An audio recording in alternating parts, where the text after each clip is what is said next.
Hey, hey, SBG solution based gang, like, share, subscribe.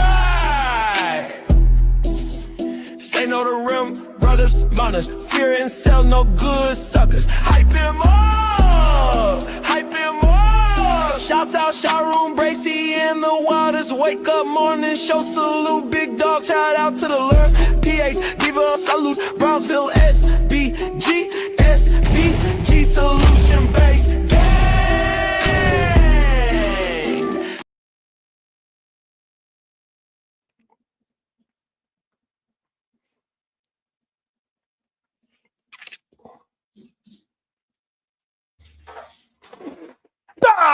Let's go.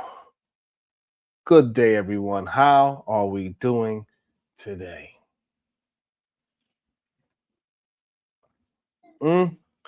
How are we doing today? What up, Shadow? What up, Corinne? Good day to you, beautiful. No Chaser, what it do? Man, it been a interesting good day to you, Miss J. It's so crazy out here.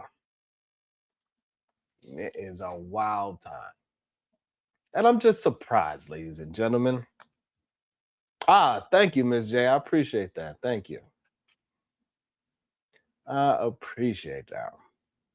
And so, make sure y'all hitting that like and the share button. I really appreciate that. Everybody that shows any kind of love, hit that like, hit that share, hit the super chat, all those beautiful things. I appreciate every last one of you.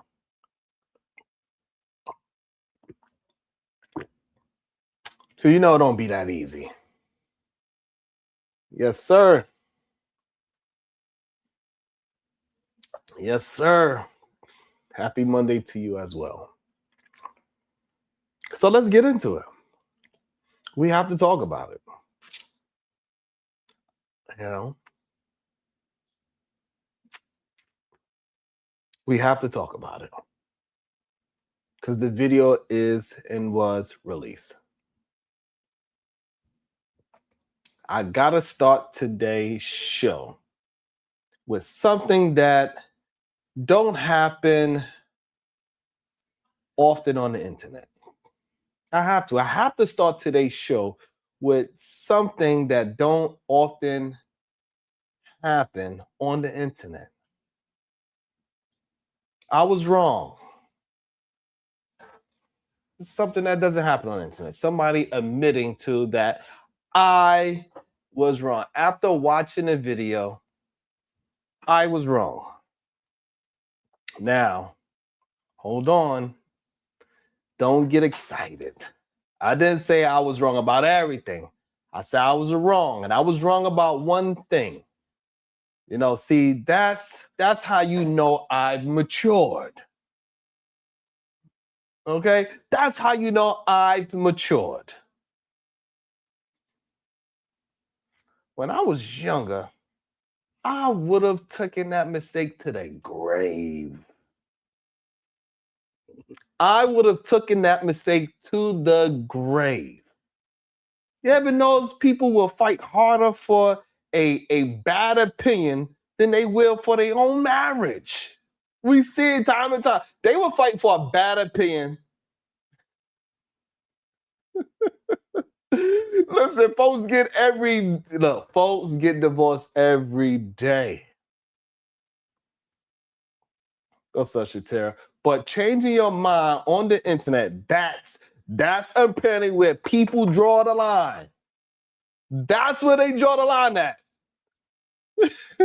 What's up, Wanda? You know what I'm saying?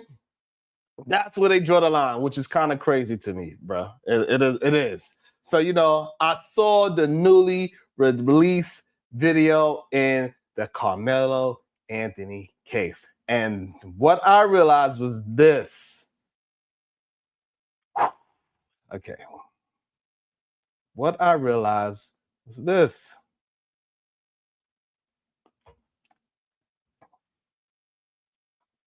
Man.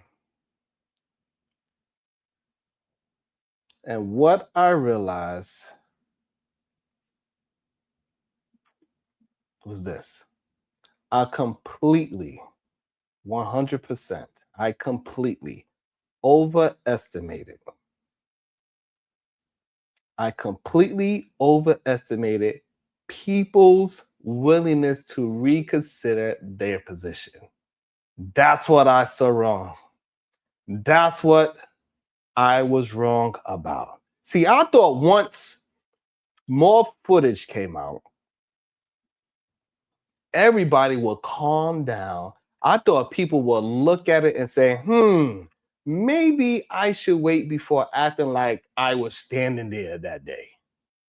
Boy, was I wrong. These people looked at new footage the same way my uncle looked at vegetables. They wasn't interested before they saw it. They wasn't interested after they saw it. Their mind was already made up. Some people don't want evidence. They want confirmation. That's different. Evidence asks questions. Confirmation says, tell me I'm right.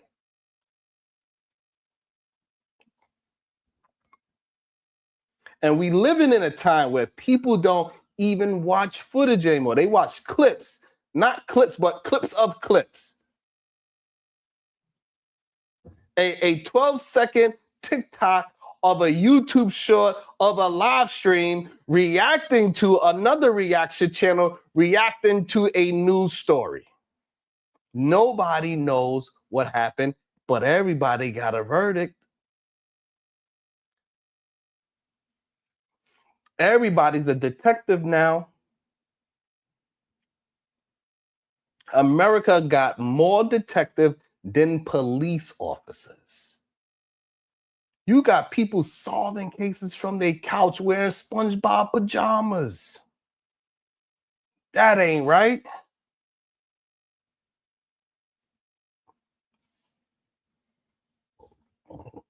Talking about based on my investigation. Investigation?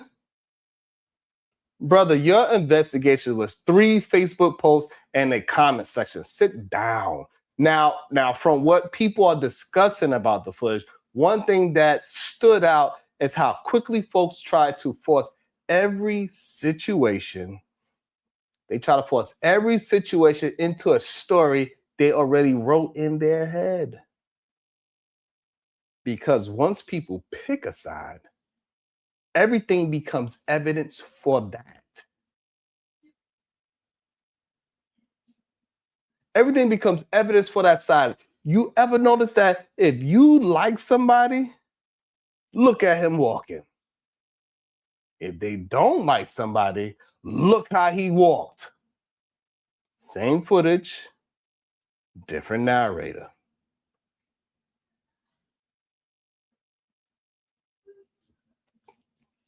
That's why 2 people can watch the exact same video and leave with completely different conclusions. One guy said, see, that's proof. Another guy says, see, that's proof of the opposite. And at that point, the video ain't even doing the work anymore. Make sure y'all put some W's in the chat. Make sure y'all put some likes on the stream. Make sure y'all put some shares out there. And if you got 99 cents, I appreciate you.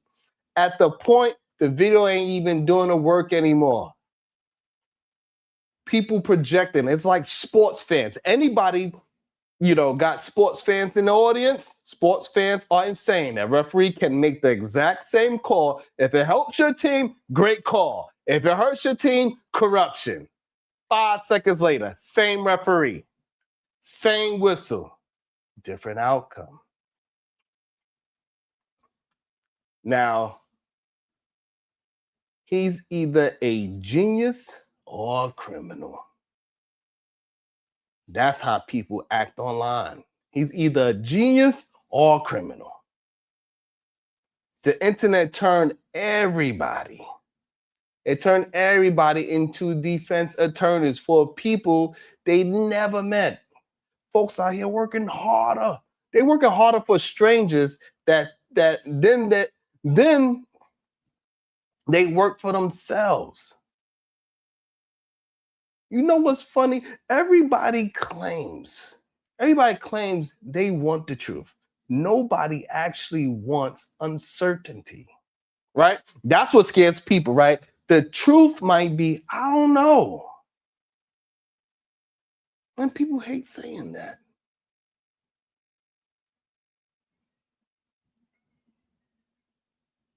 I don't know is the most terrifying sentence in America. People would rather be confidently wrong than temporarily uncertain. You ever notice that some people got opinions so strong, you think they were there, talking like eyewitnesses. Brother, you live in goddamn North Carolina. What are you talking about? You found out about this case the same way I did on the internet. Relax. Now, another thing that fascinates me is how every story immediately turns into a racial battleground.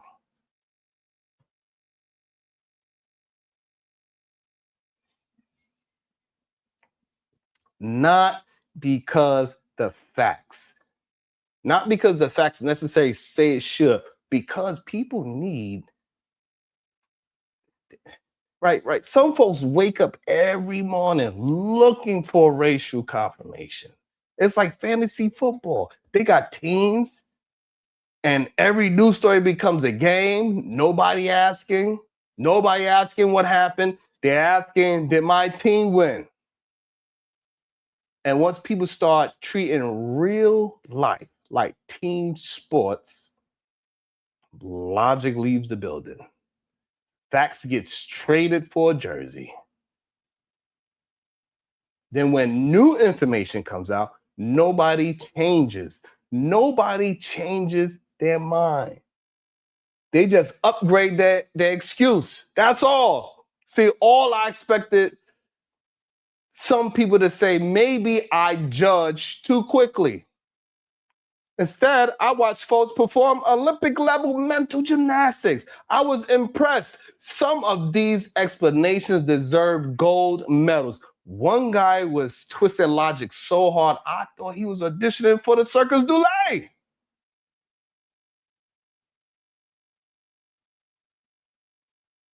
Or Circus du Soleil. I don't know how to pronounce it.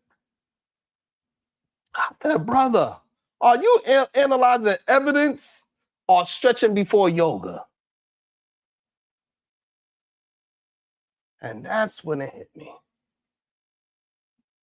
For some people, changing their minds feels like it feels like they're losing just for them to change their mind. And that's the problem. They think admitting a mistake, means surrender. No, it means you're thinking. If new information never changed your opinion, what's the point of gathering information in the first place? Imagine living like that. Doctor walks in, we got your test results. I don't care.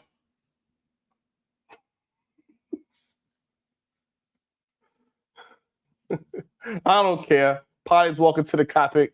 Weather change. I don't care. The GPS says turn left. Nope. I made up my mind yesterday. You drive straight into a lake. But somehow people do that with public events every day. Now I know some people watching are going to say, so what are you saying happened?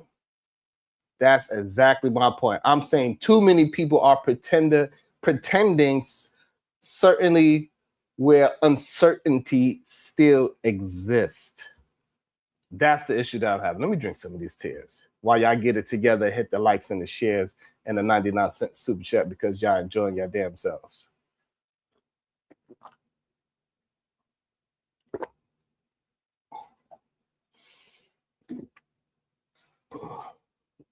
Let me give y'all some space to hit the like, hit the share, and hit the 99-cent super chat button.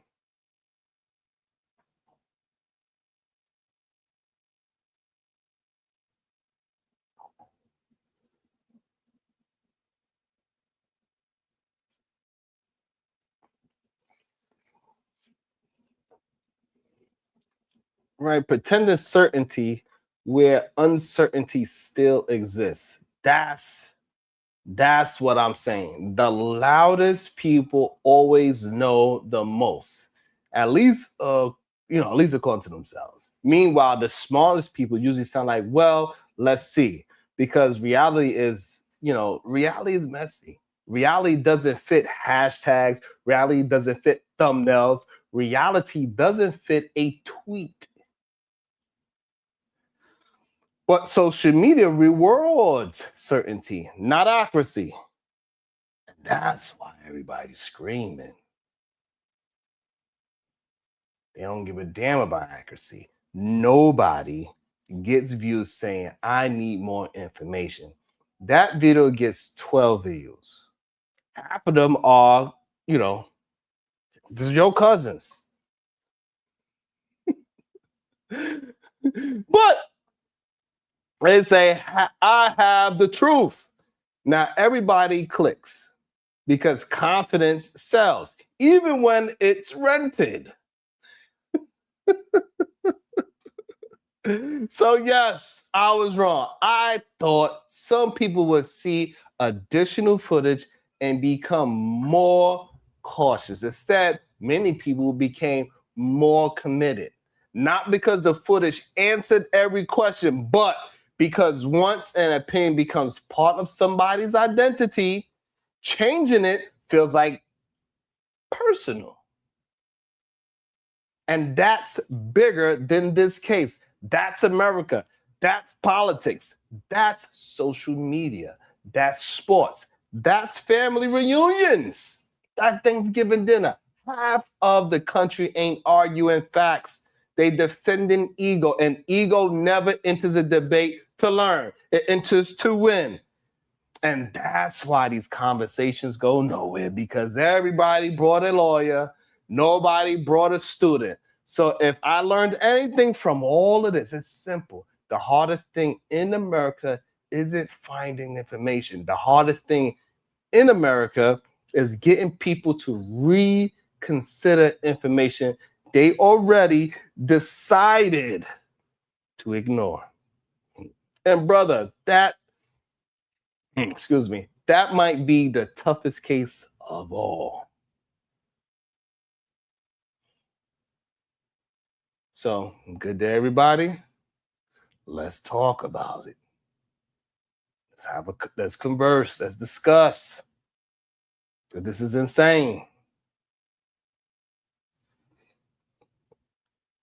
So I'm going to drop the link and we could discuss about it.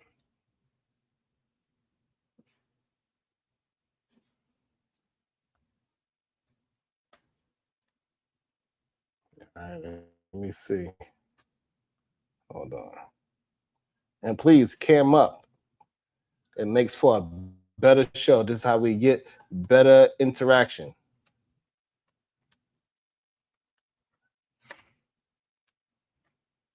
This is how we get more audience. Because we want the show to get bigger and better. I know that's why you're here for, not just information and some good laughs, because I think I am pretty funny. You know what I'm saying? I do be. But we also here to get the show to move in a productive direction. The line is now open. I just dropped the link for anybody to come and hit the link and we can have a discussion. Make sure also, while you're hitting the line, make sure you're supporting the show, like, shares, and super chats, cash apps, whatever is your pleasure. All those things is accepted as productivity. Kiki Star with the $1. Thank you so much. That's how you show some love and production. Thank you so much, Kiki Star. That's all we asking for. It's 99 cents from each individual. We'll be well off. We don't need to break anybody's bank because we know how hard it is out there. So hopefully you have recognized how hard it is out there as well, and you can send 99 cents. It'd be much appreciated. Shout out to Time Watch with $2. It's clearly cut. What does that mean? What does that mean? It's clearly cut. So the link is open. I'll drop it one more time for anybody that's misunderstood. I'll drop it one more time. So that's my little 2 cents about it.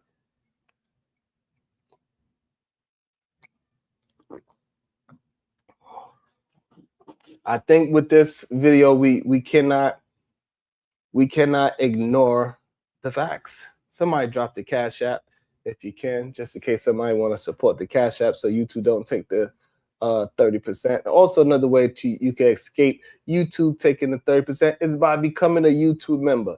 YouTube memberships, YouTube do not take 30% of that. So let's try to get 10 YouTube members today. That would be so awesome. We could get about like 10 today. In this video, what it shows a lot of things that we should be able to confirm. It shows that Karmelo was sitting down. It shows when Austin and his brother and his group of people came in together. That's when the altercation started. It shows somebody grabbed Karmelo's book bag. It shows somebody pushes Karmelo first. It shows that it was more than one person around Karmelo. It shows that Austin, he was so adamant at pushing Karmelo that he seemed like he pushed other people out of the way. And also when Karmelo was going to defend himself, it seems like it's possible that somebody could have pushed Karmelo as well. But it's very hard to see because the video is very choppy and grainy. But it seems like more than one person actually put hands on it. It doesn't seem as if it was just, in my opinion, from what we can gather about how people move, that we could say that was just one person harassing. When a group of people showed up, and then that's when he started getting harassed.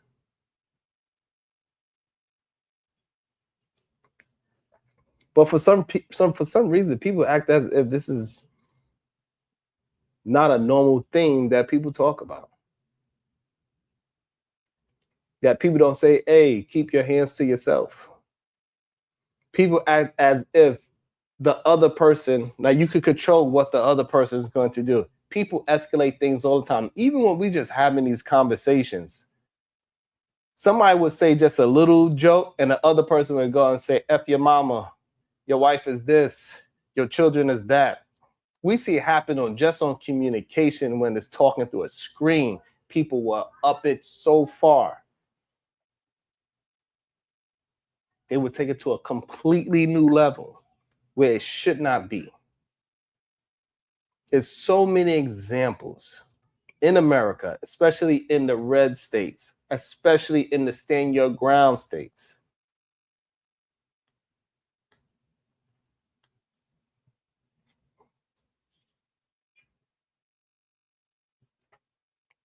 And I just want to know who is controlling the camera that is following this thing so precisely as well?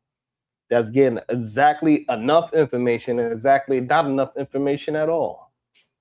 To where that the video brings more confusion. It just really confirms the bias on each side. Yeah? I didn't see it yet. I'm sorry.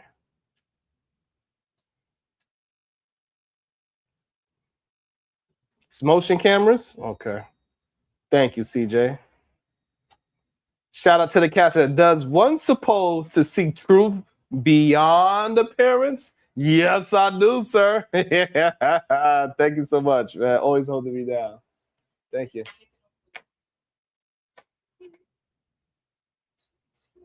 Thank you so much. And man, like if people wasn't just like, hey, I'm just going to be stuck on my position, like this video should really open it up your position for real, for real. There's no way that you can just say, there's no way you could say, hey, he wasn't surrounded. There's no way you can say that Austin wasn't the one that's being aggressive. There's no way you can say these things. Just not possible. It's just not possible for you to say that. There's no way for you to say and act as if people be in road rage in their car and they will hop out their car, walk towards somebody in Texas, and that is enough for the person in the car to act all nervous and scared and pew somebody. They ain't even get touched. Just the fact that you got out your car and you walking towards me in a violent way and saying that you're gonna do something to me. There's enough in some places.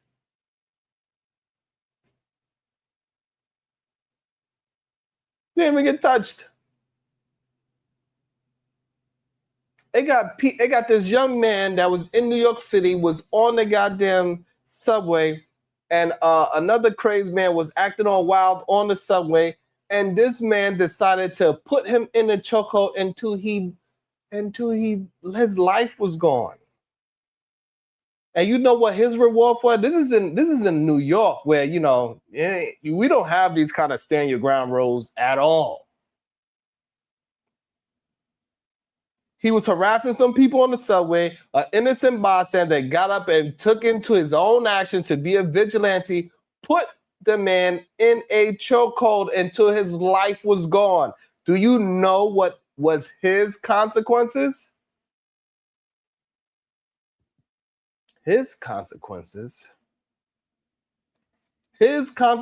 was a trip to the White House and no jail time whatsoever. He didn't even get touched. He put somebody in a chokehold because he was being wild on the subway, saying he was going to do something to somebody. That man took it upon himself to be a vigilante and choked the man to death. And after he choked that man to death without being touched, did no jail time and went to the White House. Please make it make sense. Shout out to the Cash App. It says, support the damn show. Thank you so much. Let's see where we at with the goddamn relax. Let me see. Are we at least at 50 likes? Can somebody let me know? Are we at least at 50 likes? That's what I would like to know. Are we at least there? I know we gotta be at least at 50 likes. And I know Ronald 804, he's gonna be able to turn on his camera, god damn it. I know he ain't gonna just leave me here talking to no damn avatar. I know my man Ronald 804 got me. What up, the plug? Welcome to the show, Ronald 804. This new video evidence did what for you? It made me understand why everybody was so confused and why everybody still had different opinions. And so it did answer some questions. So we all did watch the same video, but people had different interpretations about the video. Some people saw he got jumped. Some people saw it was an individual situation. It was a one-on-one situation. So yeah, so it wasn't two different videos that people were showing. So whatever the jury saw was the same thing that the civilian people saw at the school. So, but I think at the school they only saw it once, and that was it. I guess they gave them the option of watching a 2-minute video or 11-minute video, something like that. So they wasn't able to like rewind. This is from my understanding. I could be wrong, but they wasn't able to rewind or stop. They just saw it once, and that was it, from my understanding. So, so I could understand why so many people had different interpretations of what they saw in the video. So now, so I could agree with that. So now, after you've seen the video, have any thoughts have changed for you? No, So you No, it's still still the so same. let's I want to confirm. I want to also you said no, and I also want to confirm what is your thoughts for the people that don't know. You believe that he do deserve 35 years even after seeing the video. Yeah, yeah. Wow. So you Um, believe that I, it's M1 and that was not manslaughter. You believe that he had a premeditated thought or that he was out there being vicious and wanting to stab people. yeah. So like I said, if they were having a verbal back and forth, and he put his hand in his bag, instead of just walking away when he saw the situation brewing, I think it's wrong. We shouldn't be stabbing. I mean, students should be stabbing each other, at school or any school functions or something like that. And so you You think know, that 35 years is a make an example of him so other students won't do it, or you think it's actually justifiable for 35 years? So I'm not understanding. it's just survival because, and this is another reason why, is because also he never like when everything happened, his parents and whoever was affiliated with him, they did everything wrong. When it comes to the other family is a victim because their child died. They kicked the father, the Metcalf father, when they was having the press conference. When the Anthony was having their press conference, they kicked the Metcalf father out. Right? If they would have tried to mend some kind of, even though they still have to defend their child, the Anthony still have to defend their child, which is understandable.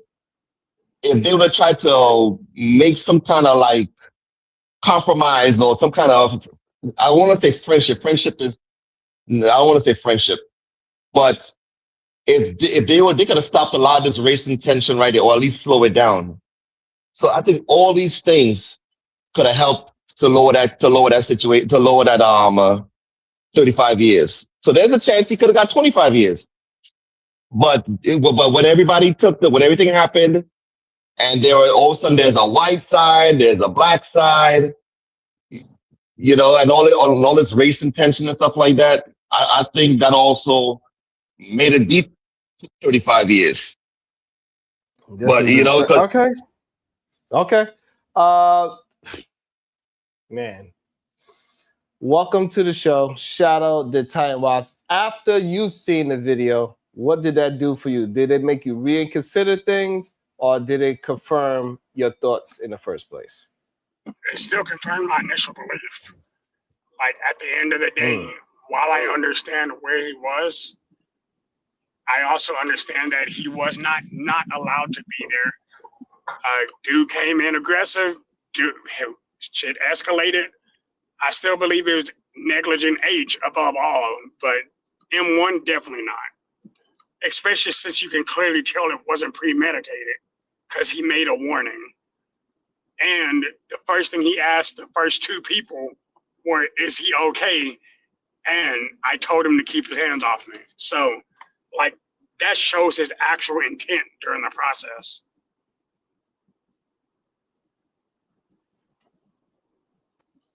Yeah, and I also believe that Ronald was very mistaken that, that it was. Hey, Ronald, so do you think that he was surrounded?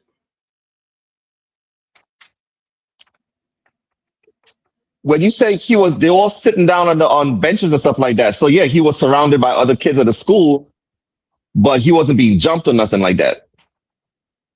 So do you think it's possible that two people put hands on him from the video? I didn't see two people.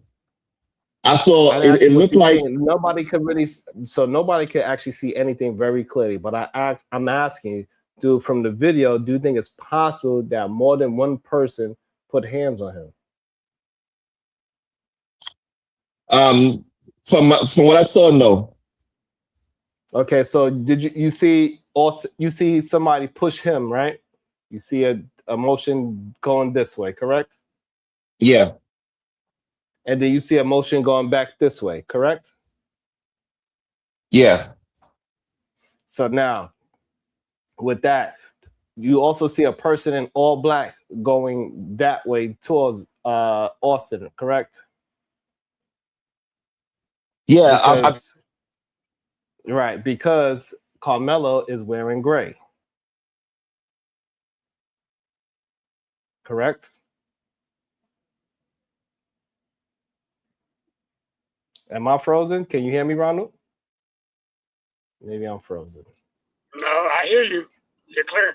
Okay, so you see somebody in black push Carmelo this way, and you see somebody in black move back this way, and then you see Carmelo shoot out from the bottom. That's what we can actually see. Now we don't know if that person that was in dark colored clothes was pushing, pulling, or was just there that got hit by Carmelo because the push was so hard. We don't know what's happening. But it's more than one person being moved. It ain't just Austin and Carmelo being moved around. So to So that's answer your the question, only it looks like real more issue than that one I person have engaged with him. that whole situation. Shout out to the night. Sorry. Yeah, what you saying, Shadow? No, I was saying exactly what you. It looks like more than one person engaged him based on the video, but you don't know what that second engagement was. You know for a fact Austin got him at least twice. Yeah. The At video least. confirms that. And we got Chaotic Truth Live saying Carmelo was completely in the wrong. And what was, and so Chaotic Truth, I would like to ask you, what was Austin? If Carmelo was completely in the wrong, what was Austin? I just want to have clarity for what we are saying. Is what was Austin? If Carmelo was completely in the wrong, Ronald 804, are you still there? Maybe he got a phone call. I would like to know, what do people think about Austin's position? Was Austin in the right position? yeah, I'm sorry, I had a phone call. Yeah, I figured. So what I'm saying to you, Ronald 804, you could clearly see somebody in dark clothes push this way, and you could clearly see somebody in dark clothes push this way, and then you see somebody in gray clothes run out the tent. Are we in agreement to that? No, like I said, it was really hard to see. Even like because he had on the gray, it was pretty hard to see a lot of things was going on. But I did see a push. It did look like Austin came in from the left hand side. So and I think somebody was in front. I think he had to move somebody. I think there was somebody between Austin and Carmelo. I think it was that guy who was supposed to be Carmelo's Yeah, friend but or you something like can't that. you can't actually see who's in front of who from that video, correct? Yeah, it's hard. Yeah, it's hard to see. But from Can what I you? understand, I want to know. Do you believe you can? Because from the video, you can't even see Carmelo at all until he runs yeah, out. yes, it's hard to see, especially since he had on like a different It's not. color. It's not about hard to see. You can't see him until he runs out. Yeah, Okay, so that means he was surrounded. Now that's easy. We couldn't see him sitting down because he was surrounded by a bunch of other people. yeah, because And also he he was was at a surrounded. different school. Also, he was surrounded. Also, he was surrounded by people that was not in kind with him. Yeah, because people tell him to leave, but that doesn't mean that he got jumped. When you saying the way you saying that he was All right, hold surrounded, on. it makes it sound like Before we go into he got jumped. uh Can we agree that was more people that was on Austin's side than people that was in neutral positions? Could we agree to that that? yeah, because people was asking him to leave. Okay.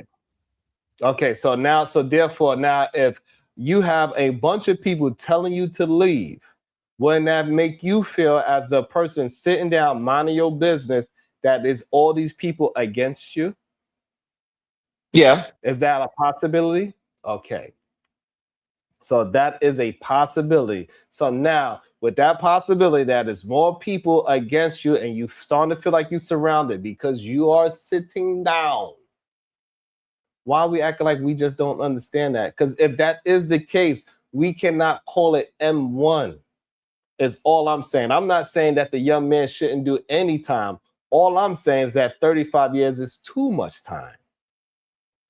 the reason why it's M1 is because he had a time to think about what he was going to do, and his action was to, if this guy touched me, I'm going to stab him. That's why he put his hand in his bag, and like I said, they was having a verbal back and forth at first, and when the touch me and see what happens, or whatever else, or whatever version of what he said, it was all So planned. okay, so how much time do you think he had to get the knife from him getting pushed and shoved into each other? How much time did he have, in your opinion? He already had his hand. He already had his hand already on the knife. I'm asking His you a hand was in his question. bag. I need you to answer it. He had From the video we seen, how much time do you actually think he had? he had some seconds. He had over 10 to 30 seconds. Because like I said, during this back and 30 forth, he had his seconds. hand in his bag. Okay, so you need to put that in perspective. 30 seconds of people screaming at you, people putting their hands on you, all in the midst of 30 seconds. You saying that is enough time for him to say, you know what? I'm going to kill a guy, is what you're saying? Yeah, it's not just I think in his mind, I'm not sure if he kind of know what he's doing, but which was at the end of the day, it was just silly. But he did put his hand in his bag while I was having the back and forth, and there was Okay, kind we of like, understood that, but what I'm asking you, you saying 30 seconds is enough for you to say, you know what? He was intending to purposely kill somebody that day. yeah, In the heat of an argument and a battle and being surrounded. yeah, 17 years old. yeah. Wow. And you got to remember, That's crazy. you got to remember that this is Texas, and like if he was in another state, this would have never been M1, right? Because he didn't wake up in the morning saying, you know what, I'm going to delete somebody this morning. Texas, Texas is a little different. So this would have been something else in another state. This would never been M1. But I cannot it believe my ears. This is just insane. I don't know what is going on in this world today. Welcome to the show, Nighters. Good day to you. My gasket is flabbed, my brother. What are your thoughts after the video? Did it confirm anything? Good day, Sugar Bum, or did it make you reconsider any of your thoughts? I'm on your Damn, that page. I don't believe M1 is what it should have been. I believe it was all impulsive, instantaneous, and just two young people that made a bad decision that day. And the outcome was that they lost that young man. And I think people should have empathy for the grieving father who lost his son. At the same time, I just think 35 years for a kid don't have no history. They don't. There's not one person that said he used to walk around the school like a thug. He was, he wanted to be. He did this. It's just this one moment, bad decision. And even when he runs away, he kind of he runs up the bleachers, down the bleachers. He runs like he's leaving, and he comes back to the field. He looked like he's going back to the tent. Everything seemed just like sporadic, and he didn't know what was going on. So again, when y'all sit up here as grown ass men and make it seem like y'all wasn't fucking morons before, I got $5 I got to send you, and make it seem like y'all had everything figured out when y'all was 17 is ridiculous. Yeah. Yeah. And that they're trying to excuse all of the visible evidence that we do have. They try to act as if we can't see that he was surrounded by agitators, that he was being harassed, that before Austin got there, nothing agitative was going on whatsoever. He was just sitting there. Even like what Knight just brought up, the fact that he didn't know which way to run. He ran one way, ran back the other, ran down the outside of the gate, then ran inside of the gate, talked to a teacher, walked back one way, went back in this direction. It shows that he was not in his right state of mind. The fact that he was crying when he finally caught up with the police officer, all these things is showing remorse. It is not showing somebody that is the goddamn Joker. Like he is not a. This is not a criminal intent stabbing. This was a bad decision stabbing. And again, I don't think majority of people are saying they are okay with the stabbing. So I think we need to knock that part out of the equation. Nobody is saying that they're okay with a shove equals stab or a shove equals a bullet. That is not never the conversation. Especially when we talk about 17-year-olds. We'd rather 17-year-olds deal with everything with fisticuffs and keep it moving. That's what we'd rather happen. So it's not about that. It's not about him not doing any jail time whatsoever. It's not about that as well. It's about this young man not getting a fair trial.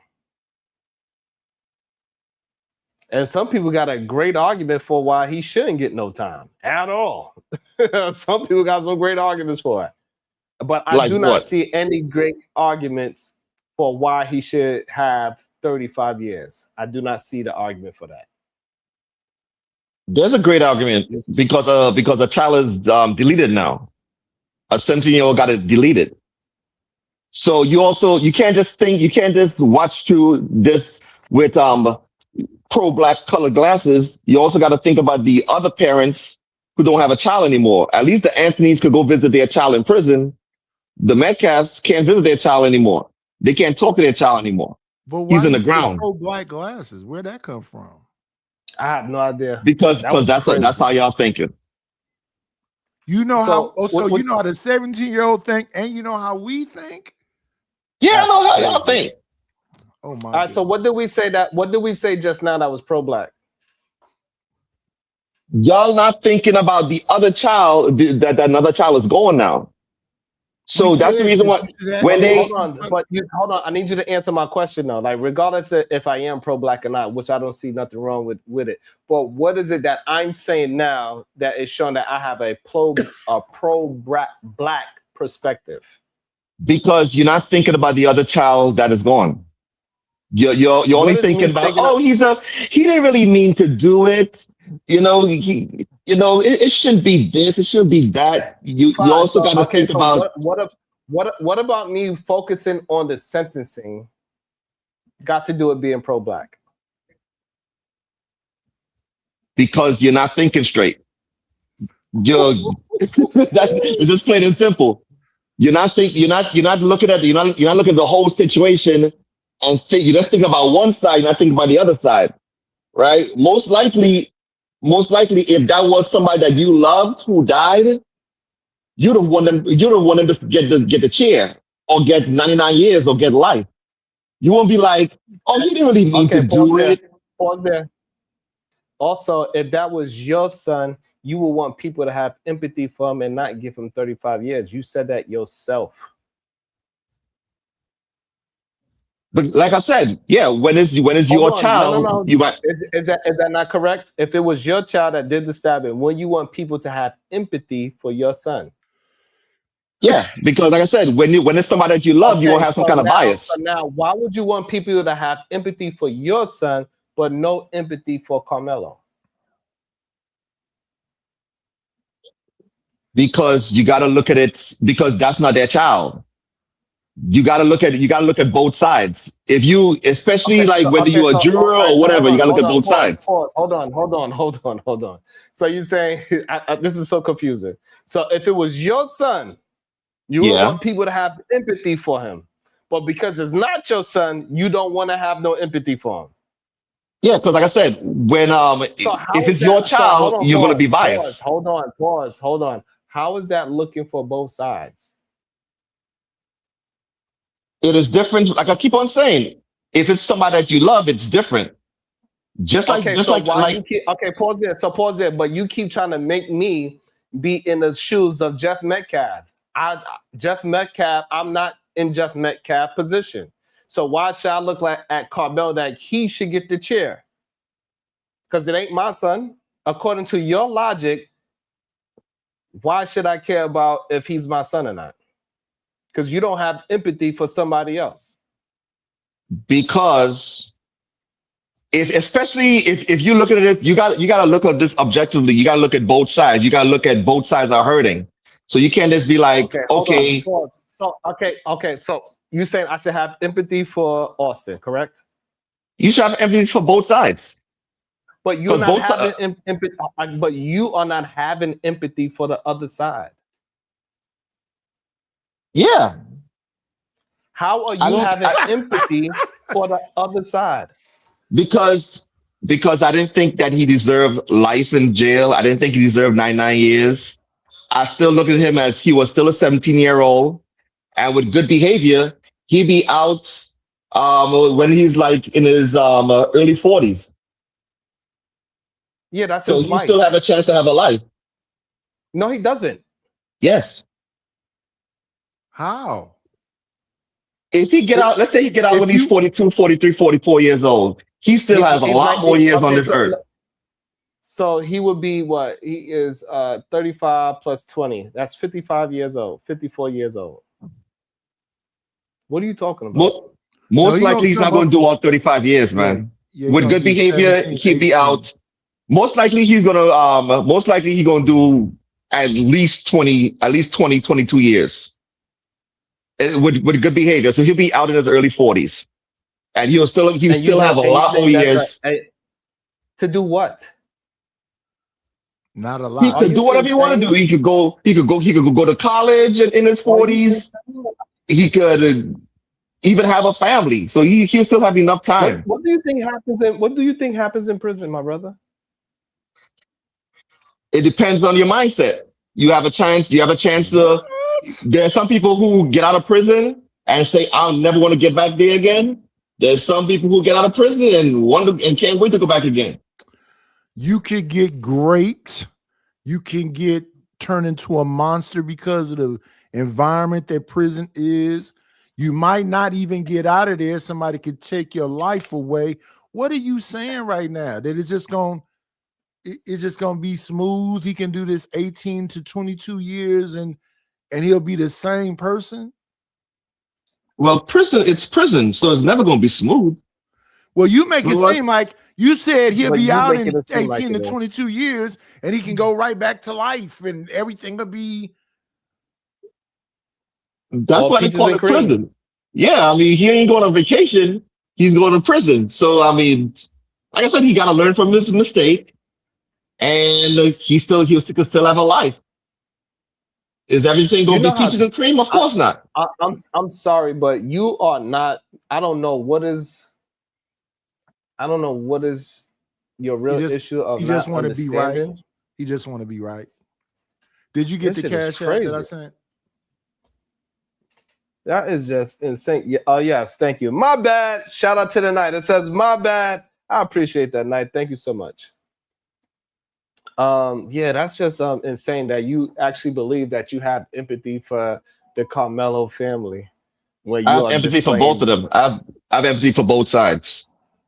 No, you're not looking at it from both sides. It's not possible that you're looking at it from both sides. Looking at it from both sides would say that yes, he is guilty of manslaughter. That would be both sides. He should do manslaughter. He should get 20 years, get out in like 12. That would be like objective looking at it from both sides. You saying that he deserves 35 years, that is not objective. That is not looking at it from both sides. Not even close. That is just insane. Dallas 2221.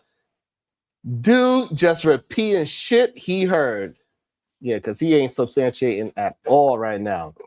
Stan Autry, salute to the panel in chat. Sharon, let him out of the chokehold. He is tap dancing. He needs to run for political office. Welcome to America, U.S. Yeah. Shout out to Toronto. I love you, brother, but you called us pro-black, so I guess you pro-tether. And shout out to Stan Autry, too. Salute, brother. Yeah.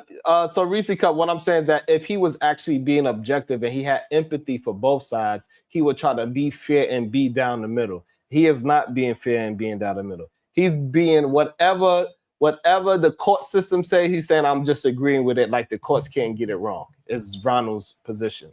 So I just hope that if something happens and this case get overturned, I hope Ronald will be saying the same thing and say, hey, according to the court, that he's a free man and I don't have no issue with it. I hope so. Yeah. This case is not going to be overturned, man. It may be. If it was, It's not going to be. say? If it was, what I would you will say? first. I will come up here, give you a super chat, and say, "Wow, I can't believe I was wrong about this." But Wait it's a not minute. going to be You gonna overturned. send a wait. You gonna send a super chat? Oh, not like I've never done it before. Oh, my goodness. Anyway, So they said yeah. that this community that this court happened in is a sundown town. Oh, that God. just has been brought up.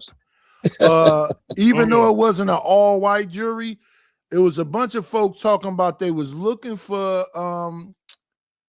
Carmelo's truck because there a bunch of racist white folks were talking about they wanted to take him down, especially if he would have beat the case.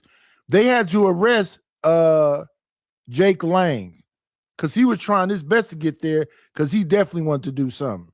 He was the one running around with Austin Pitcher on his bus. And in the beginning, my thing is Dominique Alexander kicking out Jeff Metcalf when that was a grieving father. He wasn't causing no corruption. They should have never made it, as you just saying, some pro-black stuff. They should have had some empathy for that grieving father and definitely not kicked him out and made it public. Embrace That's him, correct. say we sorry for your loss and whatever, be in his good graces. That should have been a mutual thing, that part right there. So Dominic Alexander, bad. The court in a sundown town, bad. The defense, because Dominic Alexander picked a lawyer, bad. My lawyer is supposed to be saying objection.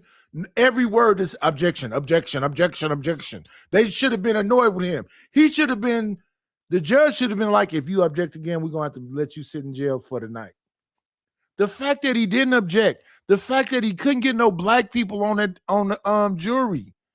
What are you doing? It was bad from Dominic Alexander and his suggestions. They needed to get some people that this is what they do. And it should have been fought much more diligently than this. It wasn't no objections at all. They just, okay, we go along, whatever, you know, and then messed up, you got to go to jail. It was bad. Yeah, the reason why it was bad because it was a very easy case, like I said last year. I don't even know what you're saying right now. What is it? How did that contradict? I said he should have had a more vigorous defense. This case happened in what, 1 or 2 days? What you said last year had nothing to do with what I just said, sir. Yeah, so Nightish, I agreed with you because I've been saying the same thing. It was when it comes 7 to days. I believe it took seven days like, for the whole case. Crazy. Yeah, that kicking that father out. The problem is Ronald don't have no real logic behind what he's saying because he's saying if it was What the his hell you kid, talking about? If it was your kid, you would want your kid. You saying 35 years is okay? If it's, I will have to accept what the jury gave because he committed a crime. Would you feel like that wasn't a question? It's okay if it was your kid to get 35 years for the same exact situation? To be truthful, yeah, because he committed. I'll be happy he didn't get life. Wow! Happy Father's Day, bro. That is crazy. But like I said, wow. So wait. So Rana, you disagree that a defense lawyer should be more defensive because they wasn't doing nothing. Yeah, we wasn't in the courtroom, so we don't have a better understanding of exactly what he was objective and stuff like that. So I mean, every lawyer has their strategy. But like I said, it was a bad case. If you give a lawyer a bad case, most likely you're not going to be successful. And from the jump, this was a bad case.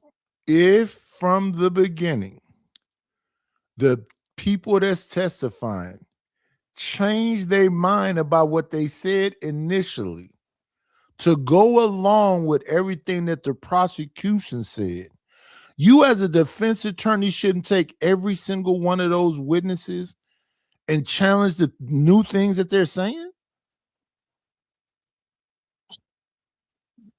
Do you know for sure that he didn't challenge all these people? It was And 7 days.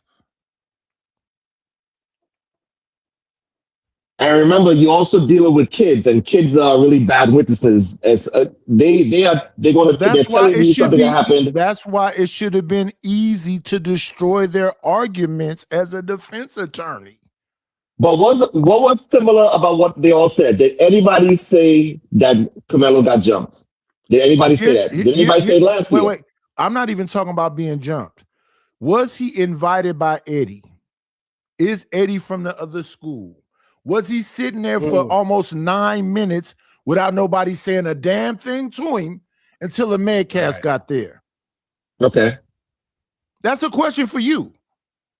If I'm sitting under 9 minutes with my friend Eddie, ain't nobody bothering me, and then these new people come along, and now all of a sudden everything changes, and I get touched, and then I get touched a second time, why is that irrelevant? I've been in here before y'all got here. Okay. I'm not bothering nobody. I was invited. And why didn't Eddie stand up and say, I invited him here? Why we have no idea. Why didn't Eddie get between Austin and Karmelo and say, no, let's not do this. I invited him here. Don't touch him again. We have no idea. That's the reason why. But you ignore all of that and just say, this kid is a monster. Nobody said, did I ever say he's a monster? Pretty much. You said, yes. No. You were saying that you would have been okay with him getting 99 years. No, I never said that. I said the parents of the Metcalf family probably wanted him to have life for 99. I understand so that. So that's why I understand a grieving father feeling that way. But you're up here being a representation of the so-called grieving father, and I understand that both families lose. Yeah, y'all can go hug him and put money on his books, but both of y'all losing y'all kids. Yeah. Right. And that's why I think the jury did the right thing. Instead of giving them life for 99 years, they gave them 35 years. And and there's a chance he could get out after 18 years. So I think they kind of met somewhere in the middle. So I think the jury, and he had the option of picking the jury to give a sentence or the judge to give him a sentence. Right, so he also had a, he also had a say in his faith. I ain't gonna lie, Rondo. It's very difficult not to call you a name right now. I ain't gonna lie, it's hard. Like the common sense that you are displaying is just ridiculous. You can call me free. That's one thing you can call me. Huh? You can call me free. That's one thing you can call me, free. And I can also call you alive. Yes. Okay, so like you saying that joke, then I said that stupid joke. So what was the purpose of that? No, I don't give a damn what somebody got to say about me. The most important thing is I run my life pretty well. Hold on. So this is what I'm saying. Like you're not as like you're not. I don't know what is why are people having such a difficult time with processing new information? The new information should show you that, huh? Go ahead. What's the new information? The new information that Austin came to him, the new information that he was surrounded, and the new information that is possibly shows that more than one person was interacting with him in an aggressive manner. That's the new information. Right. Based on what you just said. And you act as if you don't see that new information that somebody other than Austin grabbed his bag. You acted as if you don't see Austin push him first. You act like you don't see that he pushed Eddie possibly out of the way to even get to Carmelo. You act as if it was somebody in black that somebody went this way and somebody went that way, and then Carmelo went up. So it's a lot of things happening in that very blurry video that shows that it is more than one person involved in this altercation. Yeah, and And it the wasn't kids was just not credible with what they are saying. and it wasn't just the thing that was interesting to me, and you just said it a moment ago, it wasn't just Austin telling him to leave. So I've been here this whole time where nobody's saying that. Now multiple people are telling me, get out of the tent, get out of the tent. Why would I think that it's multiple people? Why would I think if I try to fight him, they're gonna jump me? And that's why you should have left. If you got multiple people telling you to leave, you should have just left, especially if you didn't get no backup from your so-called friend. You should have left. But his so-called friend also got his so-called friend looked like he possibly got pushed out the way. He did look like. That's number one. Number two, people acting as if a group of people that came together all telling to leave, that is not a possibility that he got jumped is wild to me. And then you got to think about this, Ronald. So Eddie is his friend and invited him to the tent. Eddie get pushed or whatever, which makes him cower and don't even fight back. Because I would think if I invited you here, I would get in the middle. So let's say that's what Eddie tried to do, try to get in the middle and just pushed him out of the way. And now we get to court and all of a sudden I don't know that I invited this man here and everything was perfectly fine until a Metcalf got there. And they supposedly was suspended a week before that for wilding out. So which one of us got the bad behavior if we looking at our histories? Is it Karmelo, who nobody has nothing negative to say about, or is it the Metcalfs who beat up his daddy, been involved in bad stuff, got suspended a week before? Which one? One of us got a behavior of violence. The other one just did something instantaneous one day.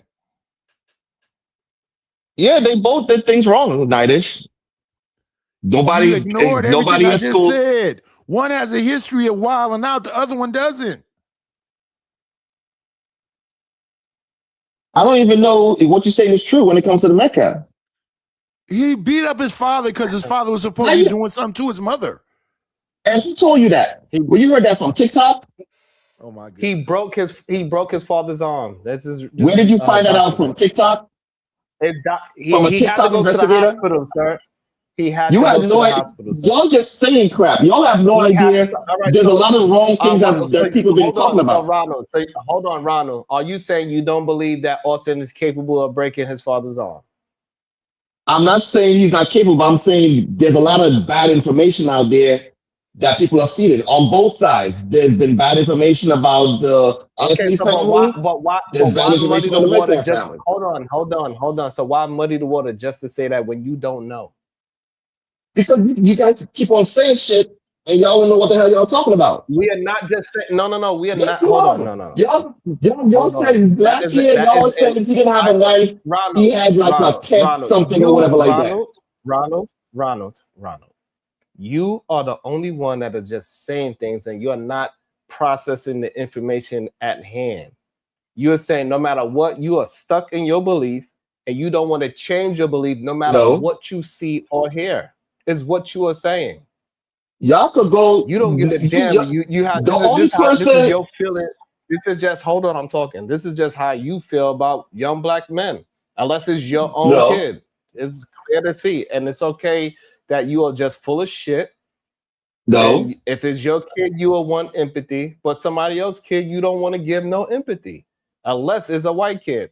Phil James, where are you getting that new information? If he was standing his ground, why did he leave?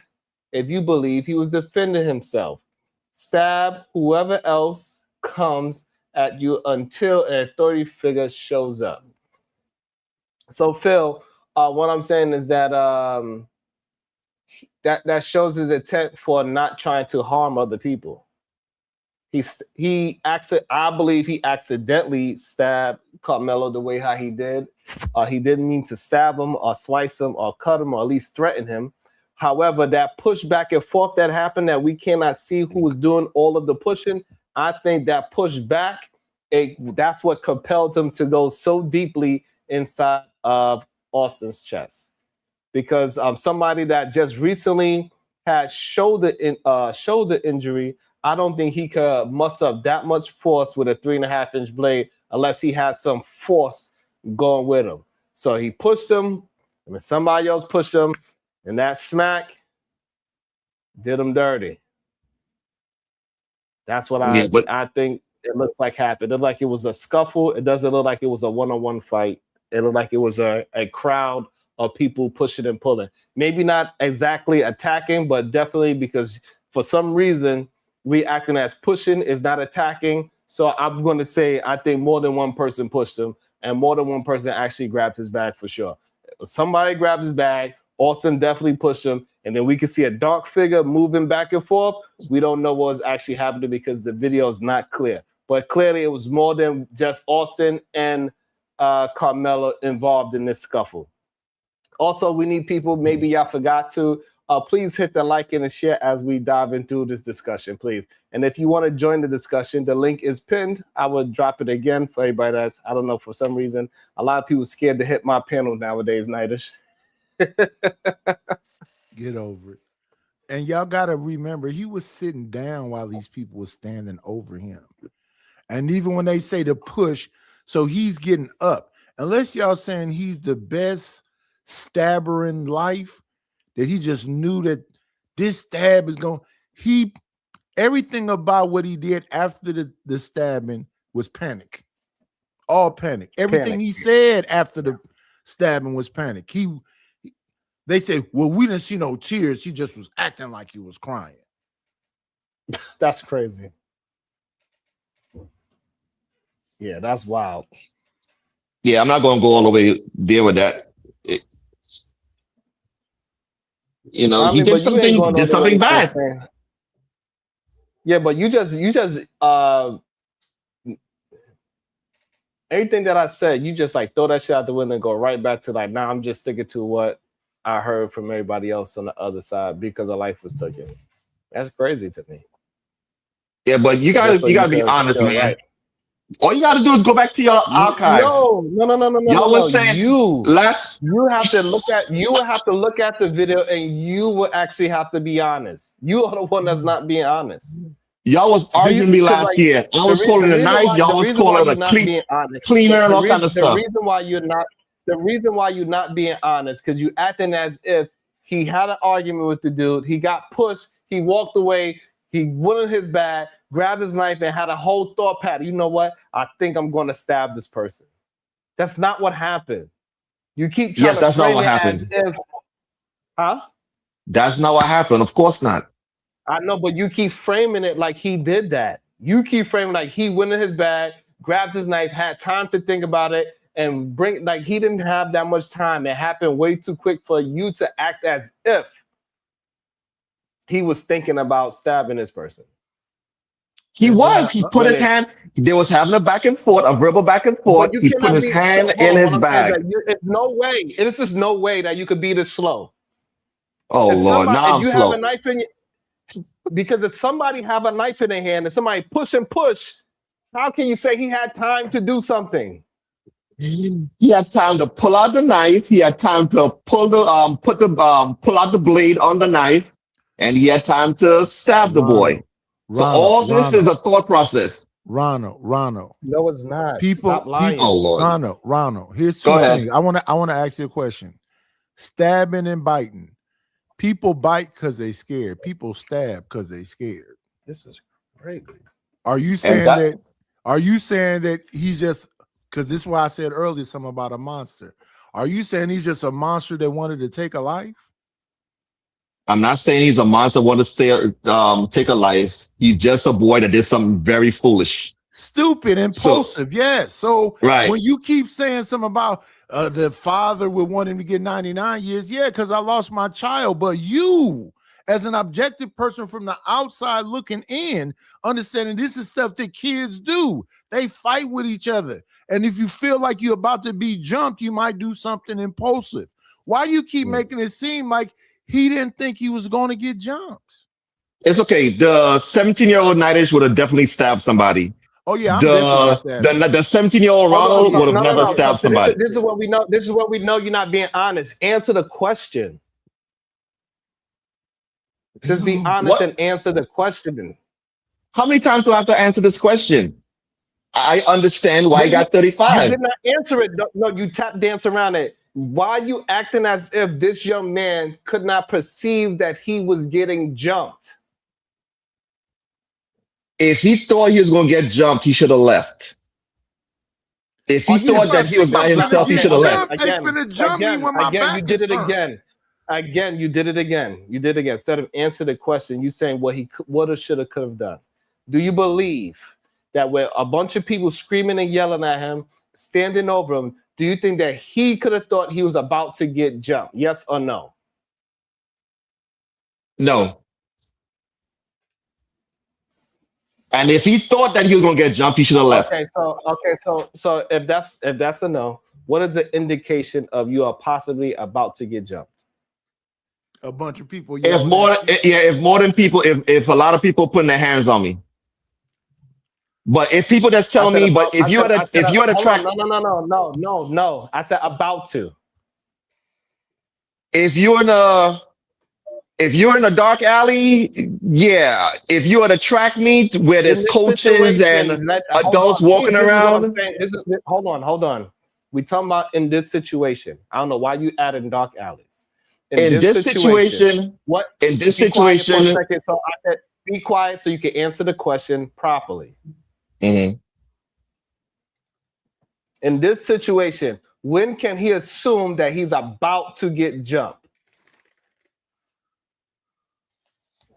If he got threatened by other people also that they was gonna put their hands on him. But if he's in that open area where there's coaches and parents all around, so pause there. he shouldn't have thought of that like that. Stop making up bullshit, please. Just pause. So somebody else grabbing his bag and somebody else pushing him, can that make somebody want to believe that there's a possibility that he's going to get jumped? Yes or no? Yeah, so now you got two people involved now. So it's a possibility. No. Okay, so all right, so there go the possibility, right? So we do understand that Austin pushed him and somebody else grabbed his bag. I don't think somebody grabbed his bag. It shows it in the video. If somebody grabbed his bag, the knife was in the bag. So how could somebody grab his bag? If he had his hand in his bag with the knife, how could somebody grab his bag? Just because somebody grabbed his bag doesn't mean they took his bag. I said somebody grabbed at his bag and somebody else pushed him. Is what I said. So again, let me make sure. Let me slow it down so understand what I'm actually communicating. Somebody grabbed his bag. I did not say somebody took his bag. Nobody. So this way we clear. Somebody grabbed his bag and somebody else pushed him. Is what I said. Okay, so somebody laid their hands on his bag. Okay. If somebody laid his hands on his bag, yeah, that's not that's a little better when it comes to, you shouldn't perceive that you're getting jumped because somebody touched your bag. So yeah, all these things should equate to a stab. No, that's so not nobody what I'm took saying. his bag. So nobody took his bag. Don't do that. No, don't do that. All I'm saying is his mentality of him being surrounded by more than one person being aggressive with him. One person is grabbing his bag and another person pushed him is all I'm saying. And so that person can perceive that they are about to get jumped is what I'm saying. And if they perceive that, they should have left seconds ago. That's it. That's all I'm saying. That's it. That person can perceive that they are getting jumped is what I'm saying. That's why you should have left. If you have no friends around, hold on. You should have left. No. We seen the video. He didn't have enough time. After he got pushed, he didn't have the time to leave. Oh gosh. There was always time. Oh gosh. What time did he have? It's literally when they was having this back and forth, and he was saying, "Come, make me leave." when he and all was that other stuff, he when he should have so you're left saying at that time. when he was sitting down and getting berated, that's when he had time? When he Yes, he was should have being left at that surrounded? time. If you by yourself and you got no friends and who you Ron, thought was your Ronald, friend Ron, not helping you Ronald, out, you should have left. Ronald, Ronald, Ronald. I thought the statement was, "Don't touch me This is again." wild.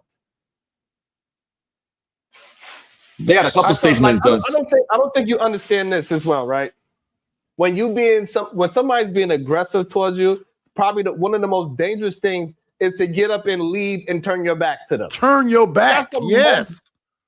That's one of the most dangerous things. The more you retreat, the more aggressive the other person usually gets in real life. So you think the wise thing to do is just stay there and keep your hand on the Oh knife? my You think God. that's a smarter thing? So this is why I'm having an issue with you. I'm saying something and you're not addressing it. No, which one is smarter? You're literally moving the goalpost hold on, you're literally moving the goalpost from my question to say, is it more wise? I'm telling you something, right? If somebody is being aggressive toward you, more than one person being aggressive towards you, the more you retreat, the more they are going to be aggressive towards you, is what I'm saying. Now, do you agree or disagree with that statement? If they was having a He verbal won't answer altercation, nothing. He won't answer. she cut it. Like I said, No. if you want to back away and still keep an eye on them, you can do that. No. Listen again, Ronald. Come on, man. Damn. Let's just listen. Think about the positioning. I'm sitting down. It's This is people insane. standing over me, yelling at me. I'm seated. I'm not in their face. I'm seated. I'm sitting down, and you do something to me, and then somebody else is doing something to me. What is going through your brain as a grown man? If you're seated in a restaurant and a bunch of people are standing over you and multiple people are doing things to you, what's going to be going through your head? To turn your back and run?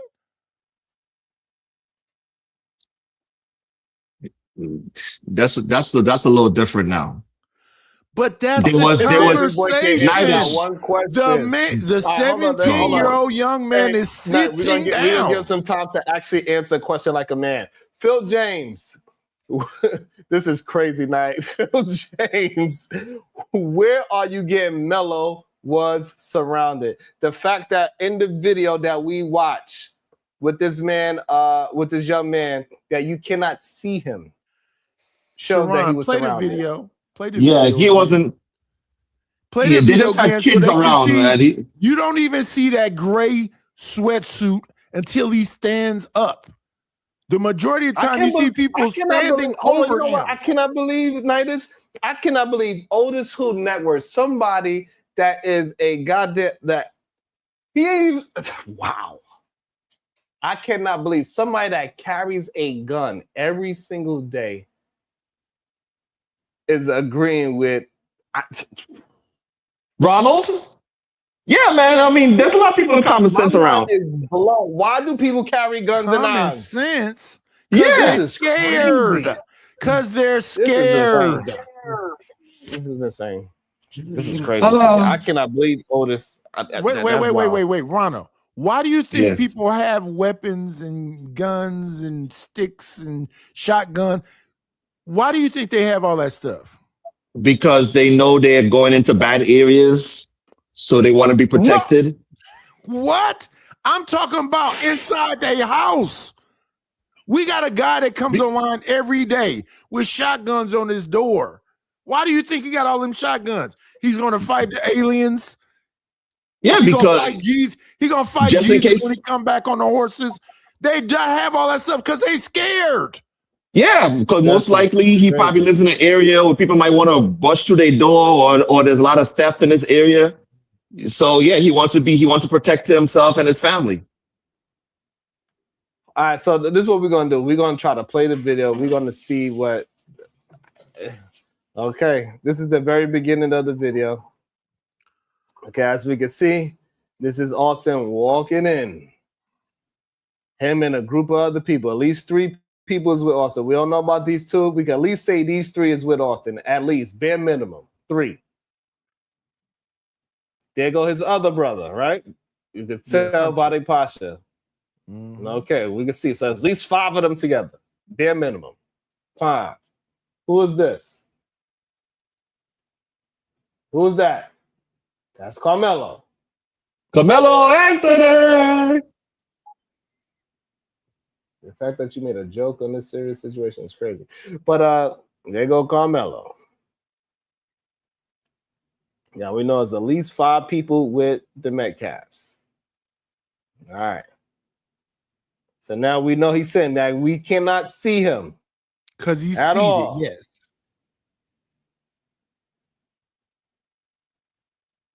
At all. And then, let's see, I don't even know when it happens.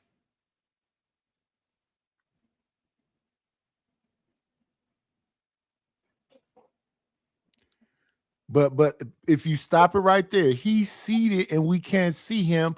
But you know what we do see? A bunch of people standing over whoever is seated. Not Whoever one person, not 4 people, a bunch of people standing over a seated person. Right. So that's where we get he was surrounded from.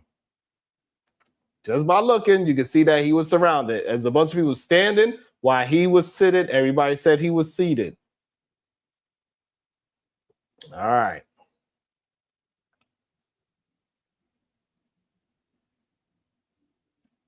And they all wearing black. So they all in uniform with each other.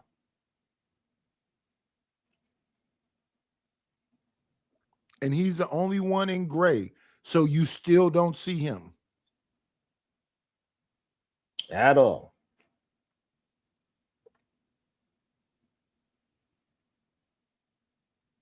And the whole time he's sitting there and ain't nobody telling him to leave. He's perfectly cool. Mm-hmm.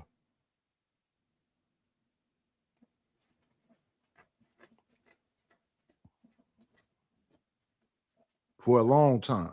6 to 9 minutes. For a long time. So therefore, there's a lot of conversing going on. Still can't see him. So, Yep. So now you see the push and pull. So again, you see the push, then the push. Push, push. So can we see push, push, push, push? Do we see one push, and then another push? Do we not see that? We can clearly see that. Can we agree that it is a push and a push? Whether if it's from people crowding them, or whatever's going on in the crowd of people just being around, is a push, then a push. Are we in agreement with that? Let me walk them. I mean, to be honest, bro, I mean, I don't know if you can zoom it. I don't see, I don't know what the hell is going on. I done seen this video, I don't know how many times. It's too, like, like, even when I zoomed in on it, dog, it gets even worse than this view right here. Like when you zoom in on it, because it's just the resolution is horrible. So I don't really think I mean, I think it kind of proves what we already knew. Like, I don't think anybody denied that Austin put his hands on Melo first. Like, he did. He put his hands on him. Yo, he approached him. You know what I'm saying? He approached him. He put his hands on him. Yeah. But I think that, as far as the case goes, I think this should probably give Karmelo some kind of grounds for appeal. I've been consistent with it. I'm like, I think he was overcharged. Like, just overcharged. You know, the M1 was too much. Manslaughter makes more sense. Maybe even negligent homicide.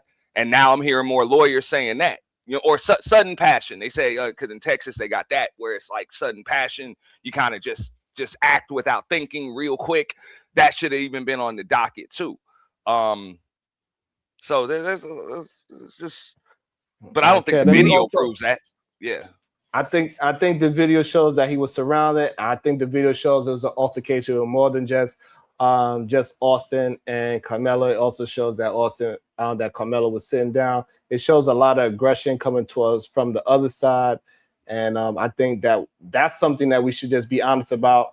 I don't think the problem is most people think that people that's like me, you, and Nitus they believe that we saying that the knife was justifiable. We're not saying that. We're saying 35 years is too much, and this video clearly shows 35 years is too much from what we can actually really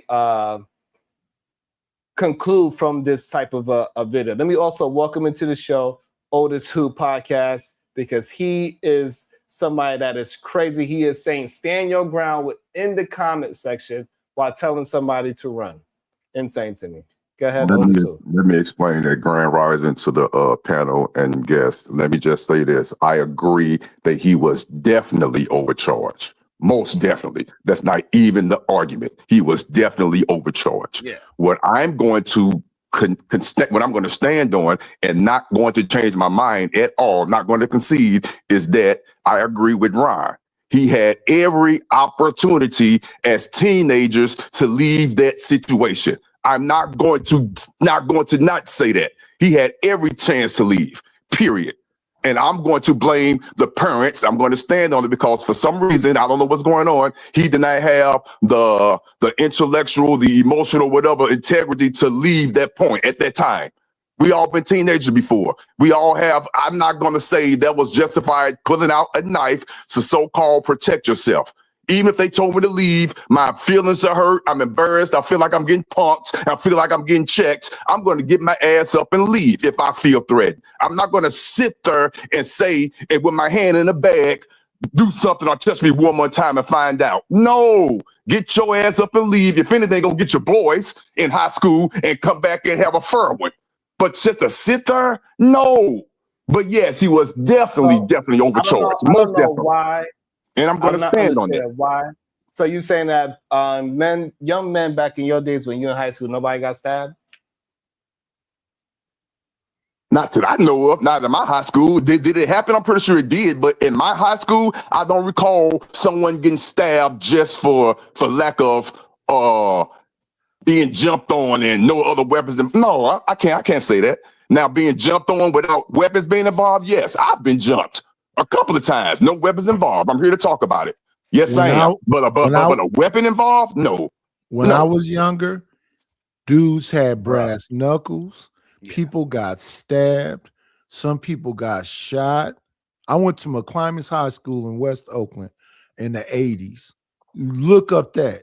People got stabbed, shot, jumped, everything.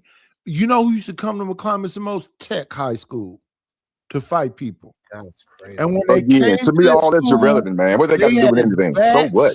They had bats. No. He's saying that everybody had a fair one. Everybody just said, they should have a fair one. They should have a fair one. That's what I said. They should. Otis, this was my point, right? I'm gonna tell you what's irrelevant. Even in the stand your ground state, when you're saying he had every opportunity to leave, that's irrelevant because you don't have the duty to leave. Hence the term stand your ground. You don't have the duty to retreat. So that's not a good argument that could be made in court. Now, in the state of New York, you can make that argument. And in other states that don't have that law, you can make that argument. But in stand your ground state, you don't have the duty to retreat. So that's when the situation as far as proportionality comes into play. Who was the provocateur, aggressor, whatever. Touch me and see what happens. Is that a fair warning or is it an invitation to mutual combat? Is it a threat? Like that's up to the jury to decide. I'm just saying we talking about legally. I agree with you there. You feel me? I agree with you there. But just because he does not have to retreat, I agree with you. Just because I have a weapon on me, I don't have to retreat. You are correct. But my gut and my common sense is telling me, not the law, my gut is telling me, okay, Otis, get out this tent, man. It ain't that serious. That's what's telling me. Now, you don't have to agree with it, but that's what my gut is telling me. Now, you guys are telling me you're going to stand there and take that punishment because you feel threatened, because you feel like your manhood, your childhood manhood is being challenged. Man, get your ass up and leave.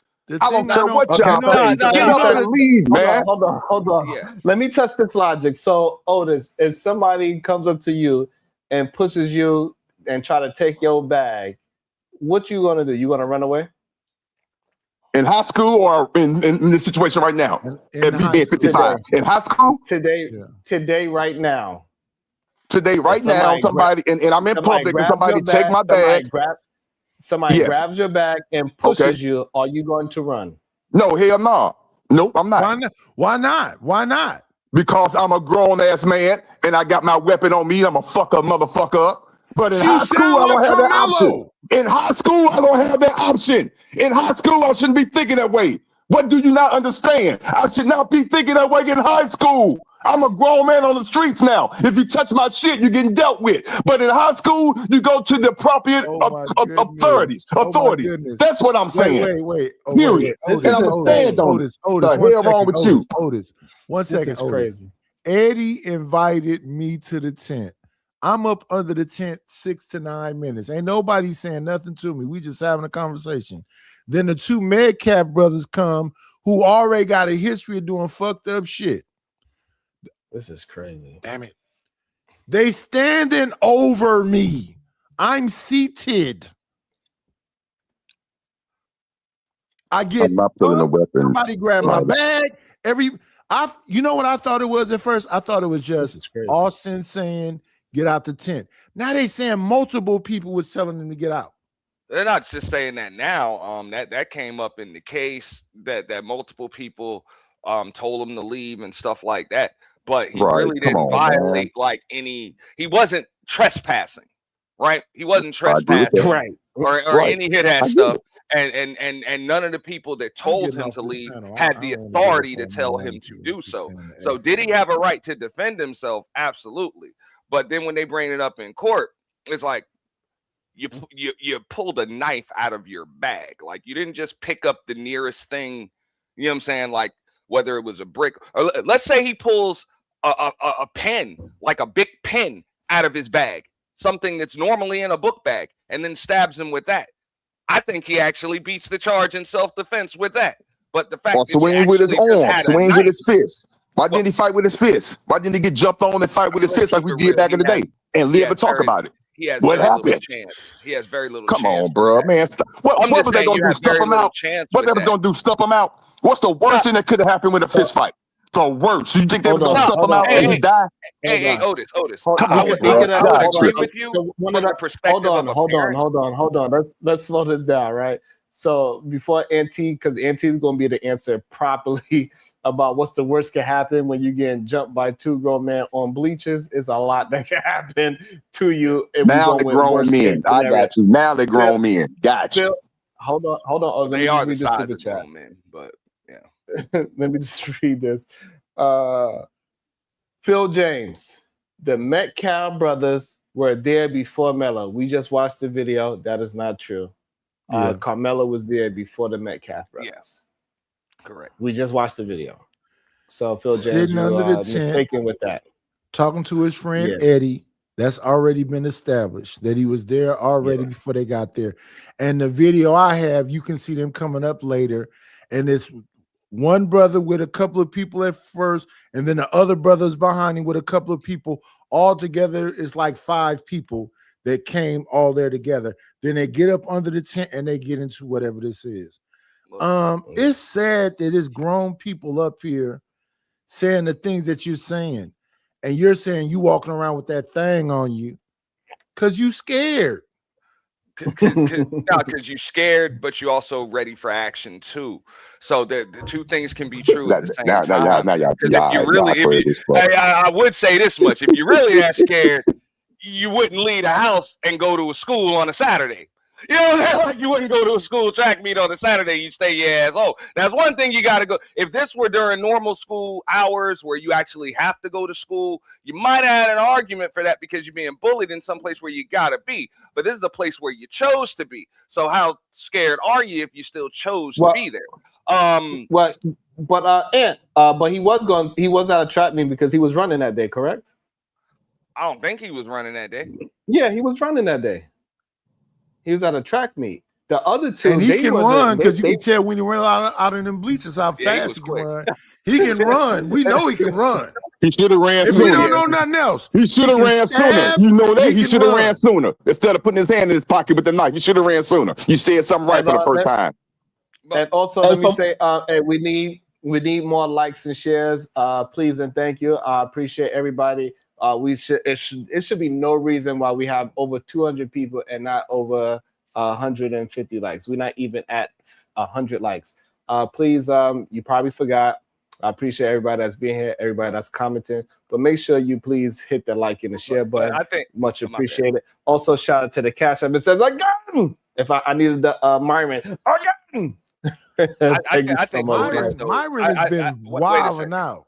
I think Otis is thinking about it from the perspective of like a parent, or even in hindsight, like, yeah, as a parent, let's keep it real. I would rather my son come home with an ass whooping than have to come home a week later on $250,000 bond and facing an M1 charge. Thank you, Auntie. And that's all I'm saying. And I would have taught my son, I promise you, if I would have had one, I have a daughter, but I would have told my son, don't bring a knife to school. If you get into a fight with your fist, and we're going to talk about it when you get home, and we're going to deal with it. That's what I would have said. But to me, that was just over-exertion of the situation. Over-exertion of the situation, period.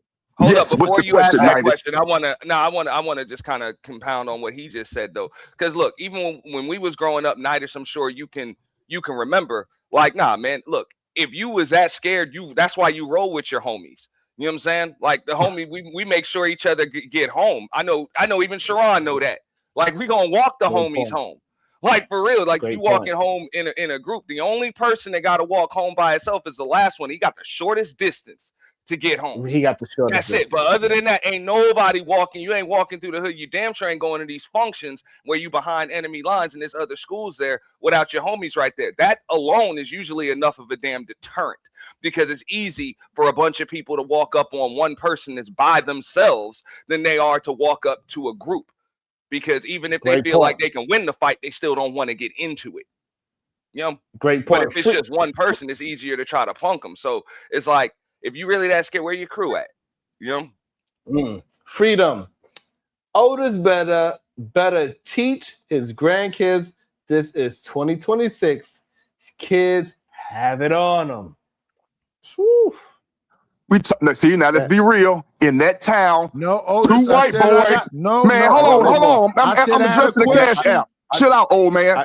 We talking about 2 white boys. They ain't have it on them. We're not talking about St. Louis City, in the middle of the city. Yes, they will have it on them. We're talking about in Texas and them 2 white boys in college. They ain't have it on them. Stop it. But they had a crew, though. They was 5 deep, but let's move forward. Yeah, it was 5 of them, Otis. Love wisdom. Man, Harriet would have shot y'all. She definitely shot Otis. No, I would have up on her first. Believe that. And shot your fat ass. Damn. To the best of my understanding. Hey, hold on. Don't be all brave now when you preaching all this cowardice, right?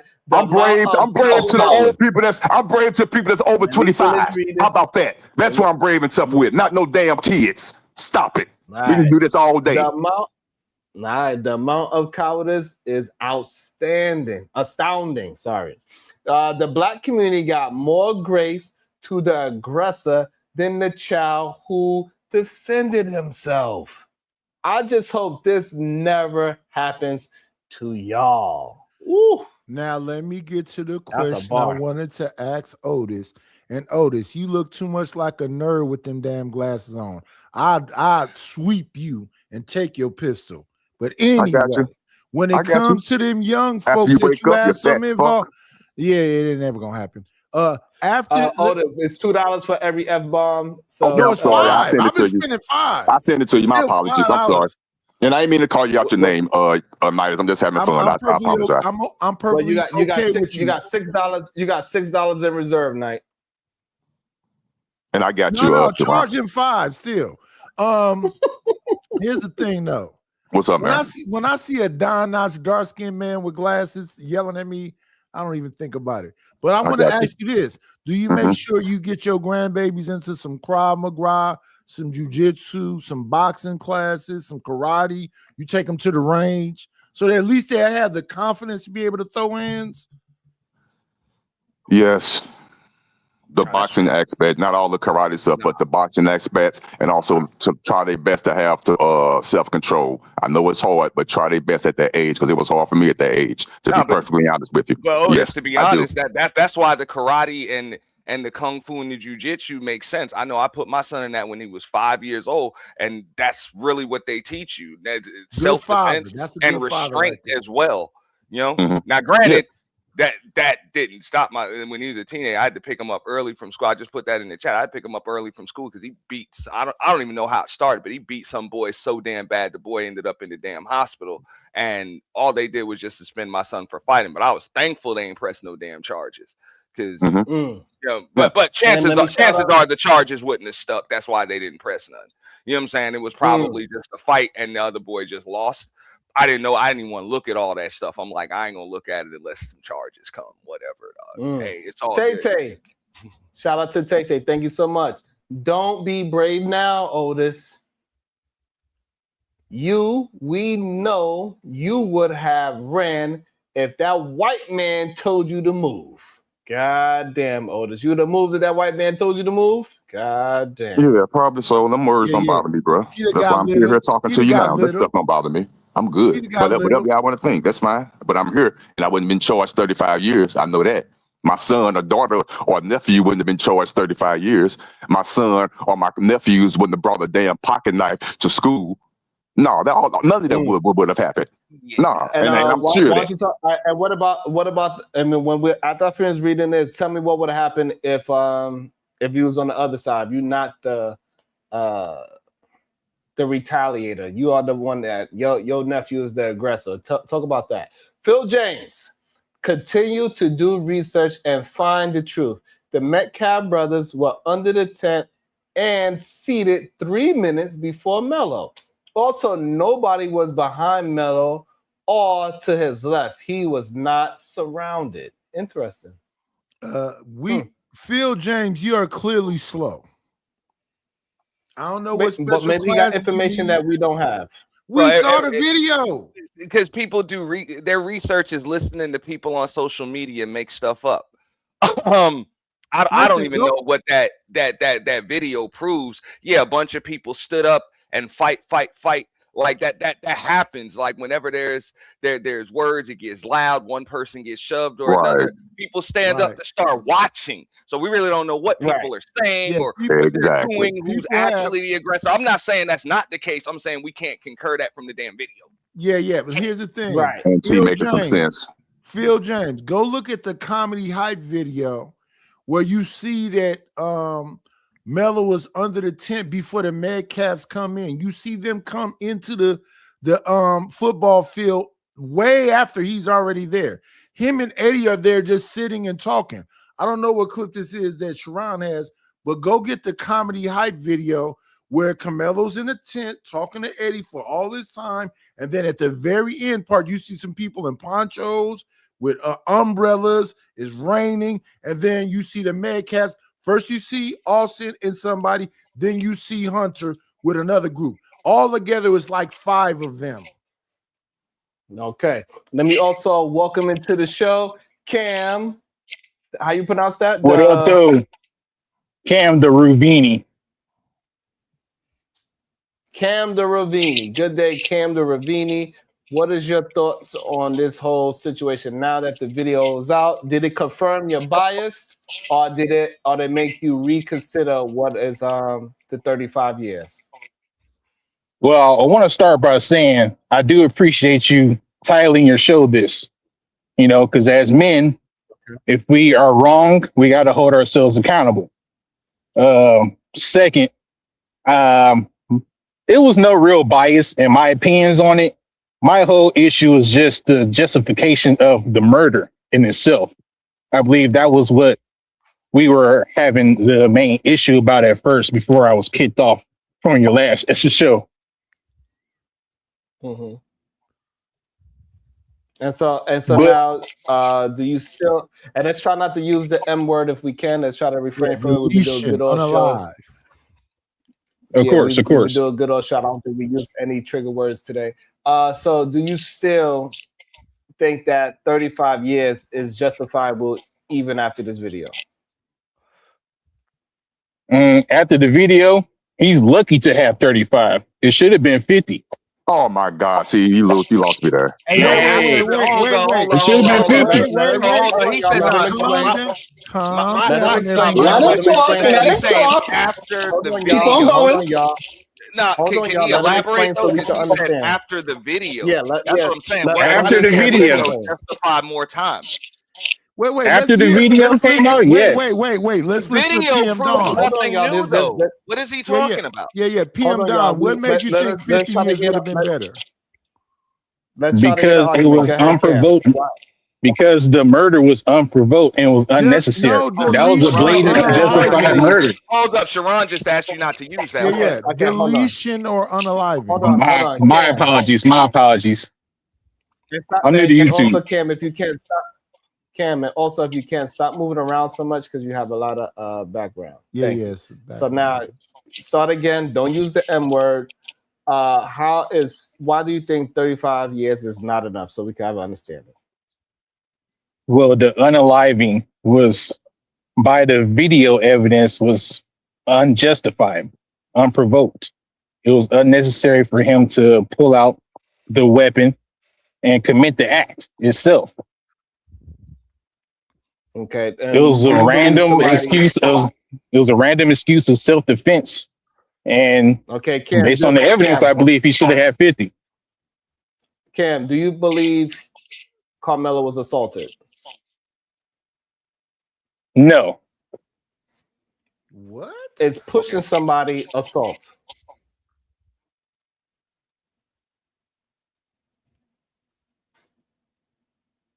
I don't think it is. A shove is not assault. Yes, that is assault. A Pushing push is not somebody, an putting your assault hands to to me. somebody's assault. What is considered An aggressive- assault to you, Cam? An assault would be like a slap or a spit. A shove is not an assault. That's just extreme. Hold on, y'all. Hold on. So you saying spitting on somebody is assault, but pushing somebody is not assault? yeah. That's my opinion. All right, so let me jump in here. All right, your opinion means very little legally. Believe it or not, walking up in somebody's personal space in a threatening or intimidating way is considered assault. That's why you have charges that contain assault and battery. So what you Agreed. saw was assault and battery, just coming in his personal space and demanding that he do something that you have no authority to demand is assault in itself. Like you can walk up on a cop, for example, in a threatening way and invade a cop's personal space and be charged with assault on a law enforcement officer. Then as soon as you put your hands on that cop, now it's assault and battery on a Leo. You understand what I'm saying? So there's a difference between assault and battery. So your opinion, even though it's your opinion, it's still crazy and wrong. I and it has thought nothing to do battery. with the law. Battery was just aggressive talking. No, that's physical that's battery. Yeah, the battery part is the actual you get hit with something. But assault doesn't even have to be physical, bro. Just invading somebody's personal space in a threatening or intimidating way. Yeah. Can be considered assault. assault. You use a device of okay. saying. So I I got it can back. just walk up on you and stand over you until you move or be moved. That I can be charged with assault, bro.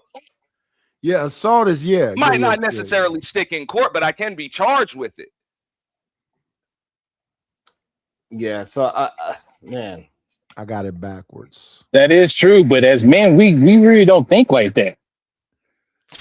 Well, I know me personally, I don't think like that as a man. Like, oh, someone gets my personal space, that's assault. I never thought like that. Okay, so if somebody invades your have you ever had a fight, Cam? Oh yeah. So you have fights before. What pushed you to fight somebody? Oh shoot! As soon as they swing, because their words don't mean nothing. A shove, we initiate the shove back and forth, do the shoulder press. But if you swing on me, then the fight started. What if it's multiple you're talking about little. We're not talking about no little kid fight when when we shoulder to shoulder. I pushed you, you pushed me. We talking about this is crazy. So you basically saying somebody came between y'all and said your mama wear pennies, your mama don't, and you hit your mama wear pennies. This is crazy, man. No, it's not. I'm not that childish now.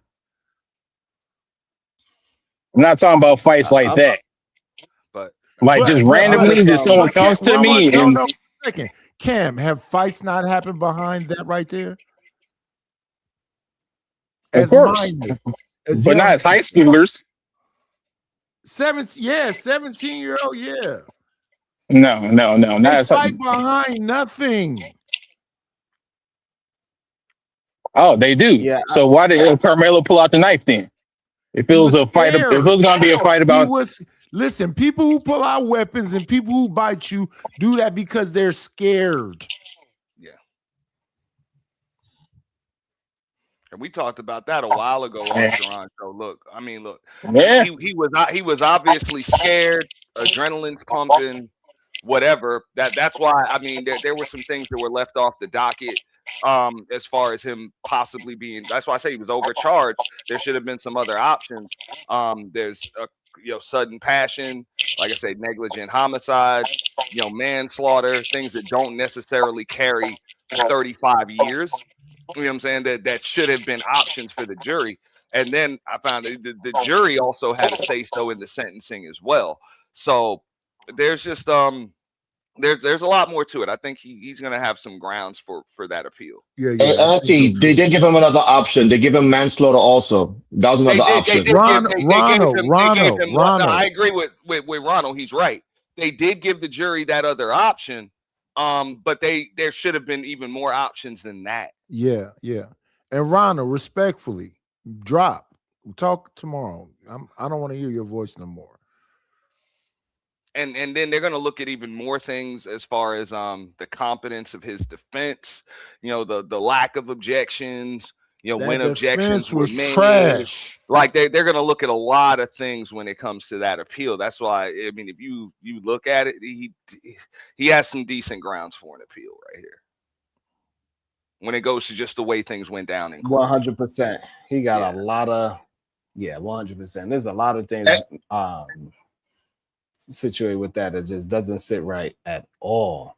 And again, I don't understand what video people are seeing. I guess I gotta find a close-up version for people to see the blurriness, like how Auntie said. Like it's so blurry, you don't even see Karmelo until he actually runs away. Yeah, eventually, because he's in a soft gray sweatsuit, and you don't see nothing but black sweatsuits up in that tent. So, which proves he was seated the whole time until the act happened of the pushing and the shoving. Then he gets up, he does a thing, panics, runs off, don't know what to do, comes back to everything about it says fear. Nothing about it says gangster, hardcore. No, not at all. But I mean, look, I'm gonna keep saying it. Look, both of them kids made some serious mistakes that day. Melo's was even bringing that knife and then using it. And Austin's was not keeping his damn hands to himself. Yeah.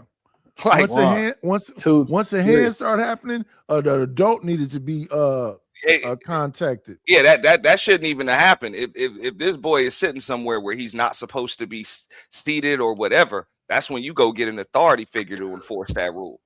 Yes. So I mean, so each one of them, they made a mistake, and there are consequences for each of those mistakes. One person lost the next 17 years of their life, or 5 to 10, depending on how long it takes for the appeal to go through, and the other one lost their life for his mistake. Yeah, 100%.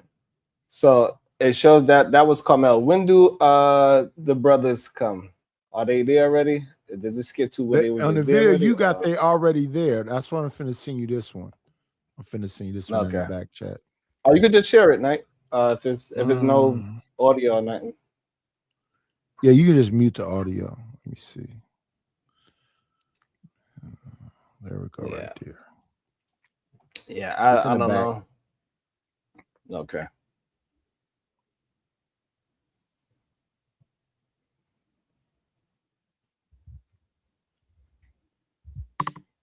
Yeah, just it's already at the spot.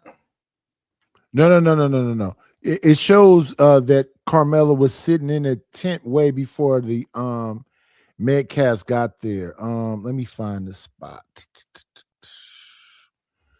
Started. Let me see. Because it shows that he was there before. Because they it like got it's there. the same thing. No, it's not. It's not. Because let me see. Okay. The one you have, they're already up Let in me there do shoving this. him or whatever else. The comedy hype one is you see the Okay. Metcalfs come up. First you see Austin with one person, then you see Hunter with two other people. So it's 5 people all together. I mean, if anything, that video proves that a good 90% of the people at that track meet were trying to get underneath that damn tent. And then it points out it has a because it's raining. counter. Let me see. You started where does this count? At 2 minutes and 40 seconds. Started right there.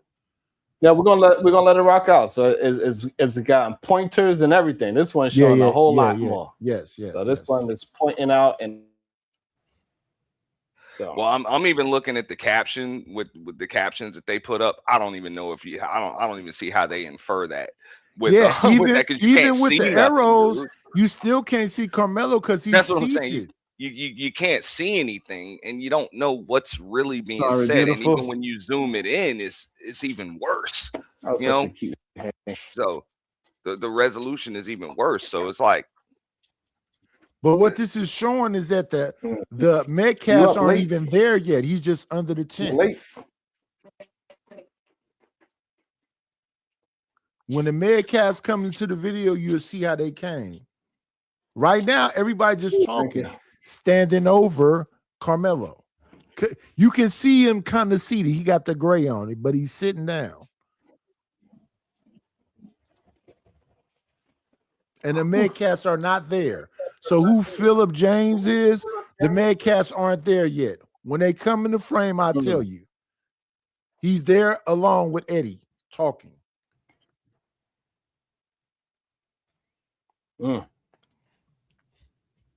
The Metcalfs aren't even there yet. He's been there, and nobody's telling him to leave. I mean, wow. And I think even if you listen to I heard the interview that that Jeff Metcalf had with Jason Whitlock, right? And he said that one of the reasons why Karmelo got 35 years was because he was kicked out of that press conference, and Carmelo's family didn't want to pray with him. And I'm like, Bingo! I'm like that's grounds for appeal right there. Like, they ain't gotta pray with you. Well, they ain't gotta pray you with gotta you. blame that on Dominique Alexander. No, but that's my issue right what that there. got to Like, do with the law? that has nothing to do. Exactly, that don't have nothing to do with anything. If that's even taken into consideration about how his family handled a press conference after their son was already arrested and charged, and I think at this point probably even out on bond or whatever. Nah, that's not supposed to be taken into consideration. Not during the case, not during sentencing, none of that stuff. Now that has nothing to do with anything. Now the point of me giving Sharon this video is that Karmelo's up under there forever talking. Nobody's telling him to leave. He's just the Metcalfs still haven't made it there. So Philip James, I don't know what you mean. It was there 3 minutes before. When they come in the frame, the arrows will show when the Metcalfs get there. They're still not there. He's talking this whole time in peace, no problem, under the tent. And they saying it wasn't storming, but it was raining. You see a dude with a yellow poncho on. You're going to see some people with umbrellas on. You're going to see some people with clear ponchos on. It's not storming, but it's sprinkling. It's raining.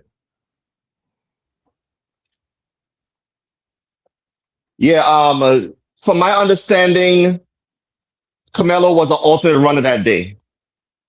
Yeah, he was running. He was running earlier that day. Yeah, he's an alternate runner. And also, Nidus is right. Yeah, the Metcalf twins, they helped put the tent up. Then they went to the middle school. They used to go to that middle school before, say hi to the coaches from the middle school. And Anthony, while he was at the middle school, Anthony came in and sat with his friend in the back. And then eventually, the Metcalf boys and 4 other boys, altogether was 6 boys that came.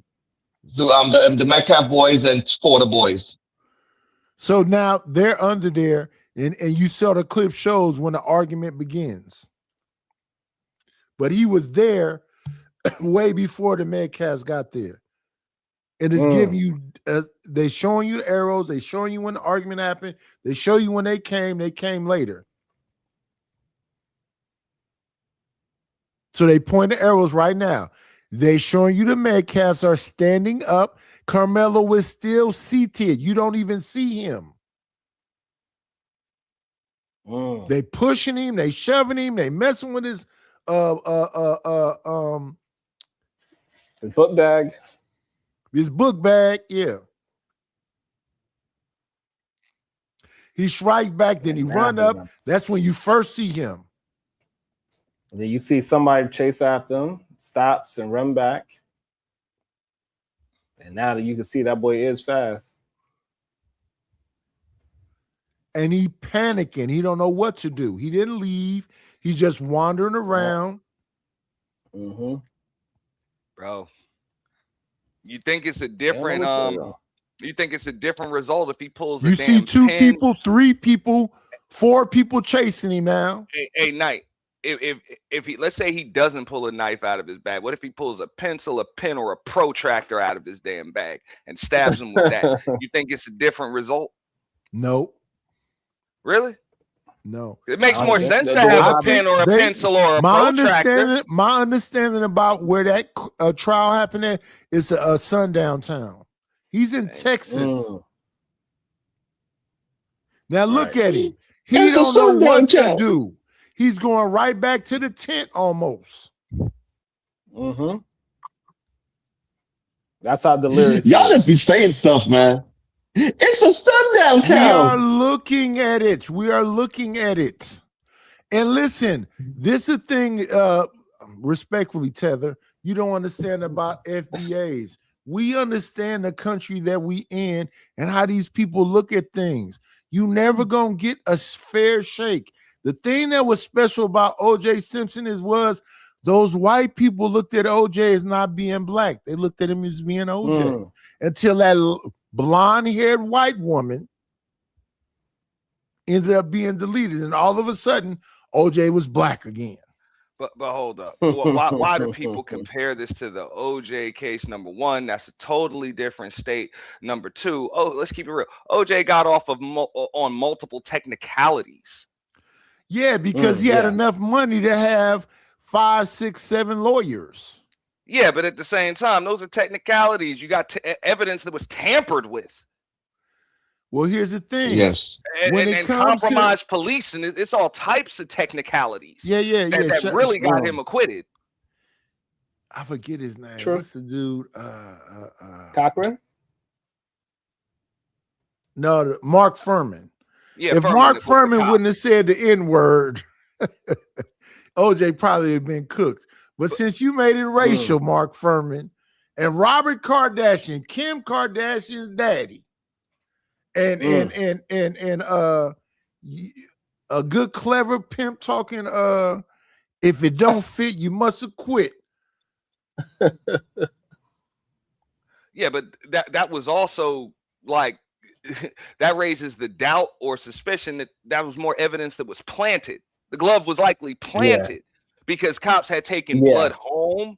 Like they had taken blood from the crime scene, took it home, put it in their freezer. Then all of a sudden, a glove that doesn't fit, that's covered in blood, shows up in the evidence room. Come on, crazy. And it doesn't even fit the guy. You know what I'm saying? So OJ got off on technicality. So, like I said, does it mean that he's innocent? But look not at necessarily, Karmelo. but he's definitely not guilty. Look at Karmelo. He don't know what to do. He just out there. Yeah, he's just wandering.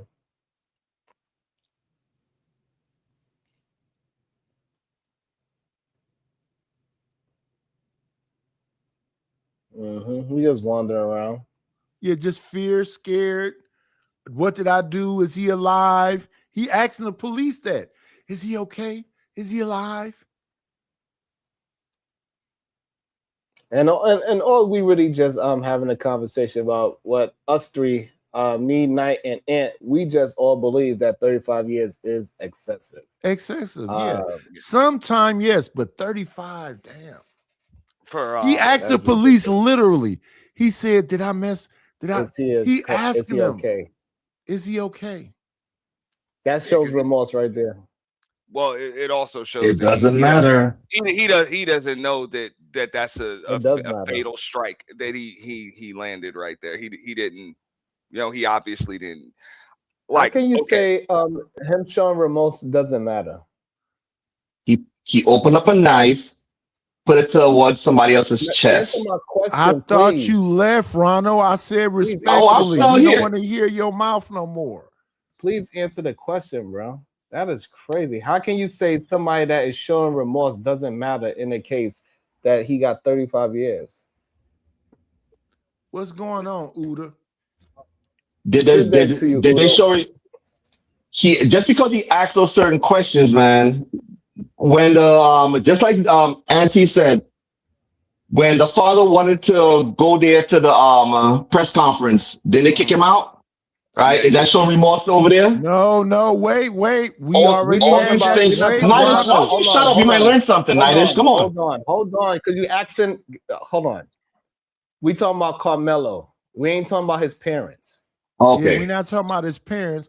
And in that press conference, they had a goofy named Dominic Alexander, who is Yeah, a a baby ambulance shaker chaser, like and a baby that other. shaker. Whenever I see Gloria Allred somewhere, I already know it's finna be some effery. Whenever I see This is just certain people, crazy. they're gonna do what they do. He's the father should have took. They should have been more respectful of a grieving father. That was the most horrible thing to do, but that wasn't them. That was Dominic Alexander that did that. and These people, even if it these was people them just though, it move wouldn't have that anything to. community. I got you, But No, no, ADS. no, even no, if no, it no, no, was no, them, no. it wouldn't I have got you, anything to ADS. do with their son standing What's up, trial Sharon? How's it or going, something brother? that Good happened morning. ahead of time. I'm gonna bring you in shortly. I'm gonna bring you in. So, but I am favoring people on camera, ADS. So you go after Uda. Uda on go. What is your thoughts? And then we got ADS right after that. All right. Salute, Sharon. Salute the panel in the chat. Y'all need to stop following videos that's just on TikTok and going around. The way it goes is that Carmelo Anthony and the brothers arrived 2 minutes within each other, 9:54 and 9:56. About 4 minutes later, 10 a.m., the altercation spurs off. About 5 minutes after that, the police and the police or the ambulance arrive on him. 10:07, they're working on him. 10:10, the blue tarp is up. That's just court records facts. That's just what happened in court. Okay. And they say that Austin arrived 2 minutes before Carmelo did. That's what they say.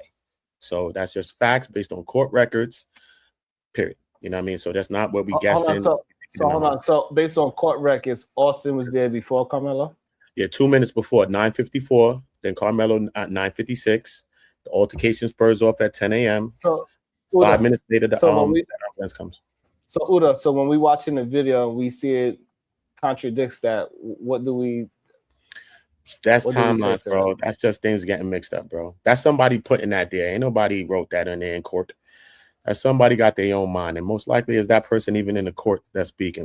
I'm talking to people that's actually in the No, court. I'm talking about so the video that they released. You saying that video is wrong? No, the video's not wrong. The video's not I wrong, think but it the doesn't But show the when video captions, that we in that but video. I'm gonna show you. you talking hold about on, the y'all. captions in the video aren't necessarily Yeah, accurate. like the captions and Yeah. stuff that people put on the Yeah. words and stuff. Those things are people adding their own. Yeah. People trying to go viral. And I It's a bunch agree of with things that. going on like that. Yeah. So I could send you a link to like the videos. If you don't have the videos, Sharon, I could send you the link to the videos. I played the one that the news sent, but you could send me. I'm gonna send you the link. The link is gonna give you all the photographs, the prosecutor's evidence, the defense's evidence, all the videos, the body cam footages, the east wing, north wing, the entry door. When you see Metcalf walk inside there, after the end, you see Carmelo getting walked out by the police through the entrance. I'm gonna send you the link to your Instagram so you have all the videos. But when you go through the prosecutor's photos, just look through them first a little bit, because after you get to like a blue video, you're gonna see Austin Metcalf and his wounds and stuff. So I don't want you to show that or play that. So try to look through the prosecution photos. It's 58 photos. Kind of look through them. I'll try to find which one exactly and let you know. Probably message you and tell you. But I'll send you the link to your Instagram right now. and it'll give you all of that right there. So you'll have all the videos, and you'll have to look at them from news or from whatever people doctoring up. You have the official thing from Collin County, their evidence that the judge released. You'll have that. So I'm gonna send that to your Instagram right now. Phil James, thanks, Uda. Ain't fucking with it. So, is Collin County? But let me ask Uda this because he sounds like he's informed. Is Collin County a ADS? You can go right after. Let me just after Knight and Uda go through their back and forth. ADS, you got it. Then we got Shadow. Yeah, it's considered that. It could be considered that Knight. Yeah, it's one of those towns. A couple of those other towns around is even worse than that town, but it's one of those towns though. It's one of them towns like that though. Okay. So y'all good there? Go ahead, ADS. No, I just wanted to come up here and say that to me, the system failed them in its own right. People had the amount of ammo they needed to kind of take them out to this point. But to me, the biggest failure was the parents. That felon dude, and then the money, right? You get this $75K lawyer for this high profile case. The guy goes in and says 2 words. Your son gets convicted, locked up for 35 years, and now you got to go to the state to appeal it. I mean, there were so many failures along the way when it came to this boy, right, that no one talks about, versus just the case itself. There was plenty of reasonable doubt in the video. It just was never brought up in context. Hold on, but ADS, I mean, a lot of people are talking about that now. I look, in a case like this, when it's pretty obvious as far as what happened, but you're trying to prove self-defense, I know people are like, look, it's up to the prosecutor to prove someone guilty. But when the facts are kind of laid out and you're trying to make a case for self-defense, that burden of proof does kind of shift to the defense a lot of the times when it comes to that. Because so I don't see how you can prove the perceived threat without putting him on the stand and allowing him to explain what he perceived. It's pretty tough. Absolutely. The same way how they did with Kyle Rittenhouse, right? He got off because he did all that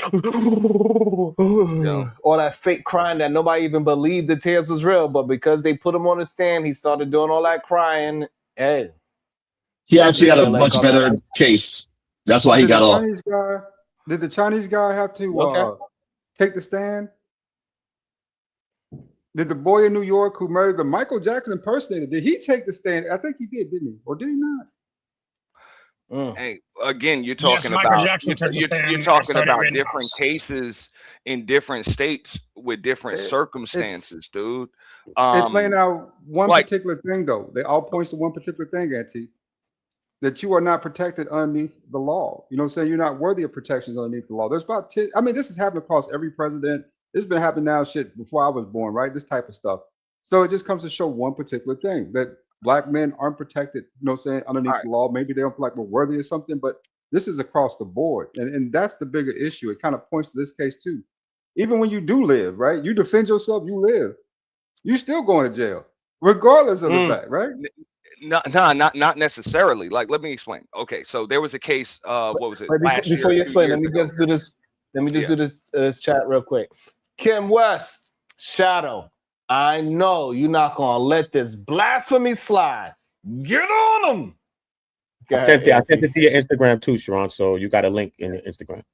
All right, I'm gonna check it right now. Thank you. There was a case with Travis Rudolph, if you remember that.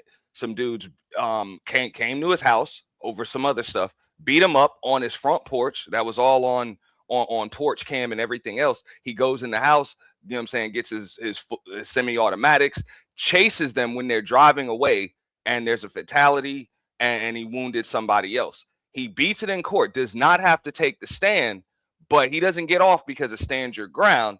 He gets off because of the castle doctrine. You understand what I'm saying? And that's what I'm saying. That's different. It's not the same. And this is not one of those types of cases. That's my point. So we can bring all of that stuff up, but they're like you're bringing the law into play. You know what I'm saying? The law in different states is going to handle things different ways in different situations. So can we bring the law into place real quick? See, I can't get a word in. Can I get my little back and forth? And you got a Shadow from there, for real. But you got 2 other states, cases in the state for boy killing a boy in the bathroom, and then another one where he actually takes out a boy, I think, and he gets criminal neglect for it, right? You know what I'm saying? So this is all in the same state. It really comes down to lawyer. Travis Rudolph is an NBA ball player. He He can was an afford a real NFL lawyer. player. NFL player. He's rich. He can afford a real lawyer. 75K for a lawyer ain't gonna get you too far in that whole process. That's all I'm saying. That's all Okay. I'm saying. And let me It ain't explain good this, for right? her. First of all, Travis Rudolph was a former NFL player that was cut after after tearing 2 ACLs, right? He was living with his mother. He was broke. Yeah, Okay. he wasn't rich at all. And then they had just buried his father because of a negligent homicide or whatever in the club. I know because it was local. It was right around my area. So I know what happened with his father and everything else. He was broke at that point. So he probably couldn't even afford that lawyer that they had in Texas for Melo. Yeah, one of his friends helped him out. One of his friends, who was, I think, is still an NFL player, helped him out with the money so he could get a Yeah, lawyer. exactly. And he was on the Him and his Giants. family were broke at that point. But he Yeah, still he was got a a decent lawyer. That's the point. yeah, he was an unrestricted free agent to the Giants. So I know, since I'm a Giants fan. Yeah. Well, I'm just saying he also had the Castle doctrine, backing him up. This is not one of those cases.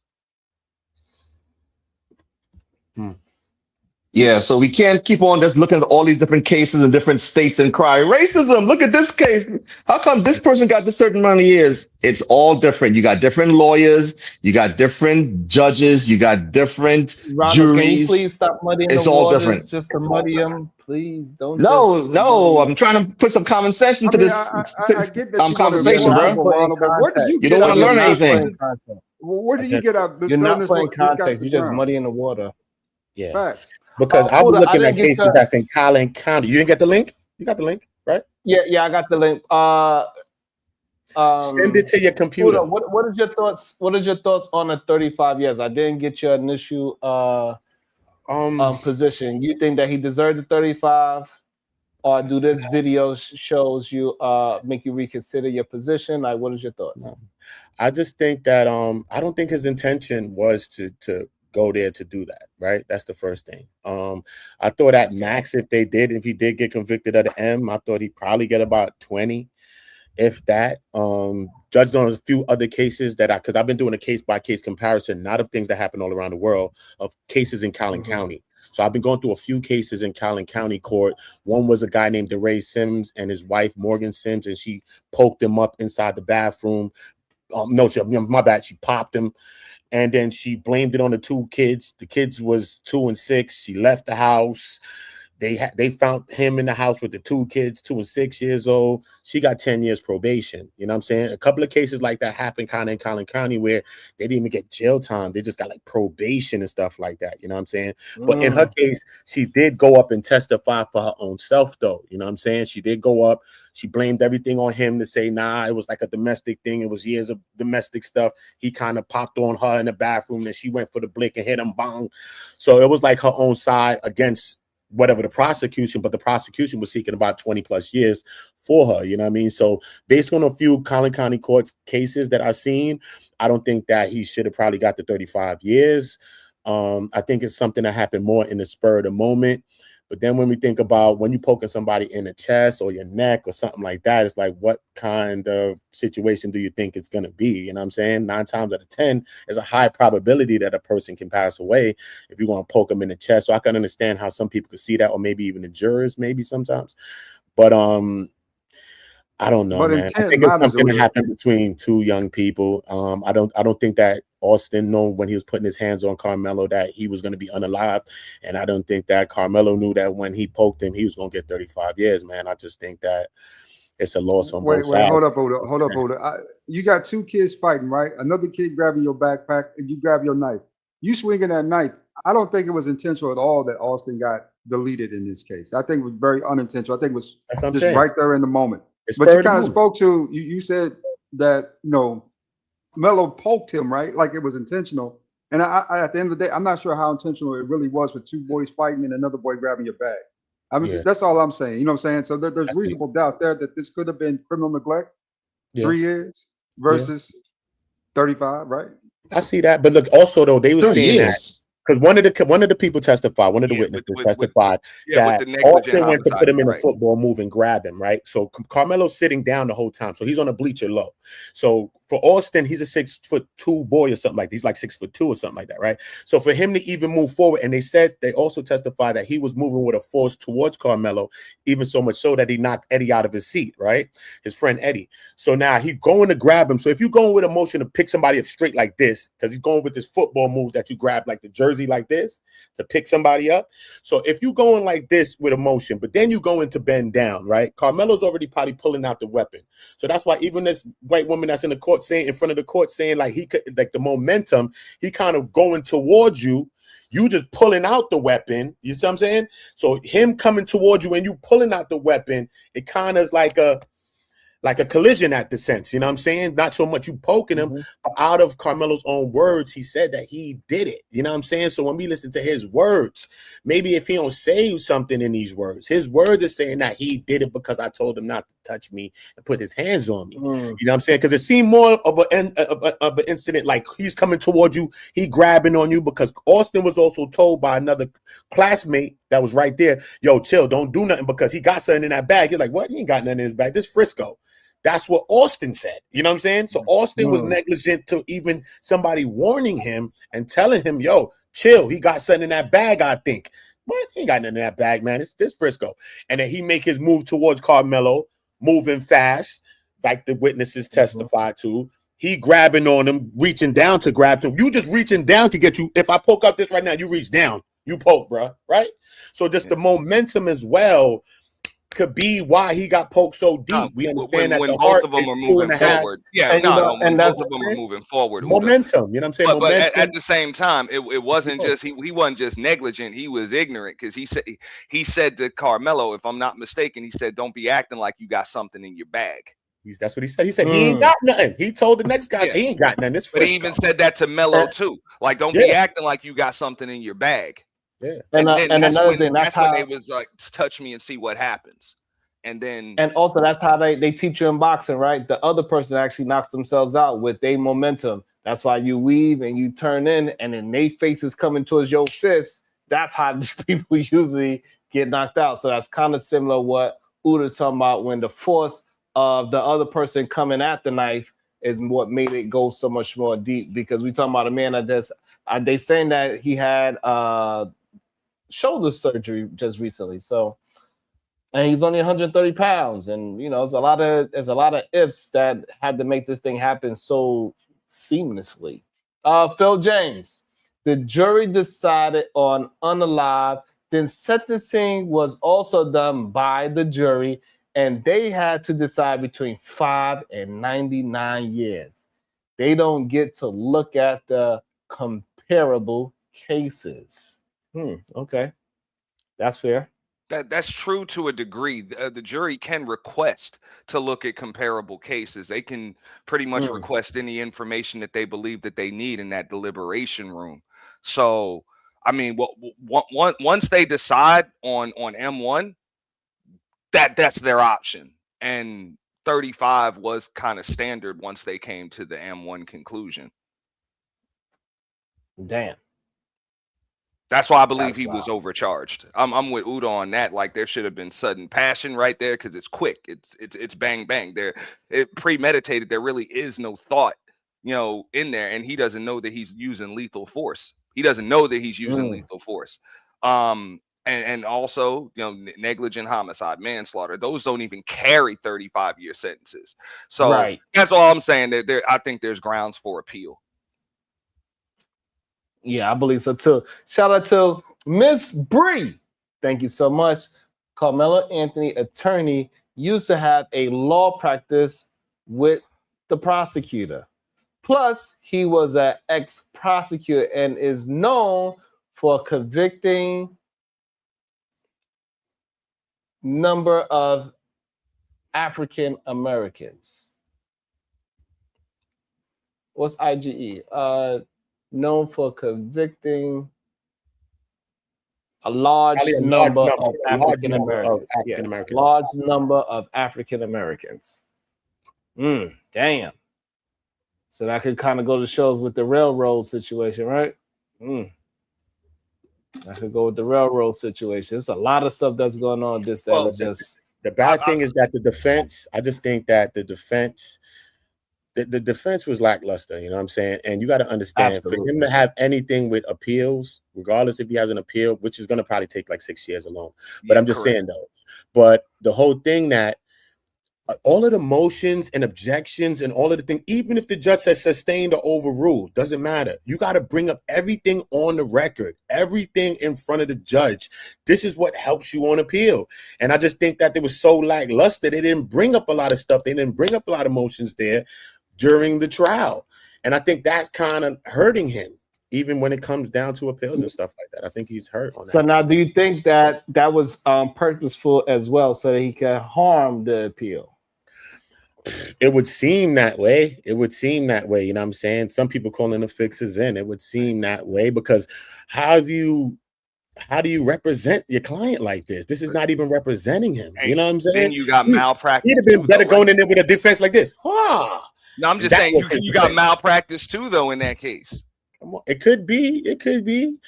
You know what I'm saying? But you know what I'm saying? I don't know, man. They had like 2 objections, bro. People wasn't even objecting to things. You know what I'm saying, son?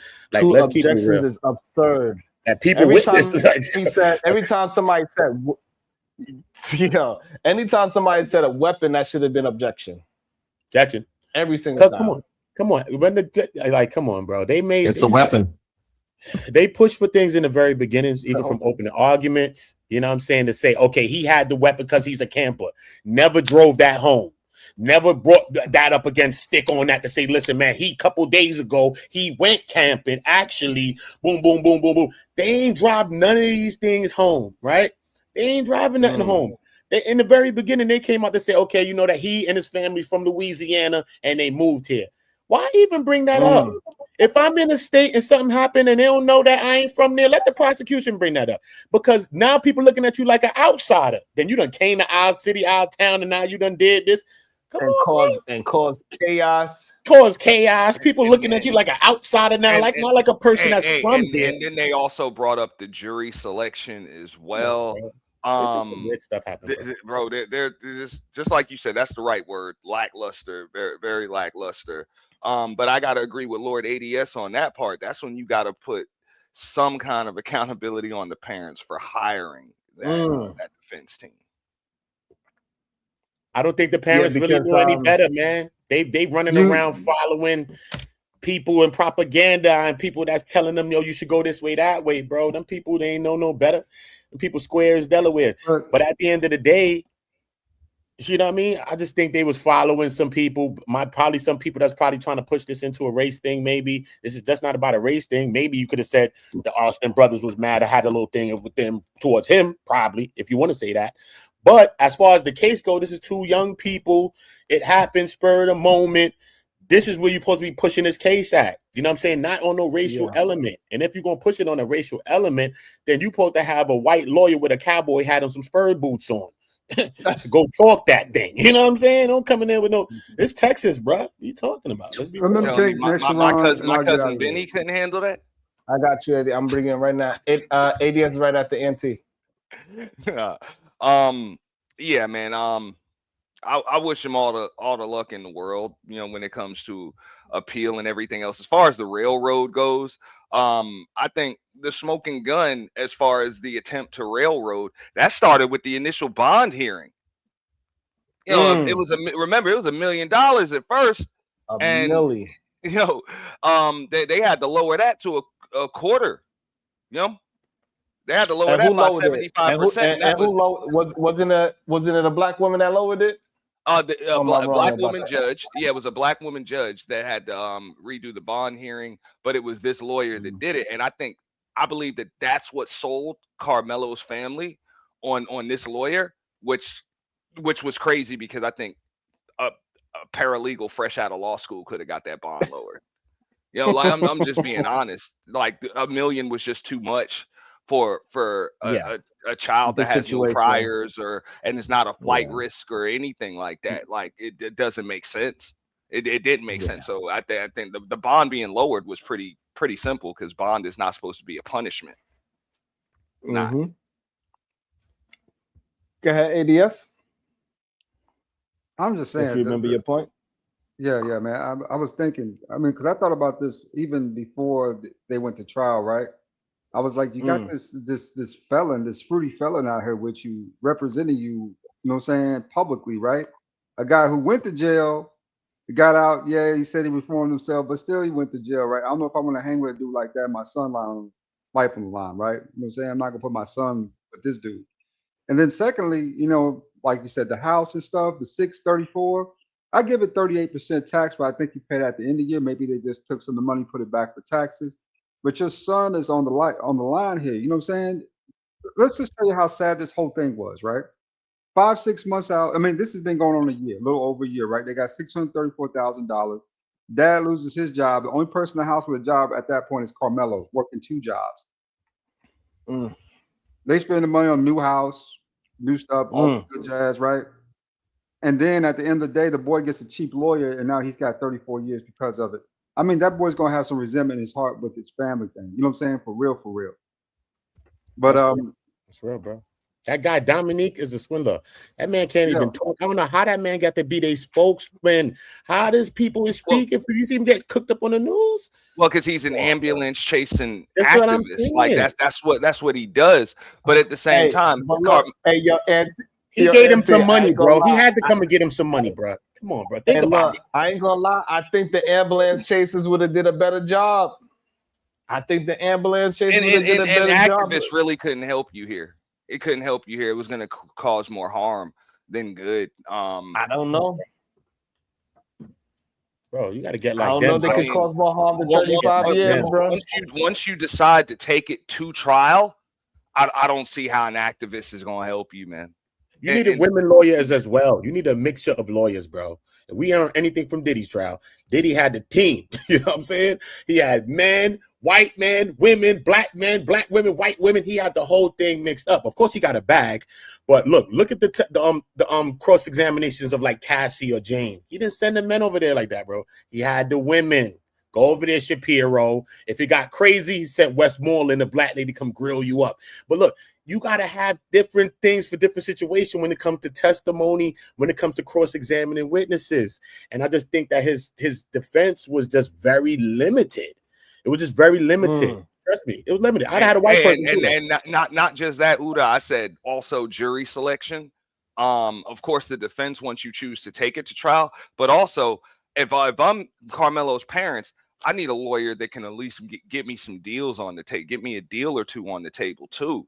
Because a plea should have at least been an option. So when people are saying, "Oh, well, a deal wasn't offered," no, I need a lawyer that can request and negotiate something. If you don't have some kind of resume that shows that not only can you make deals, but you can also fight, like you have a history of fighting cases like this in court and possibly winning, that's it, man. I'm rejecting your application. Next. You need and one of this them was the lawyers. part that Y'all are really got. forgetting I need a a lot of Lincoln lawyer. steps. You know, Y'all are forgetting a And lot this of is the steps. part and that steps ago. that really messed me up, right?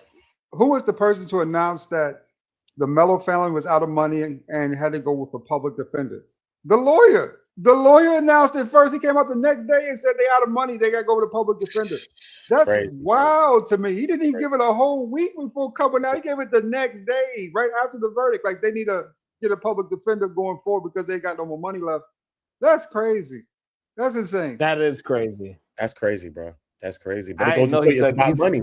So what he said that for the appeal court, for the appellate court. That's why he was saying that. yeah, That they they wanted wanted money. they wanted a court appointed attorney. That's what I read. I don't know if it's true, but that's what I read Nasty work. somewhere. That's Yeah. wild. Nasty work. That's nasty work, bro. Yeah, that's nasty work right there. That is just insane. Shout out to the over 220 people watching. Make sure you're hitting that like and the share button. I would like to have the same amount of viewers as likes. Let's get it close to it at least. Get some more shares in there at least. Let's get it together. But I did also hear that like some of the things they didn't just buy, like they didn't buy a house with that Right. money. They bought a house before that money was even released. So whether they use it to make mortgage payments or whatever, they got approved for the loan and all of that stuff before any of that money was dropped. They did use that money, however, to invest in. There were some other businesses and some other accounts that they put some of that money into. So I don't think that was the worst thing that they could do with that money. I mean, you want to try to make sure that your family is good and your son is good if and when he does get out. You know, whether that be 7 years from now, 10 years from now, or 17 years from now. So I don't think that's the worst thing. No. They Okay. should have took that Let money me. and went back Wait, to hold up. Baton Nope, I'm Rouge. done. No, hey, nope, I'm stepping in. You don't. No, because y'all said some things that we're talking about law, but y'all are missing some of the most important things. Like one, had Okay. his lawyer actually made the argument for self-defense? If you realize that he did not. He didn't argue Okay. self-defense, so how could the jury even consider that deliberation? Mm. Like, I keep asking that Okay. question That's because you can look.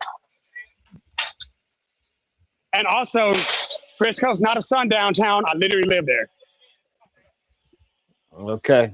Great points. Also, let me welcome into the show TJ. Good day, TJ. What do you think? After this video, did it give you some more confirmation, or did it make you reconsider your position that you had? Can you hear me, Tommy? I don't think he can hear Yeah, me can y'all as hear of me? right now. Oh, Yeah, there I we go. think Yeah, he now might we be on can. a delay. Hello? Yeah, we can hear you now. You can hear me? I think he's on a delay, Yes. Okay. Sharon. I was saying, Yeah. oh, well, I was just saying that basically I viewed it this way. I had already said what I thought, and I thought that he should get fewer years. But I think that after I saw the video and I saw that people were lying about what they saw about this crab walk and he was getting manhandled by several people, it seems like we're doing everything. And I thank that brother for saying it's not a sundown town and all this. We went straight to he's the victim, even though there's a dead person there. It's racism. From the time most people first saw this on their timeline, it was automatic. It was racism, and we'll believe everything bad about the white boy, even though the white boy dead. To me, that was like a horrible way to look at it. But after I saw the video, I actually think the number might be right. You take a knife and you tell somebody, touch me and find out. Touch me and find out. You've already decided you are going to stab somebody over being touched. Those words are going to be used against you. You didn't say y'all beat me, and this is what I don't like. All y'all claiming that he was beat up, he was not beat up, but he was jumped by a bunch of people. When the police pulled him out, his words weren't, they grabbed me. He said he did. His own words hurt him. He didn't say he got jumped. He had plenty of time to say he got jumped. Yet y'all have spent all these lies telling the internet this, and then the lawyer set up there and wanted to be an activist more than an actual lawyer. And the family, the same thing. If you care about your son, you're going to tell him somebody lost their life. You ain't getting out of this with nothing. And I guarantee you they offered him some kind of deal, but that dude who wanted to be the next Ben Crump, he said, no, we can beat this. And they took their chance. And whenever you take your chance on a case, they're going to give you the numbers that they think are commiserate to when the fact that they had to go to trial with you instead of you taking a deal. That's just where I see it. DCW. He was not offered a plea deal. It's not on the. Hold on. Let me read it. Let me read the super chat before you rebuttal, Shadow. DCW 2090-05. Something of that nature. I believe this lawyer's performance was not only lackluster, but intentional and should be part of his appeal argument. He was clearly misrepresented.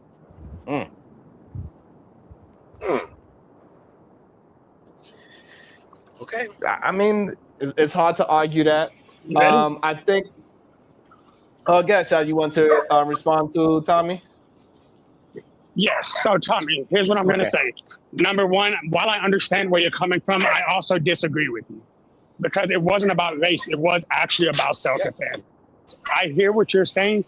You're saying if he says, if you touch me, I'm going to. Yes, that would imply intent. But we said premeditation, which there was not. Literally in Texas, he was allowed to do everything he was allowed to do. Had that been raised, because you're saying all the people who talk about him getting jumped, The confrontation was started by Hunter and ended by Austin. By literal definition, two people engaged in contact with him. Two of them. With that being said, most reasonable people can believe if I get in a fight with one twin, I probably have to fight the other. Would you agree with that? Would you say that's a reasonable suspicion? Okay, I'd say that's where I'm reasonable. coming from. So the issue is that his lawyer didn't argue why he had reasonable suspicion that he could sustain serious bodily harm. Keep in mind, in Texas, the fear of death is not the point. It's or serious bodily injury. If he got jumped by people whose combined weight overweight him by 3 times, yes, he could really believe I had the capability to be seriously injured, i.e. I have the ability to defend myself. His lawyer never presented that. His lawyer never presented any objections during the trial. Any of them. All his objections were pre-trial. So as Uda said, he lost all of his objections for his appeal because his lawyer never raised them. Ron, can I get in there? Anyways, that's a stickling violation. But hey, Sharon, who was that? That was Hey, ADS. brother, ADS. Yeah. ADS, I'll be right back. All right. While Shadow be right back, go ahead, Tommy, if you like, you can respond to it.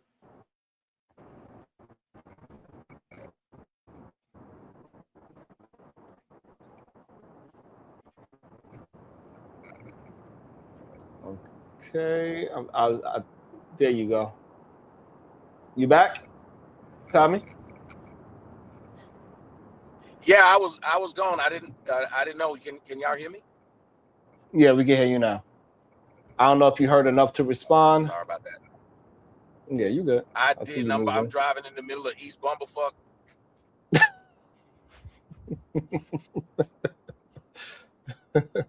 You see all these trees? I'm out here in Georgia. It's trees all over.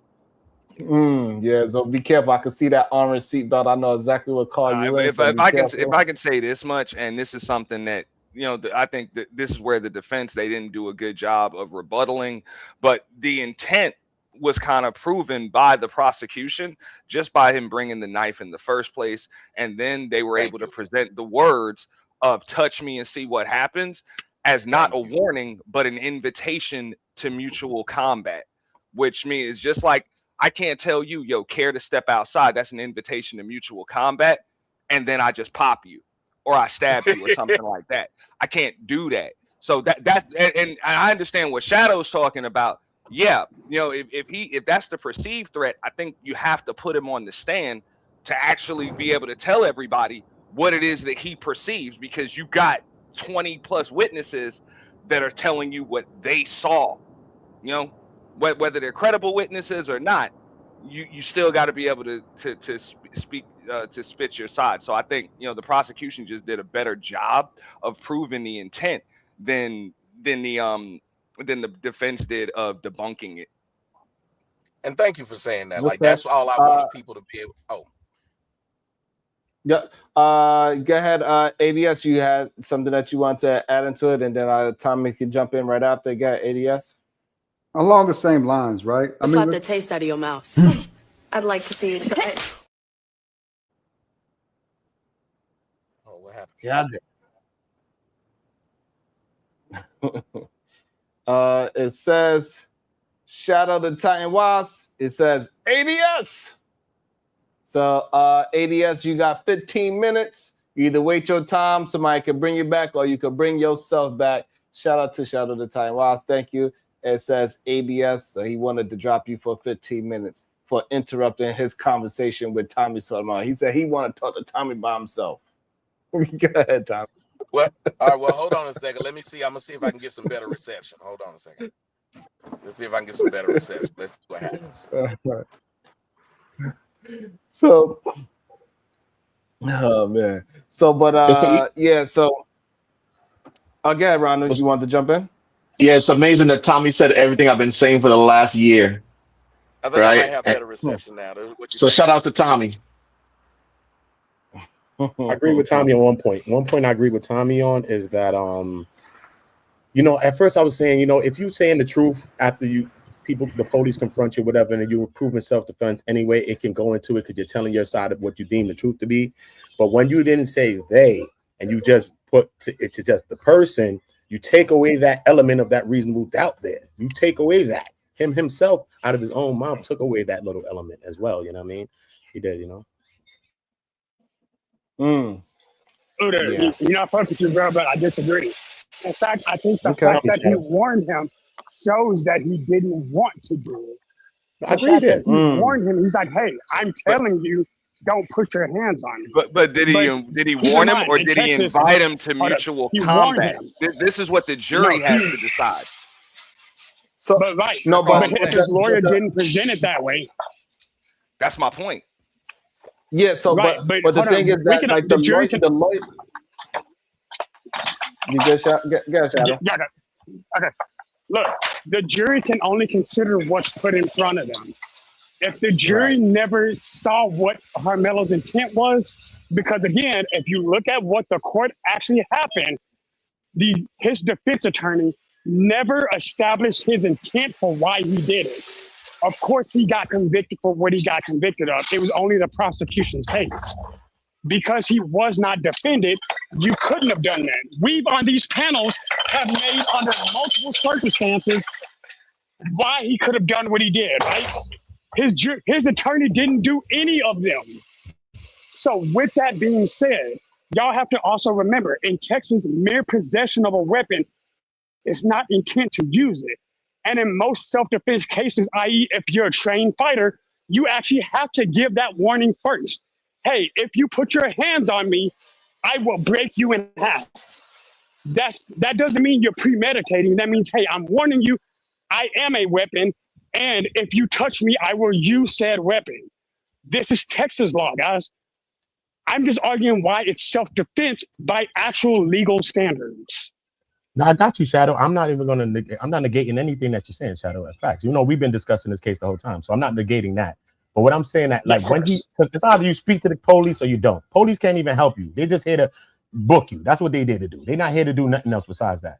So, but look, if Karmelo says, "Yo, I told them," just the word "them" right there, it creates that level of reasonable doubt. We don't have to even think about a video, nothing. Out of his own words, he's saying that. And then he never got a chance to testify for his own self to really put the jury and put everybody in his mindset of exactly what happened. So I think that element is kind of taken away, or it could be used against him in some senses. You know what I'm saying? That's what I'm saying. And also, I think that, and I agree with that. But even his lawyer did a very bad job of explaining what it meant in a black person's language when it says "touch me and find out." It doesn't mean I'm telling you to do something. Like, so when somebody say "hit me," when a black person says "hit me again," it don't actually mean "hit me again." It means you better stop before I do something to you. Do this again and you'll find out. It means if you keep on doing that, I'm going to do something to it. He should have explained it in how we communicate as well. So you cannot use the terms in a literal sense and say, "Oh, well, he provoked Austin." No, he did not. He was telling him, "Stop playing with me. Don't touch me. You touch me, you see what happened." That is a warning. That is not provocation. We got to stop acting as if Karmelo was talking in the literal sense. That is not fair. Sharon, I think we agree on that, and we also agree Sharon, that his also, lawyer he's did never a dealt with horrible cops. job. But no, his lawyer did a horrible job of explaining that, or at least making that a case when you're trying to get your defendant off of a murder one charge. I'm sorry, an M1 charge. Because he wasn't trying. That's what I'm saying. That's why I keep going back to, I think he has some grounds for appeal right here. That's just one reason why. Yeah, that's just one. But hold on, in order to even say that, there's a lot more. You have to. Yeah, there's a lot more. Hold on 1 second. 1 second. Hold on 1 second, Shadow. Welcome to the show, Art. Good day, Art. Okay. Art drop. We probably know why. Go ahead, Shadow.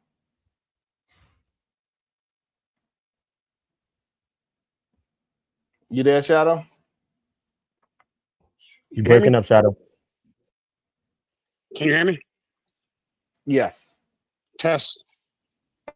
Okay. Yeah, we can hear you. In order to even claim ineffective assistance of counsel, Breaking up again, Shadow. Damn. No, I heard him. Well, I heard You him got to on raise that those part. motions during the trial. They got to say No, a lot of those he's talking things about for there. the appeal. He was talking about for the appeal, which is that's going to be part of it. And then, like I said, there's a jury selection. And just like you said, they're going to bring up the entire court transcript. They're going to bring up the objections or lack thereof, all of those different things. So, I think he's got grounds for appeal. But just like you said, Uda, it's a shame because you're looking at like at least 5 years before At least that. 5. Shadow Shout can out speak to to that. He from down there. He can speak to it. He know the vibe. Shadow hold know. on. He's not even going to Hold reach on. the habeas corpus standard. Shout out to Sorry. Phil James. Can you put the statue for unalive in Texas? Sure, we could do that again. We done did it almost on every show, but we can actually put what's the name of the penal code again? Was it 9321? What is it? 9207? What is it, Shadow? No, that's self-defense. No, that's self-defense. 0931 is self-defense. 0932 is lethal force. I think M1 is 4.06. Let me confirm. Okay. Yeah. So confirm that. So we'll look it up and we'll put it in the school chat. is 4603. The weapon in school is 4603, Penal Code, Texas. Yeah. And, okay, it's 1902. I was right. So 1902. Okay. And It's and M1. But keep in mind, he never even got charged with a weapon in school. Because that's 4603. That's 4603. That's not on his indictment. No, because it's 3.5 inches, and that's really going for a weapon that's over 5.5 inches, which that means it's not an illegally prohibited weapon, period. Even though you know that weapons ain't supposed to be on school grounds, the size of the weapon itself doesn't make an illegally prohibited weapon. You know what I'm saying? Period. Anyway. I mean, I don't know. Okay, so when you say like a legally prohibited weapon, like I can have I know where I am, and this is a different state, but I can have a permit to conceal, but a child can't have that weapon. You know what I'm saying? Like I can possess a firearm, I can possess a knife, I can possess, certain types of things that a child cannot possess on school grounds or school functions. Actually, outside of the house, firearm. You can't have it. No, right. The school grounds is a different conversation. I agree with you there. But also, it's not, that weapon was allowed. And I'm calling it a weapon for the sake of conversation. It actually was, minors are allowed to carry that across the state of Texas. Like no matter where you are in Texas, you're allowed to have that knife. Okay. Just factually. Shout out just to as Phil a factual James. correction. School grounds are a different story, though, bro. You know that. No, I agree. Phil James, only one of them is required for prosecution. Okay, so we can read it if you like. Texas Penal Code Section 1902 addresses M. In Texas, it defines, let me make sure we get the whole thing. Let me get it. I think I'm cutting some things off. I am cutting some things off. Let me get it. Yeah, sure. Yeah. Texas Penal Code Section 1902 addresses the M in Texas. It defines the offense as intentionally or knowingly causing the unaliving of an individual or committing an act clearly dangerous to human life that is the result in unalivement. The statute also includes the provisions for sudden passions and the manufacture of controlled substances leading to an unaliving. The penalties for M can range from 5 to 99 years in prison or life, dependent on the circumstances of the offense.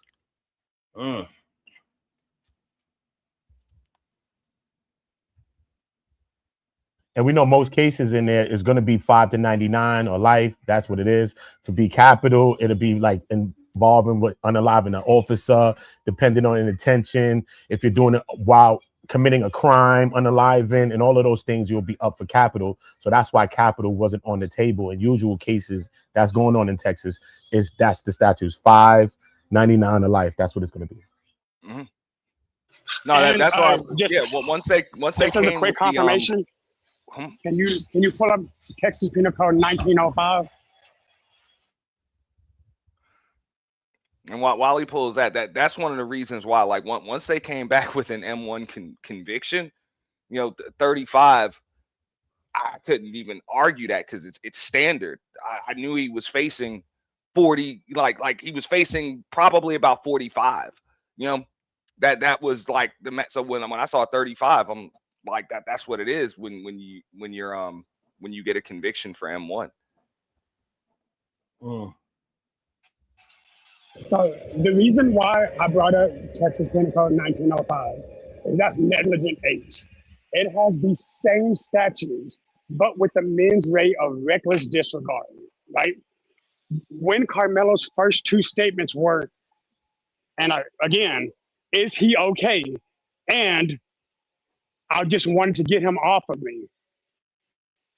It shows that his actions were in reckless disregard of the consequence. He did something without knowing that it was going to cause that unaliving. That's why most other cases in Texas that people compare it to literally end up being charged with negligent age. Yeah. Zoom it out. Zoom it out a little bit. But that's it. Criminally negligent. A person commits an offense if he causes the unalivement of an individual by criminal negligence, and then or B, an offense under this section is state jail felony. Is a state jail felony. Yeah. So I mean that should have been on the table as well. Yeah. That should have definitely been on the table as well. Absolutely. Yeah. Because you see it there. You see exactly, because after he starts to run, then he walks. And then after he walks, when he's running on the track and he runs into a woman who's like a staff member. I think her name is Tiffany or something like that, white lady, blonde hair. She's the one who ushers him to the other coach, the black coach, the big coach. The coach walks with Karmelo. You see it on the footage. The coach walks with Karmelo. That's when the coach tells him, listen, man, you might have thrown your life away if this boy passes away. You see Karmelo have a reaction. You know what I mean? The coach also walks away from him for a second. He gets distracted. He comes back to him. This is when he tells him that. Karmelo has this reaction, and then he hugs him. He hugs Karmelo. Karmelo hugs him back, puts his arm over him, and he's like sobbing in his arms right there. You know what I mean? So he's like, you can see that he didn't have the intention that he wanted to do it, or if he's thinking like he did this, because he was even asking, like, is he gonna be okay? And so, all of these things kind of factor into that same thing as well. You know what I mean? You can see it visually on the footage, though. You see it all happen visually. Then I know the testimonies of what was happening inside the court. So it's kind of piecing both together. It could have been a negligent homicide. It could have been, bro. Yeah. Or a man, Absolutely. at least, or a man. Could have been a man. One of the two. Yeah, which that's why I keep making the statement that I make. All M's are killings, but not all killings are M's. That's correct. But not even the the man, you know what I'm saying? That's a second degree felony. 2 to 20. 35 isn't even on the table, for that. Yeah, it's not even on the table. Great point. And that would have, and I think it would have been so crazy if he would have got that as well. So people were like, well, people would have still had somewhat of an argument, but it's a much more difficult argument to have when you say it is man or negligent. And I think the part that most people not recognize is that situations like this makes it really scary, because it shows that it's difficult to defend yourself. At least what it seems like, it's difficult to defend yourself as a black man. Like, you damn if you do, you damn if you don't. It's like they're just tricking us out of our lives regardless. If you don't do nothing, something tragic can happen to you. If you do something, something tragic can happen to you. But there's a step further. A lot of people ask, why did he talk to the cops? Well, you have to also think he's in Frisco. For the same reason why they didn't believe there was a knife is the same reason why he went and talked to the Exactly cops. right. That's what he was taught to do. He was taught that if a cop asks you a question, answer it. He probably doesn't know what Miranda rights are. They never read them to him, so how would he know? And plus, he's not a criminal, so he don't really understand not to say anything to the police because he's not raised as a criminal or raised as somebody that is even self-aware about police. Yeah, so he but didn't, then like you said, like he guess wrong. Yeah, my bad. like he not even aware of don't say nothing at all. Just let them arrest you and shut up. You're not even aware of that because his family just doesn't even have that idea that something can happen with him and the police. But then peep his words now. So now, He's Officer not out there Cortez like is the that. first body cam footage, Shadow, right? Officer Cortez is the first body cam footage that makes first contact with him. But then Richie comes in. It's the second. It's like a 17-second body cam footage. I sent it over to Sharon, so he has it all. So on Richie's body cam footage, you can't really hear it on Cortez's body cam footage. On Richie's body cam footage, when he comes over there, he says, "I got the alleged suspect." You hear Cortez talking to him. And then Richie walks over towards them. That's the next cop with the body cam walking towards the officer and Karmelo. And he says, "No, I'm not alleged. I'm the one. I know how this goes." Karmelo says out of his own mouth, "I know how this goes." I'm like, what are you talking about, sir? He's talking about, "I'm not alleged. I know how this goes." No, hear me out. Right. But he does know how it goes because he's watched TV. He understands what happens when cops come to you. When they ask you questions, answer them. Again, he's going off of a false belief of what he thinks he's supposed to be doing. That's why he says, "I'm not alleged."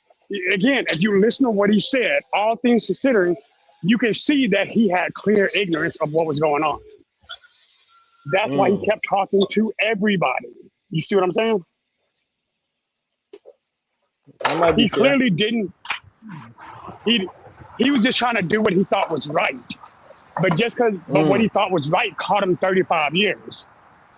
Goddamn. But hell, I even teach, again, I teach my kids, when the cops talk to you, don't sit there and fight with them, have the conversation, do what you got to do, but do not say you did anything. But I'm also out there. So I'm not going to tell my kids, hey, tell them anything they ask, hey, call my dad. Right, that's what you're supposed to say. But Tommy, if his family's not out there, why would he even think to do that? Driving while black with a red seatbelt, man. Take your time, Tommy, out there. Take your time, sir. Take your time, sir. First off, this is orange. Shit, my colorblind. I'm colorblind. But yeah, man. Like I think the problem is, and again, y'all won't like it, but I think the problem is we teach a whole lot of these kids that being an activist is okay, and I think he believed that he would have everything on his side by just blurting out, "I told him not to do this, hence he got what he got." A lot of times we have a false understanding of the law, just like all these people who've been talking about, and I really do appreciate the people you had up here, especially the fact that some of them are young, because they were saying, hey man, county, state, these things are different. Case by case, they're different. You can't hold the same standard per case. But we will do this, and we'll keep forgetting about all of the black people who have gotten away with things like that. I got a couple of brothers I grew up with that actually put somebody in the ground and didn't do no time. Ain't nobody protesting about that. I mean, their family was hurt, but other than that, nobody has cared. And it's like we gotta stop only caring when a white person does something, but we definitely gotta tell our kids, stop believing what you read on the internet. You can't tell somebody, touch me again, I'm gonna poke you, because you think Texas stand your ground mean you can invite the fight so you can respond that way. That's insane. I don't know if you remember, Sharon, that dude was talking even what about you're the saying side. is inaccurate. Sorry, my bad. What part? I thought you paused. What part? So you're saying What part? Texas Go ahead. stand your ground means that you don't invite it, right? And I agree with you, because you can't invite yourself and then claim stand your ground. But again, you also have to look at what is considered initial confrontation and then unequatable force, because both brothers approached him the way that they did. So you didn't technically disagree with me. You added more to it. No. So, but my thing that I'm telling you is you're misappropriating he couldn't have invited it when the initial aggressors were both brothers. The Metcalf brothers, by legal standard in Texas, brought in unacreditable force, meaning that they both came to him in an aggressive posture. Hunter began the confrontation, and Austin escalated it.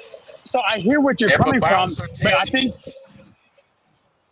So if a bouncer tells me you need to get out of here, or if you tell me, and I'm at we have all kind of parks here in Atlanta. If I walk under your tent and you say, hey, you need to get up out of here, and I say, touch me and find out, you're the aggressor because you told me to get up out of the tent, right? And now, so everything is fair game. Okay, then he should be able to win on appeal. If what you're saying is true, Well, he should hold win on. on appeal. But I think you're missing some points. Number one is that the bouncer at a club and students in a tent don't have the same authority of security there. In that No, and then I situation, turned the around only and I person said you have to you, write, and then I said if you were in a park and you were under your tent, I gave both right, examples. So cool, he don't have right. authority. Now go to the other one where you're just under your tent at a park like we have here in Atlanta, and I walk under there because it's raining.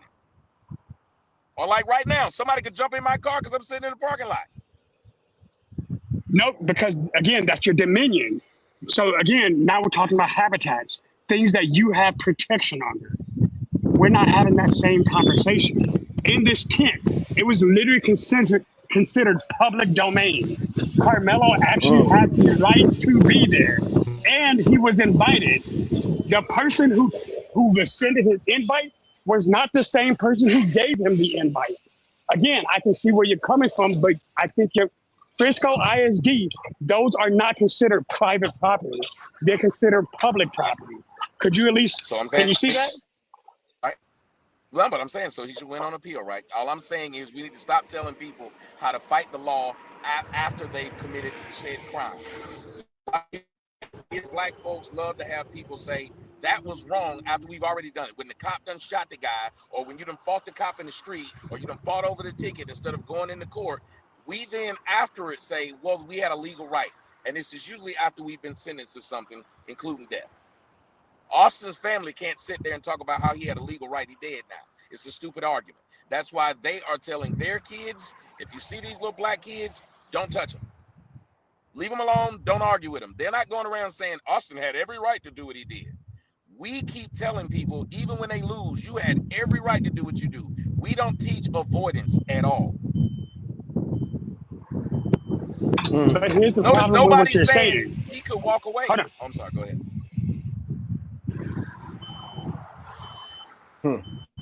So Tommy, here's where Somebody said me and you Texas Penal Code here's, 30.5D-3. The knife was prohibited. Yeah, we checked that one. Yeah, 4603, 46.03 goes more into 46, like knives and stuff like that. In the school, it deals with schools in the school, yeah. and what is prohibited or not.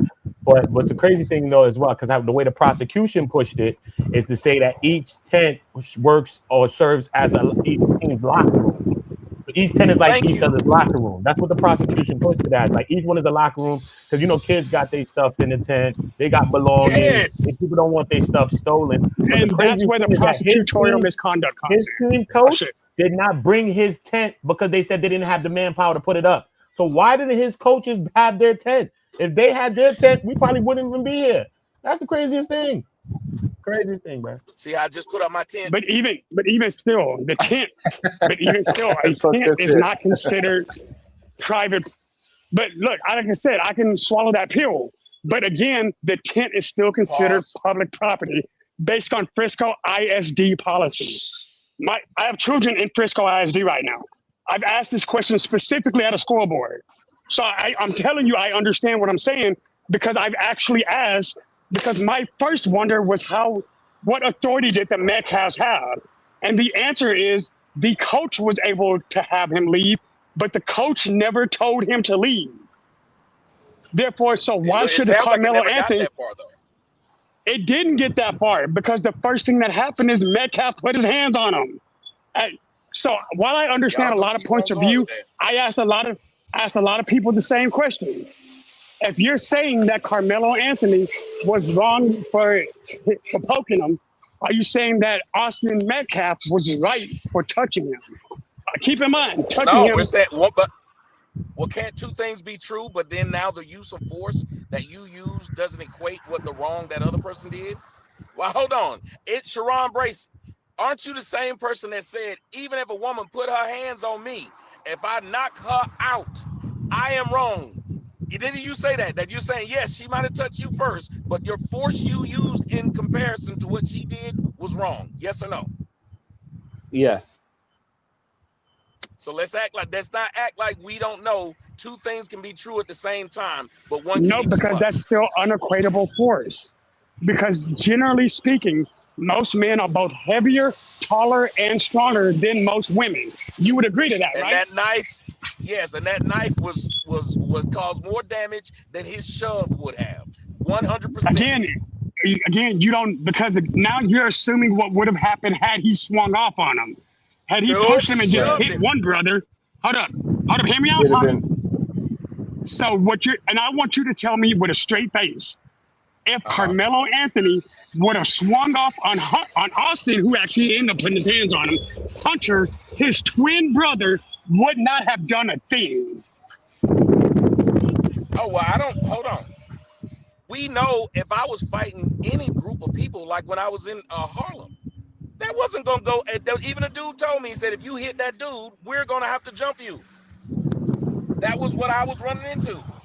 Cool. So let me ask you this then. Now that there's a reasonable understanding that he was going to get jumped by people that totaled 185 pounds more than him, is it possible that they he wasn't could that have? heavy. Yes, they were 213. One was 213 and Oh. one was 235. Go check me on it. No. Check I'm me on just it. saying, if you're scared, go to church. If you don't go in there scared, we know this. Why would you go in there But hold scared, up. ready to use a weapon? No. See, now you're saying what he should have done. You're making an odd claim. I'm not saying any of that. I'm speaking strictly on the law. What I'm saying is there was, in fact, clear, unequated force. He was clearly one outnumbered, outweighed, and outheighted. With that being said, the plausibility for serious bodily harm was real. Had his lawyer argued what I just argued to you, he would have won a self-defense case based on Texas penal codes. Agreed. State law would have protected him because it was reasonable to believe he was going to be, again, you just admitted to it. With that being said, that means that he had the right to defend himself in the capacity that he believed. That's a good argument. That would have been an interesting argument to see what the prosecutors would have said. But sad to say, the defense did a horrible job, in my opinion. Clearly, a lot of us YouTube lawyers would have did a better job, at least at making a decent argument. Even us YouTube lawyers would have made a decent argument instead of these, And then we also have these. What we could see is that like I have somebody in the back that is clearly is. He says, even though we don't know his credentials, he doesn't talk like a lawyer. He doesn't communicate like a lawyer. However, he says he's a lawyer. But look the way how he act, right? We could tell somebody like that in the court of law would do whatever they can to railroad a black individual. Right? We know that for a fact. Like you can see how he writes. But if we was to say, like, we see this man and we was to find out who he is and what cases he's doing, and we show all the things that he says as a lawyer, people like, nah, that shit is fake. You know what I'm saying, Uda? Yeah, He'll make up every excuse like, no, I got black friends. I even dated a black girl before. He'll make up every excuse in the world to prove that he is not what we clearly see he is. Yeah. He in the back calling us all the N-word. All types of ends back there, bro. It's crazy. It's crazy. It's crazy, bro. And he would literally say that he is not a racist man. No, that's crazy. It's hard to believe with that type stuff. It's hard to believe, bro. You know and these are the same people that be representing us and acting like they all for us to. Shit ain't true, bro. We just you don't said have it's a white concept, sir. You are the concept, sir. That's right. You are the concept, sir. The hell? But Sharon, Yeah, come on. even the penal code he just put up doesn't apply to schools. That's the No, irony of it. He's 4603 even goes to trying to make an schools, bro. argument that doesn't make sense. I'm saying 46.03 deals with schools, Texas Penal Code. You know what I'm saying? That But you got to specifically, know that. specifically. I'm Whoa, telling you, I've been whoa, specifically, bro. whoa! Hold up, Uda. You can't be a lawyer today. Yeah, You can't facts. correct him. Like that's what I'm saying. His argument. Look, if somebody makes a good argument for why M1 was accurate, I'll concede. But in counter, I always make arguments why M1 doesn't fit. And the reason I say he got convicted for M1 is because the judge, the prosecutor, and the defense attorney agreed to M1. Anybody who's seen this docket sheet can see he was never entitled a plea deal. He's never got a plea deal. It never was put in front of him. He never even got to consider a plea deal. People who've been in the system understand that's weird. Wouldn't you agree, Uda? Yes. So the Yeah, fact that they never even tried to make a plea agreement, and then people are like, well, his lawyer should have pushed for one. Everybody who's saying that doesn't understand how the legal system works. The lawyer isn't the one who goes to the plea agreement, it's the prosecution, because they don't want it to go to trial. And what they're trying to do is they're trying to save resources. But you also surrender all your rights. His lawyer let him go to trial and then surrendered his rights.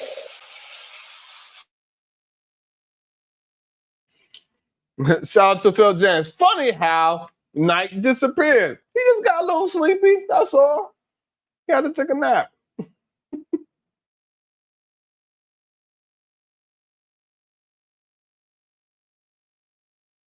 It's just a sad case on both sides, bro. You know what I mean? Some people, I see people online saying Austin should have been out of here too. He deserved what he got. You know what I'm saying? I think they was both young kids, man. Yeah, that's crazy talk. You know what I'm saying? I don't think both of them. You know what I'm saying? I don't think Austin deserved to be passed away, bro. I don't think that he should be doing 35 right now. There was those young kids that had their whole lives ahead of them, didn't get a chance to have children, to really fall in love and get a wife, run a family, run a household. They never got a chance to do. You got all that good 3.7 GPA point averages, and you didn't get the chance to use this in the world, in society, get a good paying job, provide for your family.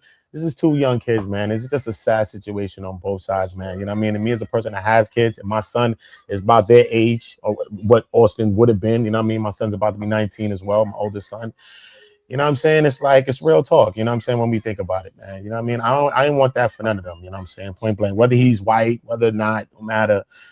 You know what I mean? I just really believe that Austin didn't believe that he would be unalived. And Karmelo really didn't understand that he'd be doing 35. You know what I'm saying? For real, bro. Just facts of life. Yeah.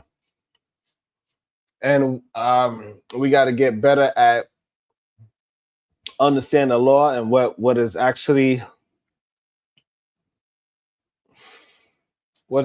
factual with the law. And you know, Tommy didn't make a good assessment of a lot of times we don't understand the law and how to use the law for ourselves because it's already stacked up against us. I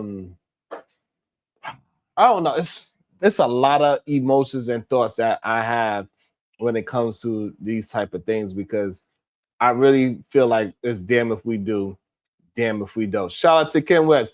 Don't fold, Shadow. Hold the line. Hold the line, Shadow. Welcome into the show. We Unlock Nation. Good day to you. What is your thoughts after you've seen the video? Did it confirm your initial thoughts or did it make you reconsider your position? First of all, that video was damn near edited. When you first seen it the first time, you seen the initial push, and then automatically you seen Carmelo Anthony run away from the tent. All that shit was edited. That was not a 15-minute clip. first and foremost. But I have a very important question to ask you, Sharon, because I've been knowing you for what, 2 years, 3 years. Uda, I've been knowing you for damn near 4 years. More than that, brother. What the hell are you talking about, man? You all pushing on 10, I have 6, 7, listen, 8. listen, Like listen. 7, I've been 8. getting into a lot of fist fights lately. Okay, so Yeah, it's been a minute, bro. Been a minute. it's been a minute. It's been a minute. I need your honest opinion. Am I wrong for saying that I should hate white people? Am I wrong for saying that? And be honest. For saying And be what? honest. Repeat what you said. You say what? That he hates. That Hate you is a what? strong word, my That brother. you hate what? White folks. Boy, Woo. you can only speak from your own paradigm, son. You I'm can gonna only bring you speak up from in a your own lens. second, Diamond Dave. I'm bring you up You in know one what I'm saying? second. Everybody That's speaks a from their strong own word. paradigm. Everybody speaks from their own lens of what you've seen, your own traumas, the things you're gonna witness, or whatever. You know what I mean? You only can speak from your own lens. You know what I mean? So, for me, I can understand some of the reasons why you may feel that way. You know what I mean? Just based on history and based on things that I've studied in my life. You know what I mean? But I've also seen white people jump out the window too and hold people down and help people down and all that too. You know what I'm saying? So I just think that it's no color on a good person. You know what I'm saying? I think that good quality and good color and good morals are in some people. And I've seen white people do real things for these kind of people that even sometimes your own homie won't even do. You know what I'm saying? So I just think that, you know, it just depends on your lens and how you see things and the only things that you've been through. You know what I mean? Straight. That's a tough one, and I agree with what Uda said. We understand why you would say it 100%, and at the same time, on the other side, there's so many people that willing to ride or die just because of good character. So it makes it a very difficult question with a lot, to be honest with you. Phil James, the video lines up with the testimony. Interesting, and also. To be right on cue, we're gonna bring up somebody brand new that I never seen before. We're gonna give him a shot. We're gonna make sure he's all what he say he is. Welcome to the show, Diamond Dave. Well, thanks for having me. Yeah, first time here. I saw this pop up in my feed, and I liked the overall discussion and the vibe. So, yeah, I just wanted to jump on and ask a quick question because I am not in the Before United you ask your question, Dave. First of all, do you think the video changed your point of view? That it made you reconsider your original point of view? Number one, and number two, do you think 35 years was justified? So I'm still trying to process a video. I am not in the United States. So I'm getting all this from like secondhand accounts and from like other sources. So I'm still trying to catch up because I live in Mongolia and there's a lot less information here than there is in the US. Now to answer your question, 35 years, I honestly don't know. I'm kind of struggling with that because here in Mongolia, he was a juvenile at the time of the incident, right? So here he would have gotten at most 10 years, but it would have been in a juvenile facility because he was 17 at the time, and it would be focused on rehabilitation and reintegrating in society. I have not lived in Texas, so I don't know Texas law, and that's why I was calling in to ask the question, which is, I see a lot of people saying he's talking about talking about appealing and people want him to appeal and things like that. And how does that work? Can he appeal if I guess I should say he can appeal, but what does that look like when there's already like just so much evidence out there and the jury already made a guilty verdict? What does that look like in the state of Texas? Okay, great question. Everybody hates Mott. The thumbnail is a bit more handsome than you, Sharon. In better shape also. Kiss my ass, Mott. Oh, I forgot to say Happy Father's Day to all the fathers out there. Happy Father's Day, everybody, as well. Same to you, we are. Thank you for that. Appreciate that. Man. Salute, man.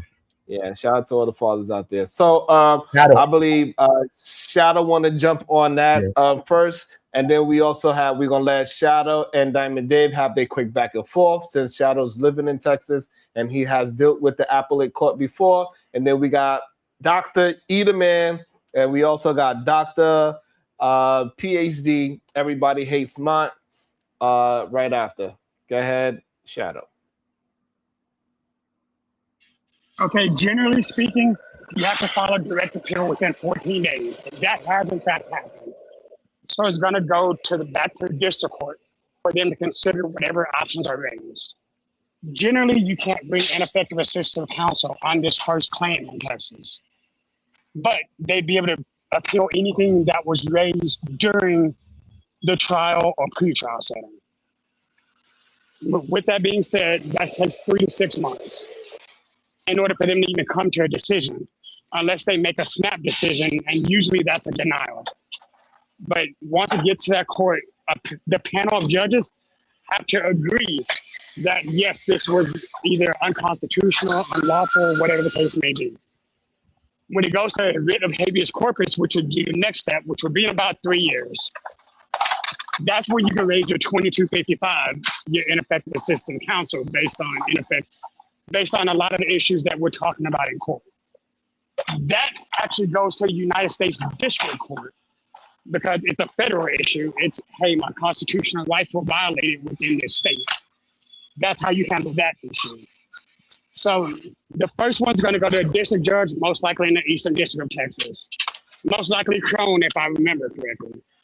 So, A, he's going to go through Crone. Crone's probably going to deny it. That's just how it works. He's going to appeal it, and it's going to go to the Fifth Circuit Court of Appeals, where they're going to have a 3-panel judge decide on it first. An appeal follows, and then the full panel, all 7 judges, decide on it next. So it's about a 6-year process. Gotcha. Okay. Yeah, he need to open up that trash and throw his mic in there because it was horrible. His mic is horrible. I don't know if it's the static, but your mic is not good, Shadow. I guess my only follow-up question then is, like, because it's in the US and because it's in Texas, is he more likely to, like, if his appeal is, like, granted, right? I mean, could he be acquitted off of this, or how does that work? Because usually in other countries, like the one that I live in, it's not a full-out acquittal. Usually it's more of an adjustment, right? Like a reduced sentencing. But like in Texas in the appellate court, like if he's appealing it, could it be just like First of all, overturned, Dave, how does that work? Are you from Mongolia?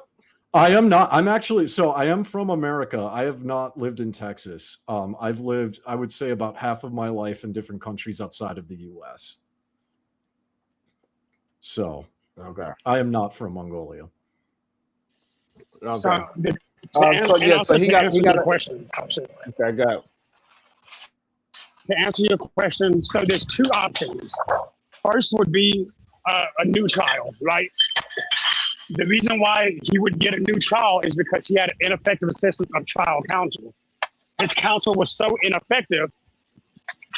His counsel was so ineffective that it actually inhibited his rights to effective assistance of counsel, which is protected by the Constitution. So they would run the trial again, but they wouldn't be able to present any new evidence. So they couldn't charge him again because that's prosecutorial misconduct. What they'd be able to do, on the other hand, is they'd be able to pull like whatever witnesses there are, have a whole new trial. They're not going to do a Rule 20, so they're not going to a different court. It'll probably be a different judge, but not the same court. Okay. And ultimately, if he gets convicted at that trial again, he's likely to get less time because he has a new set of juries, and he's going to be able to present his defense again. One of the issues is his defense didn't file for self-defense. You can't just get a new trial. You can't just get resentenced because that changes your offense of conviction. I hope that answers what you're asking. Yeah, it does. That's really all I had. So I'm just going to bounce out, but I appreciate you guys letting me come on. So thank you, gentlemen. I hope you guys have a good night, and I'll still be listening in the convo. And make sure you hit the like button and the share button on your way out. Diamond Dave, appreciate you. Already did. Have a good one. All right. Go ahead, Dr. Either Man. Then we got Dr. PhD. He gonna tell everybody how handsome I is. Yeah, I just listening to it, like looking at the video. I guess some people had some magnifier glass and they said that they seen something that they didn't see. You know what I'm saying? They got to look at. What I clearly saw was exactly what I believe happened. I believe that looking at that video, uh, that young man was approached and he defended himself. I still believe it's self defense. Now we got grown people up here arguing how you supposed to defend yourself. That's a whole different conversation. But what we really look at it is that threat came to him, and it just tells us. I really expect this out of white folks. I ain't gonna lie to you. I wasn't expecting this out of as many black people to be so quick to come to the white man rescue. Damn. And so, and I get a child lost his life. Mm-hmm. Those are the consequences. It's crazy. We want all the consequences for the victim, but no consequences for the bully. And it's just sad. It's sad how many black people caping for this situation, in my opinion. Hey, Sharon, I need you to donate to me. Donate to my graham cracker fund.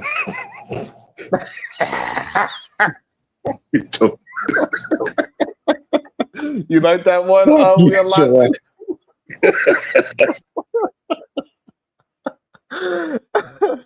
Now, let me welcome into Dr. PhD. Everybody hates mine, so you can tell everybody how handsome I is.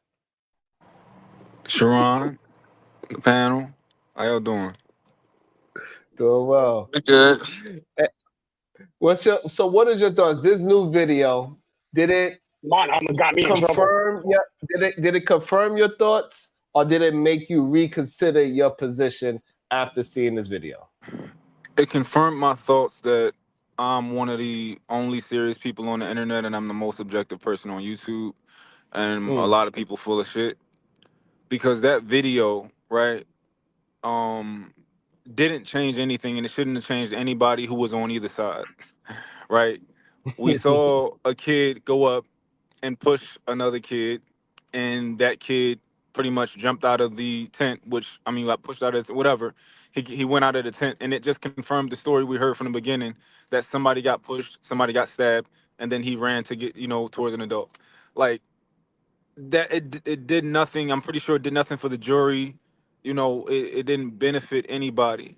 So I don't understand how anybody's position was changed, and I don't understand how anybody's position could have been solidified of like, oh, yup, I told y'all he was the bully, or I told y'all he just wanted to kill somebody. Both sides full of shit.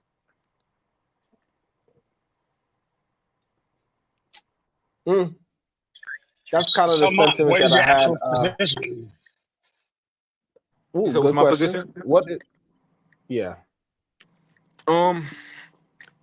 Y'all not gonna like it, but I think my position is still very much in the middle, right? I would have liked personally, I think I would have liked him to get less time because he's a young man.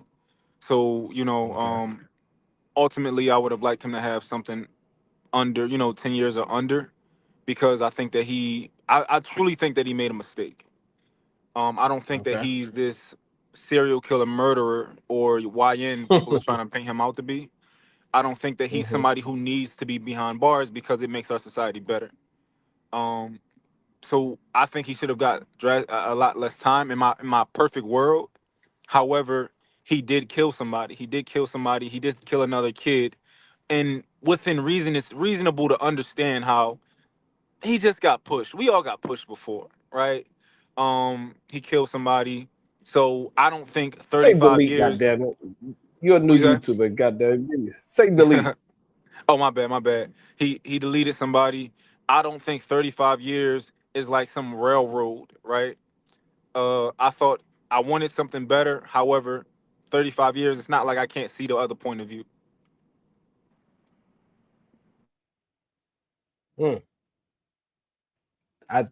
I can't see 35. That Plus, was it the might best first non-answer time. I've ever heard. Yeah, because he's still in the middle. He feel like he don't have enough Yeah, evidence to that was go all around the left or board, right. Mark. He was all around in a circle. That wasn't giving us something particular. But you're usually like that on panels anyway. You're usually in the middle. You're usually like that. So I get it. Can't nobody give me an ironclad case of why this is like bona fide self-defense. And I don't think anybody on the other side can give me an ironclad case of why, somebody should be allowed to put their hands on somebody else in Texas, where we know the status quo is a little bit like they're a little bit more aggressive than other places when it comes to self-defense. So it just is what it is. Here's my question. What happened to the bag?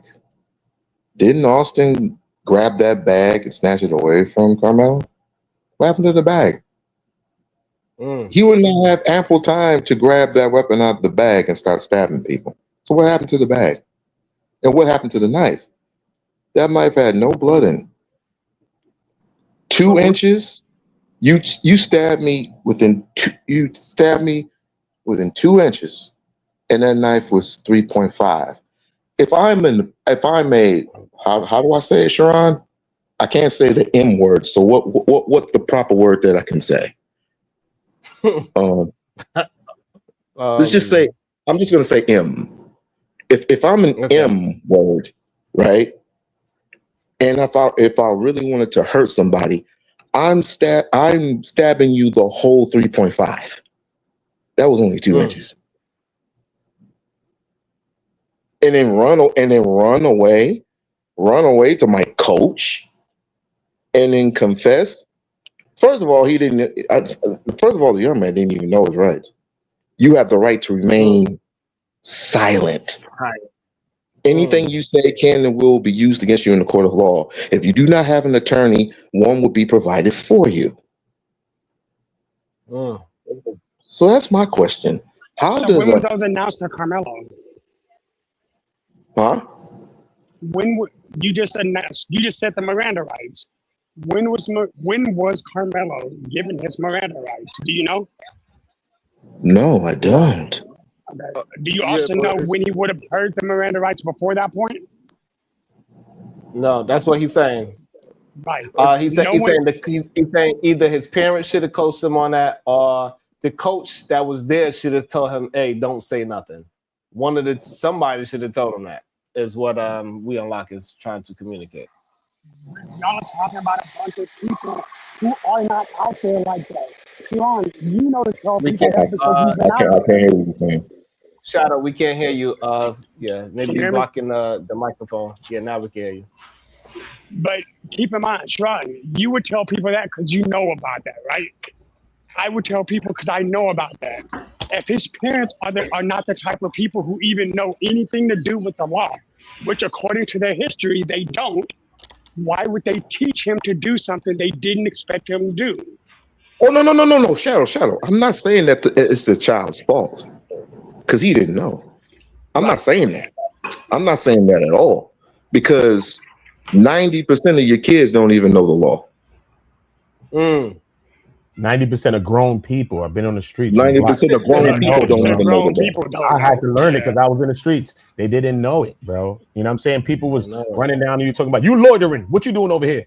You know, you have to learn some laws. A lot of people just don't know the laws. They're very ignorant to the law. That's just a fact, bro. Phil James, if I was a prosecutor, I would see this as an easy case. And if I was the defense, without Melo taking the stand, you as the lawyer have to explain it through other means. I absolutely think they should have put Karmelo on the stand, let his ass cry it out. That might have changed everything. Kim West, thank you so much as well. I would never forgive y'all for letting Shadow be the only black man on the right side of this. Wait, Shout out Sharon's to on our Phil side. James. Shout out to Phil James supporting both sides. I appreciate that. Thank you so much. It means a lot. Thank you. Also, let me welcome into the show 651 Mint. How you doing? This new video that is released as evidence, did it change your perspective, or did it make you reconsider your original position? It didn't change, and I watched it. I watched the TikTok version and another version that somebody else put on. Again, it didn't change anything. I just think this was a case of a kid fight or scuffle that just got out of hand. I don't think Karmelo, again, I don't think Karmelo was intending to kill him. I just think it just happened. And I'm gonna say this again. That weapon not supposed to be at a school event, even though it was a school ground, it was a school event. Everybody kept saying it was a tool. That was a weapon. It was a knife. You can say multi-tools, you can say that because it had a little can opener or whatever, but why do you even have that? Unless he forgot that he had it in his bag. Like they say, a lot of kids in Texas have that knife, and he probably forgot he had it in the bag. But apparently he didn't because he said, touch me again. Did they overcharge him? Yeah, 34, I think it was, 20, 25, 15, 20, 25, however you want to say, would have been fair. I think the parents should have, show forgiveness, pray with the father, like play the political game at that point, and I think they turned it into racial and made the shit even worse. So it's an unfortunate situation, but to answer your question, no, it didn't change anything. When I was looking at that, I was looking at was he being jumped? Because when I first heard this case, they said he would get stumped down, jumped, and it doesn't appear to. You couldn't really see nothing, but some people say they changed the video and stuff like that. I don't know. You can't believe. I don't know what to believe about this case anymore. But from the video that CNN, Fox News, it was all the same video. It didn't appear as he was getting jumped. It was just a bunch of kids, teenagers being teenagers. You can call it bullying or scuffling that just got out of hand. And I still think he had the right to be under the tent, even though it wasn't the right school. I mean, kids be under different kids' tents all the time at different school functions. I just think how the whole thing was handled, it was just a bad situation overall. Sean, can I say something? Absolutely. When I think about it, and I at this point, I definitely, when I process it more, I definitely think 35 years wasn't too much, based on the response. It wasn't too much. Was it? Based on the response from his parents, right? Because we forget Hold on, that you it's said wasn't or was? wasn't was not based on the response from his parents, and I'll tell you why. Because there's always two people involved in these cases, right? Of course, one side is like, one perspective is he's a kid, I don't think he meant to kill him. But the other perspective that needs to be taken into account is that somebody had a child taken from them, right? So that's the other thing that we put into account. Now, I think that it's extremely important to weigh the remorse in these situations in general in life. Weigh the remorse that somebody step on your shoe. Okay, you can say that person can be sorry, or that person can keep it moving and say fuck you, right? So I think that plays into how you respond and what you want for that individual. If somebody did something to my son and I saw pain in that person's eyes that they really didn't want to do it and they're trying to make it right with me, that's different than, if I don't hear any of that from that person and they just trying to protect their ass and they like, do your best in this case. I'm gonna do my best in this case regardless. From that perspective, if I was the parents, I want them under the jail, right? So I think that's a reasonable argument. Yeah, but you know what, Mike? It's not just about the parents, you know what I'm saying? I think that comes back down to Karmelo himself, you know what I mean? If he's able to testify to that remorse. He's able to put us in his mindset, put the jury in his mindset, put the family in his mindset, because even that family still have questions in their mind. Even though we heard the story, they still wondering, why did he do it? Why did you do it? What were you thinking in your mind? And I think that him speaking, even though at the time I was like, I don't think he should go up there because that prosecutor was cooking and it probably chopped him up on the stand. But still in all, the best thing would have been for him to speak for himself, because you quit all questions, all doubt, and you're able, even if you don't get to get off your testimony where you want to, you're still able to express that remorse of there at the time or after, or how you feel right now after going through this whole ordeal for a year before you got to this court to say, listen, man, I'm sorry for your loss. You know, I didn't intend for that. You know what I mean? So you're able to do that. So I just think that he not testifying also like cut his hands off at the wrist right there. I think him not testifying, and it's still question that we all have, and that's why we're all here questioning it right now. Everybody's questioning it still, and we still all have these questions based on that same thing. You know what I mean? So if he spoke, I think he could have expressed his remorse himself, and maybe he doesn't get 35. Maybe he doesn't. You know what I mean? Maybe you get to see the kid in him. Maybe you get to see those things. You know what I'm saying? That he's a child and it's just something that happened in the spur of the moment and stuff like that. You know what I mean? So I just think I always seen him as a kid, just how he handled the situation, because he was crying and he said, because he touched me. That's kid talk. Like, why do you hit him? Because he touched me. I always seen him as a kid. Y'all are crazy. Y'all believe this young black man should have got on a jury in front of all them white folks. Y'all listen. I see this all the time. Kids done got on the stand, and the little girl that just stabbed her boyfriend down here, she got 18 years. She got 18 years for stabbing her boyfriend. Now, it wasn't on school ground, but she got 18 years down here in Miami. They still talking about the case over here. Little black girl, right? No, it was a black girl. That's what I said, little black girl, right? Yeah. A black girl. And how long? But how many black people was on her jury? 651. I don't know that. I can't tell you that. But that's what I'm saying. Like this idea that y'all think that these white folks that, and like I said, I'm not taking the stand that I hate white folks, because I love white folks too, right?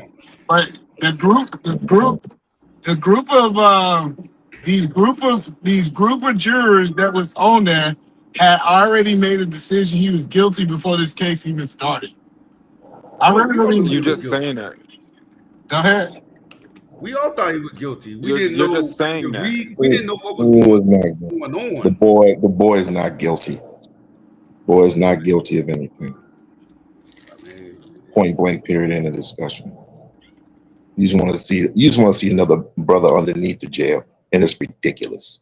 Totally ridiculous. And this is the reason why I asked you, Sharon, and I asked you in the first place. Should I, at this specific point in time, hate white people? And I asked you that specific question for a specific reason. You answered it for me. But you got to expand your mind. You answered it for me truthfully. Yeah, I did. I answered the question for you. Right? One thing that you don't lie, right? But it's not just white people, right? Because out of the whole 18, which is the jury in the backup, there's 5 white men, 5 white women, 2 Middle Eastern women, 1 Middle Eastern man, 4 Asian women, and 1 Hispanic woman. And they're all classified as what? Back and the main jury. I'm just saying they're all classified as what? Let's not get into that. Did you see any black people on that jury? No, I'm not saying. I agree with you totally. Totally. But there were also Spanish people there, Asian people in that thing too, and some Middle Eastern people in that thing too as well. You know what I mean? Whether you classify them, whatever you want to classify them as. Right. He just said they just keep it to the exact what is actually happening, because people would try to use that and say that we're not being truthful, right? So just keep it, 100, because people would try to use that as a way. Oh, you don't want me to keep it 100 with you, Sharon. You do not. Mr. Wall Nation, you act like black people are overwhelmingly saying Karmelo is innocent. This shit is like 50-50 or 60-40. It's not all. If you have black people on that jury, he still might not walk, because not all black people agree with what he did. That's what I believe you in that regard, because we got too many coons. We got too many coons walking around. You can call it what you want, but I can probably say, from hearing on different panels and all of it, so it's split 50-50 or maybe 60-40. Damn. Let me read the super chat real quick. What's that? Navalo Brown. Hey guys, I don't believe he died from the stab wound. They won't even let you see the autopsy. I believe he had drugs in his system. Damn. That's an They also interesting one. brought up That's a the heart. They also brought up an But image of the heart in the court. They brought up an image of the heart. The chest wound. Sharon got the images of the chest wound itself and what that was. And the heart was in bad damage. You know what I'm saying? So it was in a bad state though. His heart was in a bad state. You know, just to let you know. Okay. Man, nothing to do with drugs. Let me also welcome into the show, KT the GOAT. What is your thoughts after the video is exposed? KT the GOAT. Did it confirm your original thought, or did it make you reconsider your position? Decision, but yeah, nah. Position. I meant to say. Yeah, no, but I think it's just the same. I mean, you know. Okay. The boy was innocent. It was over jailing. Railroading is what we call it in the streets, where they throw a lot of charges at you, get you a whole bunch of time or whatever. But I think the main thing I got to say is, even without the video, it didn't change my mind, because I stand on the same grounds of everybody can make the arguments of like what he should have done. What we can't do is act like what the white boy shouldn't have done is not put his hands on him. That white child is of no authority. People can make the argument down to their team, 10, whatever. They are not officials of the school. I just don't understand why people are trying to make this about what Karmelo should have done instead of about how the white boy came off and shit. He should have just left. You should have just went to security. If they was black twins, if they was black twins, would y'all been saying the same thing? Yes, because they would have been out of pocket too. Yeah, Bro, I think the question is, would y'all be saying the same thing if those are black This shit twins? happened at every black school. That is that's such escapism. That is so escapism. I'm a That's coon. some bullshit, bro. I'm the reason why the black community is fucked up, and I'm a coon. You keep trying. What I've been told. No, I'm not on you're putting on code. the wrong. I'm not on code. That's what I get. I'm not on code. I'm gonna keep it a bug. I think you're playing. Don't make any sense to me. I think you're playing a role because keep in mind, last week I put you in a corner where I actually asked you to think about it, and then you ducked and ran. But again, KT just asked the same question, and again, you did not answer it. So now I'm going to answer you one more time, Ronald. You're saying Karmelo Anthony was wrong for defending himself. I'm That's asking not Ronald, you now. Shadow. That's not wrong. Who's that? Who the fuck is that? Mitch. 65. All right, 651. Fuck it, man. That's your cousin. Look, Nah, just even playing. worse. I thought y'all were cousins. But so I'm gonna ask you right now: was Austin Metcalf in the right to put his hands on Carmelo? No, he should have defended himself, but it's not required deadly force. Wait a minute. Where are you from? Wait, you can let him. Mitt, hold on. Let him ask you. Where are you from? I'm from Florida, nigga. Okay, so get this. Damn. Do you agree that Texas law and Florida law are different? It's similar. I'll stay your ground. Similar, somewhat different. but different, right? Somewhat different. Are they different? Are they? I'm not familiar with Texas, but yes, from what I they heard, are different. They're not the same. I am familiar with Texas law. I hear This what was you're a school saying. event, bro. I hear what you're saying, but again, I ask you, it was a school event. You keep making excuses for Austin, so I'm canceling your excuses now. Which you should not do. Event. It was a school event. So why didn't Austin go get somebody with the authority to remove him instead of coming up like Debo? Wait, why the fuck? Why in the hell would you be? You know what? He could have done that. He could have done that. Austin also could have swung, used his fist, or walk away. Whoa. Okay, hold up. Now let me tackle you one more time. Well, thank you for going down the lane for me. Hey, look, trust me, I know how to beat this conversation. Number two, so if he would have swung off on Austin, his twin brother Hunter, hold on. If Karmelo would have swung off on Austin. I'm making sure we're tracking. Yeah. Austin's twin brother Hunter was within 2 feet. Are you saying Hunter would not have jumped in? Possible. High probability. So, We High don't probability. know. wait, they're twins. So you're saying. So hold on. So so does Florida have equatable force laws? Yes, you can. Yes, bro. Wait, hold up. What does that even mean? What does that mean? Because you can't make an assumption and use deadly force. That's what it means. No, that's You're how still you on don't deadly understand force. what you're saying. Yes. That's I how can't. I Why? can't. Why are you still on I can't Shadow? use deadly force off of Shadow, assumption. get him, Shadow, please. I got. Oh, trust me. So let me explain to you why everything you just said was wrong. Because he was going to. Because everybody keeps saying he should have fought. Bet if Karmelo would have punched Austin, Hunter would have stomped him out. It's called a cowboy stomp. We do them in Texas all the time. Literally, you fight my homie, I'm gonna fight you, and then we're all gonna jump you. Factual statement. So, with that being said, the probability of serious bodily harm was increased. Include that with Karmelo's medical history, and then there is a serious risk of serious medical harm or death based on his seizures history. With those two being said, he would have been protected. He would have been protected by unequated force in Texas. Had his lawyer made the same argument I just made, he wouldn't be in jail today because Texas law protects him. And I That's a guarantee you, possibility. I can find the same thing in Florida. You just don't know the law. I know the law because I break the law. Goddamn, that was Most people don't crazy. beat their stage grounds. A lot of people don't beat their stage grounds in Florida. Phil James, they would never allow assuming in court. Yep, that was my point, Shadow. I can't. But you're I was trying to make a you're I assuming. can't. We just No, had let a him situation. We had a situation where dude pulled out his gun on 95 because he thought the guy had a gun and he shot up the car and they ended up charging the guy for shooting. You can't assume shit. They got him for negligent homicide. They got him for negligent aid, not M1.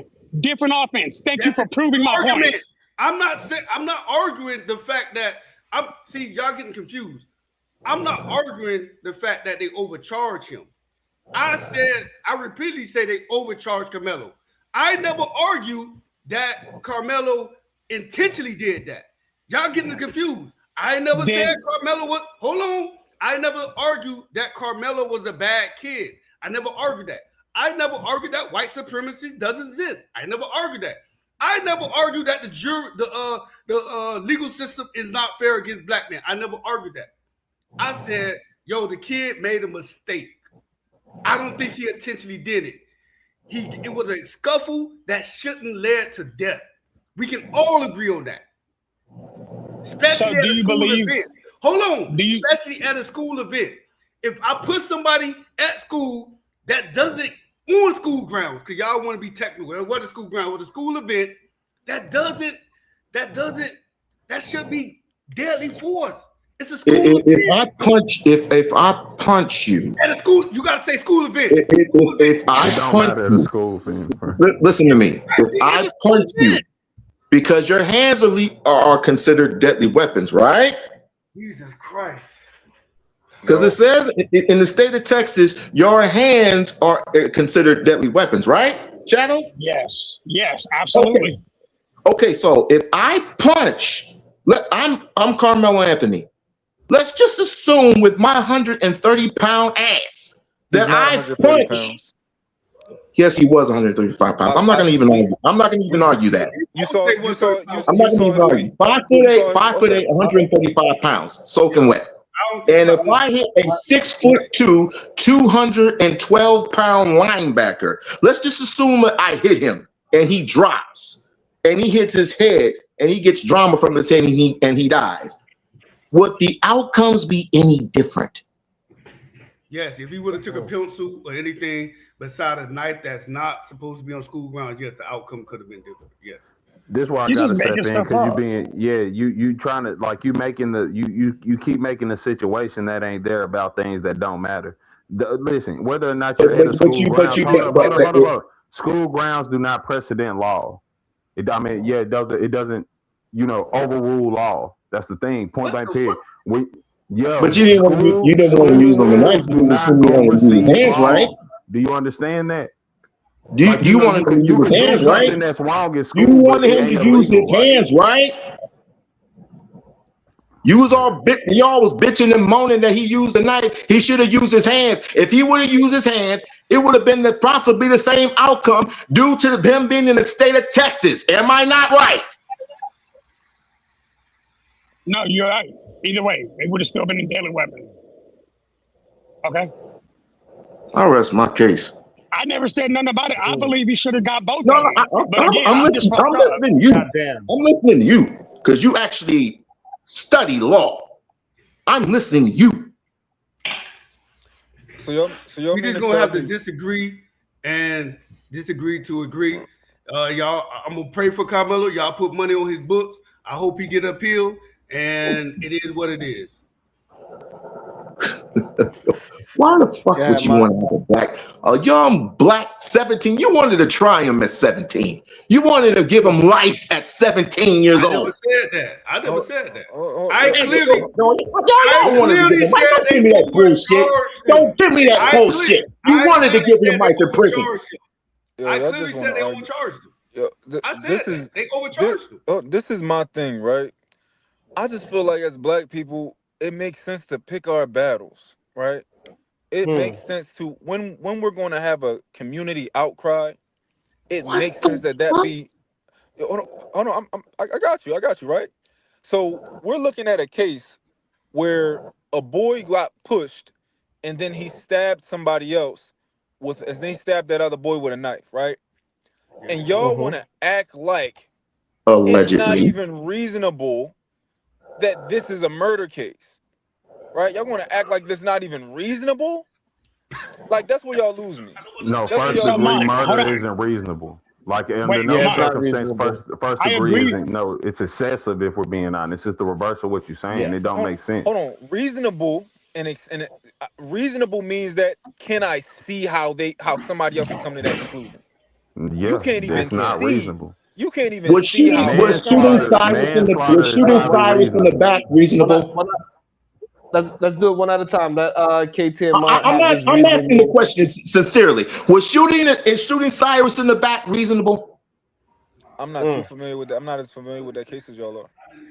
But from the outside looking, but from what I do know, it seems like that man should be doing time in jail. But I haven't looked into it like y'all looked into it. Okay, but I'm with KT. I don't think M1 was reasonable in this case. It's not reasonable. Manslaughter, by all means, that's reasonable. When you talk about the kid is being like, because murder one means like you have malicious intent to harm somebody, and basically like you're, you know what I'm saying. It really means a whole different parameter. We can clear as day see this is a situation that happened in the moment. I'm not saying what happened. The end result of the situation was okay. What I'm saying is the charge, because we're watching kids in a heated situation. Again, this kid is big, bro, with a twin and homies, and they all keep coming up talking about you gonna have to go. Again, they have no authoritative position. I don't know what world y'all came up in, but if another one of my classmates come up to me in high school and tell me to do anything, you got me fucked up. Cause nigga, who are you? You're not a teacher, bro. You ain't got no regulations here. So, Mark, hold on. I want to ask you about the reasonableness. So you're saying, do I believe it's reasonable for them to have charged him? Of course, I believe it's reasonable that they did it. That doesn't make that reasonableness wrong. Just because they can do it doesn't mean they should have, because the facts of the case don't support why they did it. Again, everything that led up to it, keep in mind, the government had to stretch their case during trial in order to even get that accurate picture out. And they had to ignore everything that actually happened. You're saying, am I able to see it? Yes, I can. Hold on, but Mike, what I'm saying is, when we talk about M1, then I agree with y'all, because my understanding of M1 is that that person set out that day to kill that person. From what I understand, I could be wrong. So M1 1,000%. If they're saying that he came to that track meet with the intention that he wanted to harm somebody, I completely disagree with that. I think that's crazy. Lamont, that's the Okay. argument that the government made. Okay. That's the thing. Okay. He said he disagrees with it. No, We get somewhere. He said he so disagrees with it. based on what So I he's saying see happen, based on the video, I believe it was negligent age because I believe even though he poked him, he did not intend to end him. And you know that based on his first two questions. And those two questions were testified to. The jury had enough information to assume, and again, that's what the jury has to do because they are not professionals at the law. But that was his counsel's responsibility to say, hey, you need to consider negligent age, not M1. If you're saying M1 is reasonable, that's where me and you have difference. You see what I'm getting at? Yeah. I think anybody agree with M1 for black people. Like I'm just not as middle of the road in this. So Charlie, he already conceded that after he accepted the new information, then he agrees that M1 is a little too excessive. I believe that's what he's saying now. Is that right, Mark? Yeah, I don't agree with M1. Yeah, so he don't agree with M1 anymore. At first he was saying it was reasonable, but now he understands why that's a little excessive. And that's all really the main argument is that M1 is too much. Yeah, that shit is But wild. It was more than just a also, push. people are saying More than just a push. Also, It was more than- people are saying that the M1 was responsible because his parents were acting out. His parents are not the one at trial. Yeah, that's not right. That's not right. His parents were not the one at trial. That's His crazy. parents can do whatever they want to do. And I do his want to point out actions show that he was concerned. this whole case really exhibits the difference between us as black and white people in America because, like you said, people are trying to justify basically like his parents' action. I seen what's that kid name, the dirty one that had a dead rat using it for a alarm clock, Amish Gold. I watched him get up there talking about how like, see, this is why it's okay to be racist. You see how his parents are acting. Like, and Wow. this is word. Y'all can go watch the video. He said it like directly, straight up. See, this is why today and age it's okay to be racist because look how they're acting when people get what they deserve for the things they do.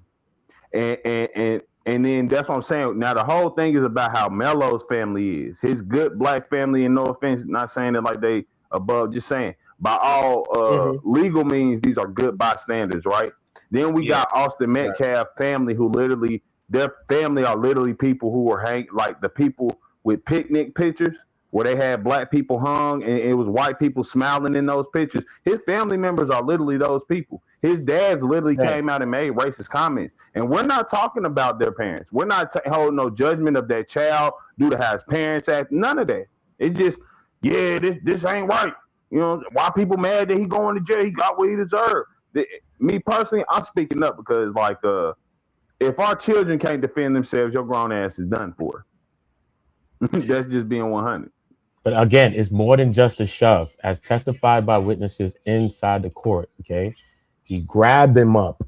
Okay, and it's a shove. So you grabbed him, put him in like a football move. That's what a witness testified to in court. That Austin was moving with a force towards him, knocked Eddie down out of his seat, and grabbed Karmelo and grabbed him up as well. So he also grabbed him up. So it's like a scuffle, grab him up, and maybe that push as well. So it's a little bit more than just, yo, you just push a person and they just react like that. It's a little bit more than that. You know what I'm saying? Just a little bit. But even that would have been considered self-defense. Oh, sorry. I agree with you, Shaq. Freedom. The charges were due to racism. Black people, wake up! I do the Spike Lee. The shit show. You know, So, Spike here's Lee the said thing. wake up in every movie. Even in that scenario, most people would see it as that's a martial arts move because he intended to move his entire body by force. Football is still a self-defense maneuver. So get this. That means he was using a self-defense maneuver on someone in a position of dependency.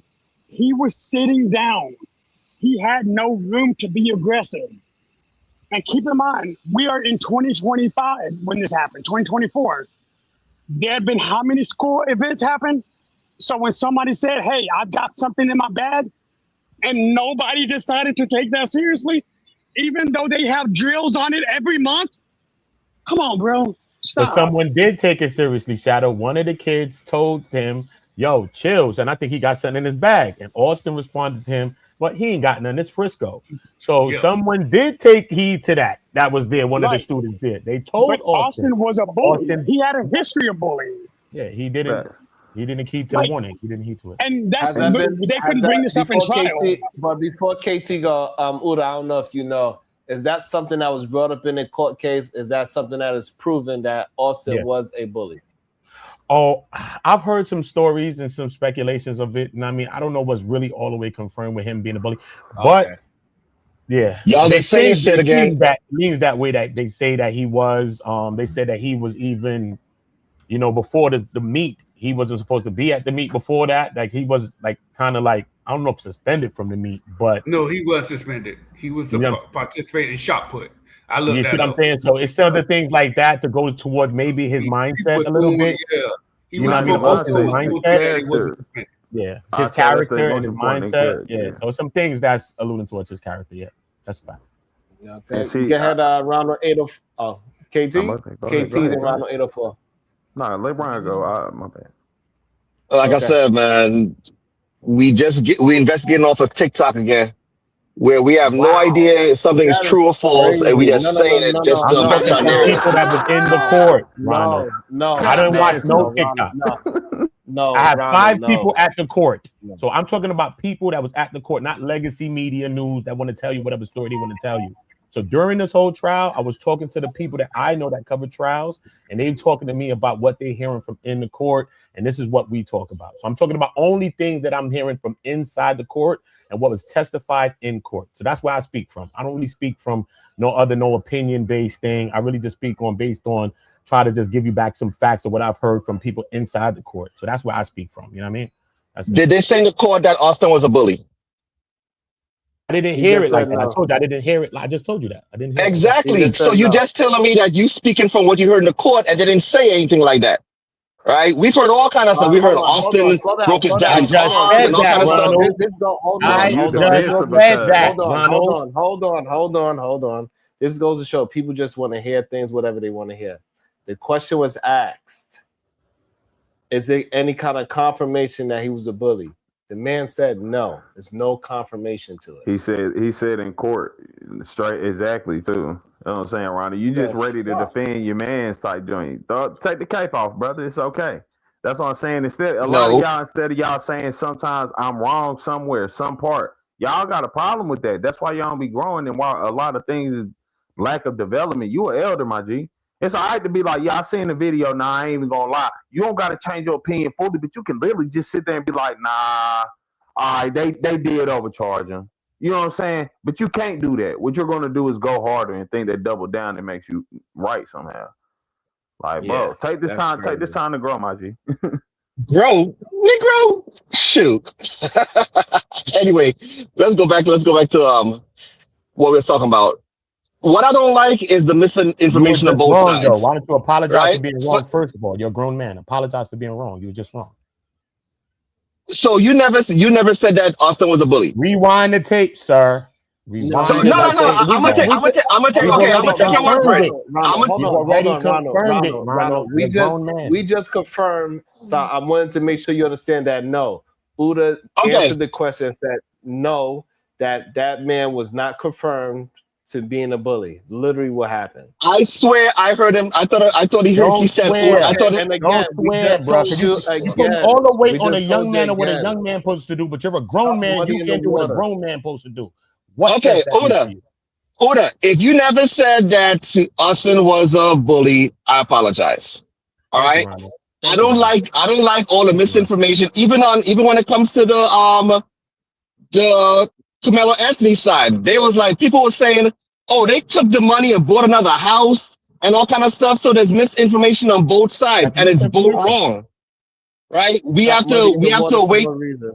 We cleared What that up happened? too. Stop muddying the waters for no reason, bro. What? How muddy the water? Like that, like yeah, you muddying the water for no reason. That part been cleared up long time. Yeah, Long there's time ago. misinformation on both sides, and that is not good. You That's the not only good for one that's anybody. spreading misinformation. You the only one spreading misinformation. So people wasn't talking about that on the internet. We Come on, corrected man. those things when people. Anybody that said that on this show it's been corrected. You the only one is pushing out misinformation on the show. I cannot hold somebody else accountable that didn't happen on my show. All right. So like I said, we gotta. That's the reason why I don't jump on here all the time, because I wanted to get more information before I speak about things. But you know, I know you got a show to run and stuff like that. So sometimes misinformation don't come out. You know, but as long as you clear it up, that's good. Yeah, but you keep saying So misinformation where you talking about a different show. okay. You talking about TikTok? You ain't even talking about You here. talking about TikTok, bro? On TikTok, No, bro. but for I a don't while, watch TikTok. I don't watch TikTok, bro. I don't watch it, bro. But like I said before, we got to be honest. People was for a long time. People were saying he had something to clean his cleat. It wasn't a knife, People where? right? People where? On this show? Or Oh, somewhere yeah, else? man, you argued about this last year. I told you it was a Oh my knife. You was God. like, no, it was something to clean his cleats, right? We argued about a lot of stuff, and coming all of a sudden now you forgot about it. It's okay. It's okay if you can't remember that you were wrong. It's okay. No. So this is why I'm saying you muddy in the waters. When we first got the case, we was discussing the information that we had at the time, and as time moved along, we got new information. Normal people, they change their position when they get new information, but they got Yeah. other people, they just want to be stuck in their position. No matter what information comes out, they say, no, this is what it is, and that's it. That is the difference. So yes, at first it came out that it was some kind of cleat cleaner or some shit like that. And then later on it came out was a knife. And then it was a 3.5-inch knife. And so as we got more information, things changed the scenario as we gathered new information. Simple and plain. But don't say it was misinformation. That was the information at the time. Yeah, that's a fact. So now it's Or the it's thought a knife, thereof. and the defense pushed that it was a multi-purpose tool. So that's where we're at today. The defense pushed it as a multi-purpose tool. Prosecution put that as a knife. We understand that tool, whether it's multi-purpose or not, it has a knife in it that's 3.5 inches, and we know that for a fact. Those are facts. And it's also a very thick knife. It's a knife. I would say it's a Yeah, knife. it's not like a little skinny knife. Okay, we agreed. It's a thick knife. We agreed. Move forward. I agree. You don't gotta reiterate it. We understand. We agree. It was enough to take a life, so we get it. Period. Yeah, unfortunately.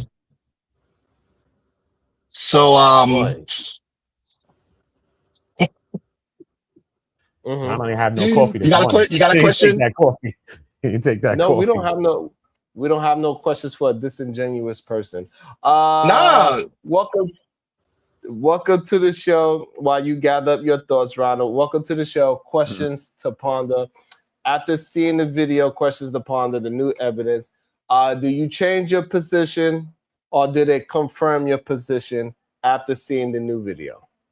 Oh, absolutely not. The same as before. 100% the same as before. Karmelo, 100% in the wrong. It is very sad what happened to Austin.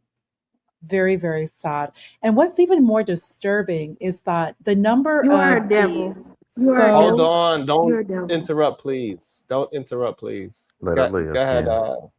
and the Let number her of finish her these thought. faux Let's attack the people's thoughts, not the person. Go ahead. Questions upon them. And the number of these faux YouTube attorneys, if Karmelo had any of these attorneys, he probably would be serving 99 years right now. There's a number of things that, yes, we wish could be done differently, but I will just say this. Collin County, and I actually said this sometime last year, if they had changed venue, if there was a change of venue, they really should not have tried this case, because I will say this, Sharon, it will not be surprising if this case is overturned on appeal. Many of you are not familiar with Collin County. and they really should have changed this venue. They do not have a. They don't have there's a lot of issues with these people.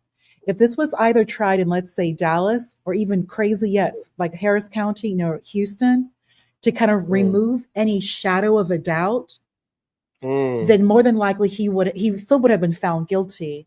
And maybe, I don't believe at all he was going to manslaughter. Definitely not the criminal negligence. What happened, and You it think he happened would have had a trial with accordingly. all And white people, with majority white people in Houston or Dallas? even if he was in Dallas, Yo, I still please believe stop. he would have been found guilty. Yo, please stop. Even with the population in And question Dallas, upon that: when you say yes, Sharon. guilty, you mean guilty of M1? Yes, absolutely. In Dallas, Hmm. absolutely, absolutely. What's Because the legal partner? I think what a big issue is like many people, even the other person, the Sonic the Hedgehog or Shadow, if you are not from Texas, especially if you're not from Dallas, there's just a different culture. And what happened to Austin, Carmelo's choices that were made, maybe it flies in other states like Louisiana. It definitely is not going to fly in Texas, not DFW, and certainly not in Collin County in Frisco. It's just not going to happen. So some people, oh yeah, I live in Frisco. You can live there. Maybe your children go to school there. But if you personally did not graduate high school, you yourself in DFW, if you don't have decades spent, if you did not go to school in Dallas, like there are many attorneys on YouTube, a few I can name, but in respect to your channel, who are familiar with this culture, who are familiar with this Collin County, Dallas, DFW culture. They all knew it was going to happen. Furthermore, he actually was given a plea. It was 40 years. Prosecution said nothing less than 40 years. Just like Nothing the less taste than. out of your mouth. I'd like to see it. Damn. Thank the Lord. Oh Lord. Shout out to Kim West. Questions. Let's see. And then how you want to leave? Where'd she go? She said, I'm done. I don't even.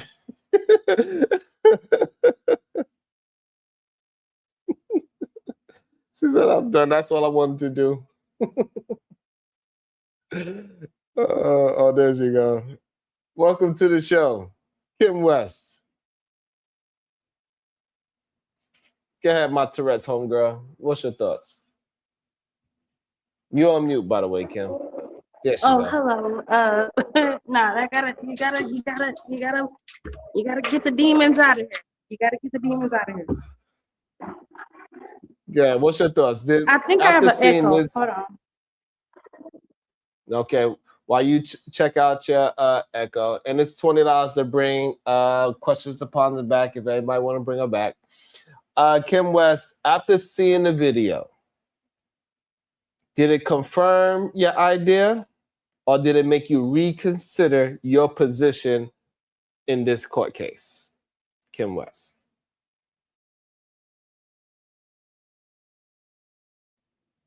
Echo baby. My Tourette baby. Is my mic okay?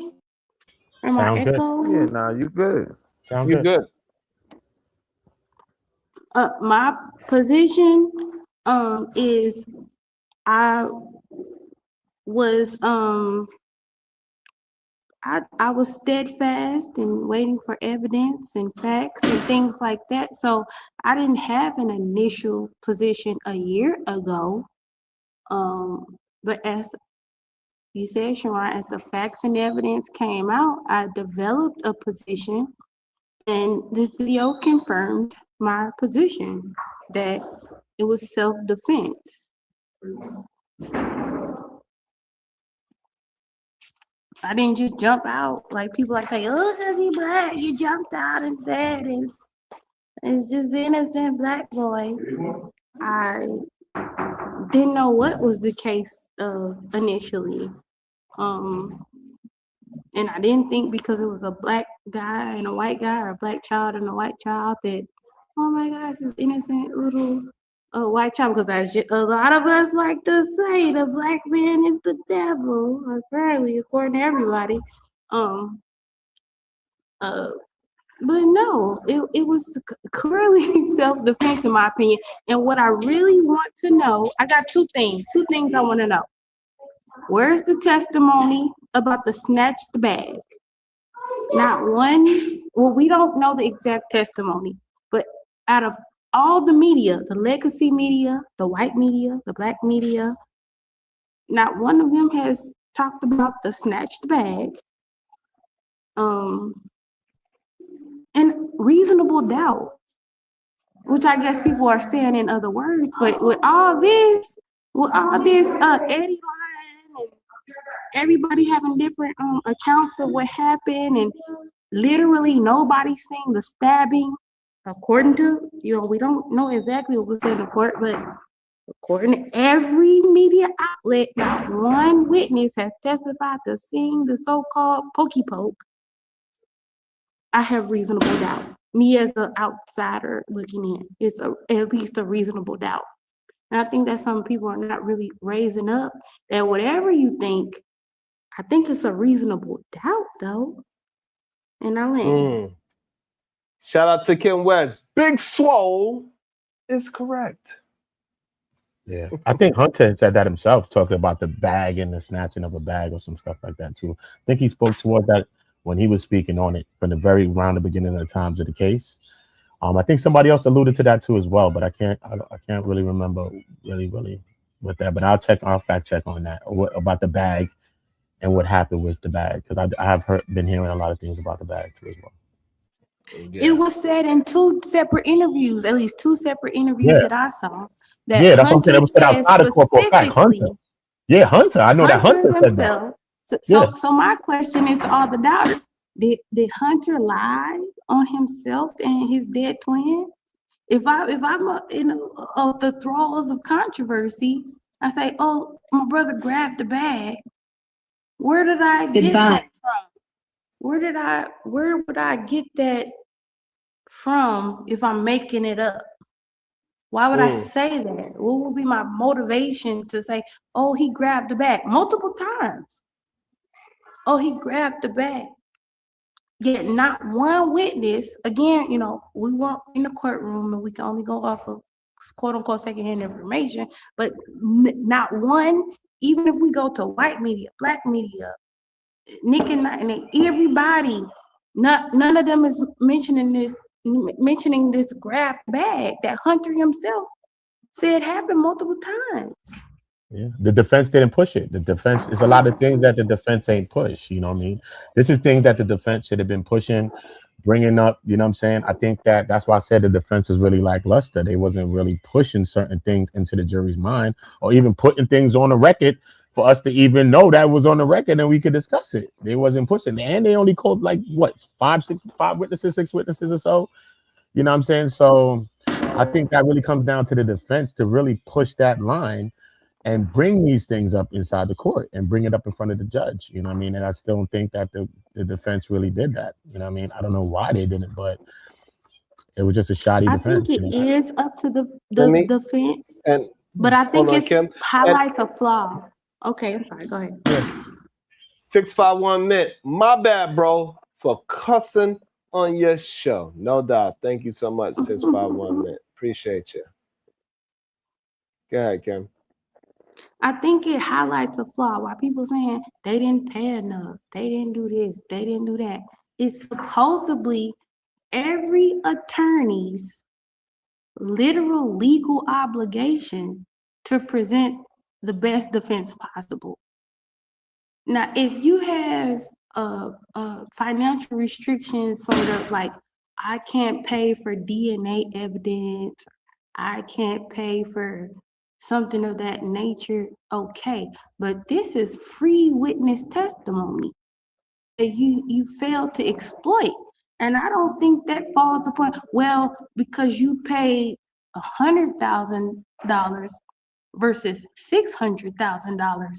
Now that's why the attorney didn't ask particular questions.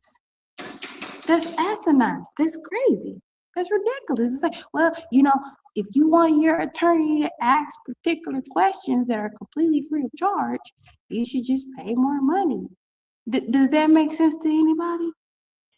No, but you do get what you pay for, they say. But no, I think that you should represent your clients. You know what I'm saying? But I think that you never know what kind of pressure everybody could have been under, because even if they say witnesses was changing from statements and testimonies and different things like that was going on, we don't know what anybody was dealing with on behind the scenes. People could have been getting threatened behind the scene with some racial, all kind of things. We don't know. But it just seems like they was more ready to lose the case than win it. You know what I'm saying? It just seems like they was more trying to throw the case. It just seemed like they You threw the don't case. know, but that's Really? not an argument for No. it's not an argument for. Think about it. They're saying, well, you know, he lost the case because the parents weren't giving out enough money. That's not an argument for. No. You know what I'm saying? Justice, so to speak. No. But Like Bobby, because you didn't if have you enough win, money, you couldn't afford to get justice. what happens to you, you know? So people could have been probably thinking about on the Well, back end. right. Yeah, y'all. Shout out to Phil James. The court released all the evidence, correct? Is that correct, Uda? No, it's not correct. That's not correct. That's not correct at all. Some things wasn't brought in, but that's up to the defense to bring up because the prosecution's proven their side of the case. So as far as what the prosecution wanted to bring up, yeah, that all went down. But I think the defense could have did more to He's highlight saying a lot more things. No, but what he's saying, did the court release all the evidence? Oh, as far as I have the whole thing, I sent to Sharon. Yeah, they sent prosecution photos, defense photos, body cam footage, and multiple camera angle view of the track. That's what they released. Okay, Uda, since you tapped in, have they released the official trial transcripts? No, the transcripts haven't been. I'm supposed to be getting them. I've been in contact with some people down there. Okay, so as well. okay. I've been waiting. All I'm checking my right. email again. I've been waiting for the transcripts. I ain't gonna hold you. I've been waiting, son. Straight. All right. So Ronald finally got some. Ronald got some help. Finally got some help. Welcome back to the show, Cam. Good day, Cam. What up, though? I know I was helping Ronald. What he do? He's saying the same nonsense you saying with no facts behind what he's saying. Just all feelings. Yeah, I'm just right and use common sense. That's it. I'm guilty. Yeah, I guess I we feel all like there. them not releasing the transcripts is in the same vibes of they're pretending there's no cell phone footage.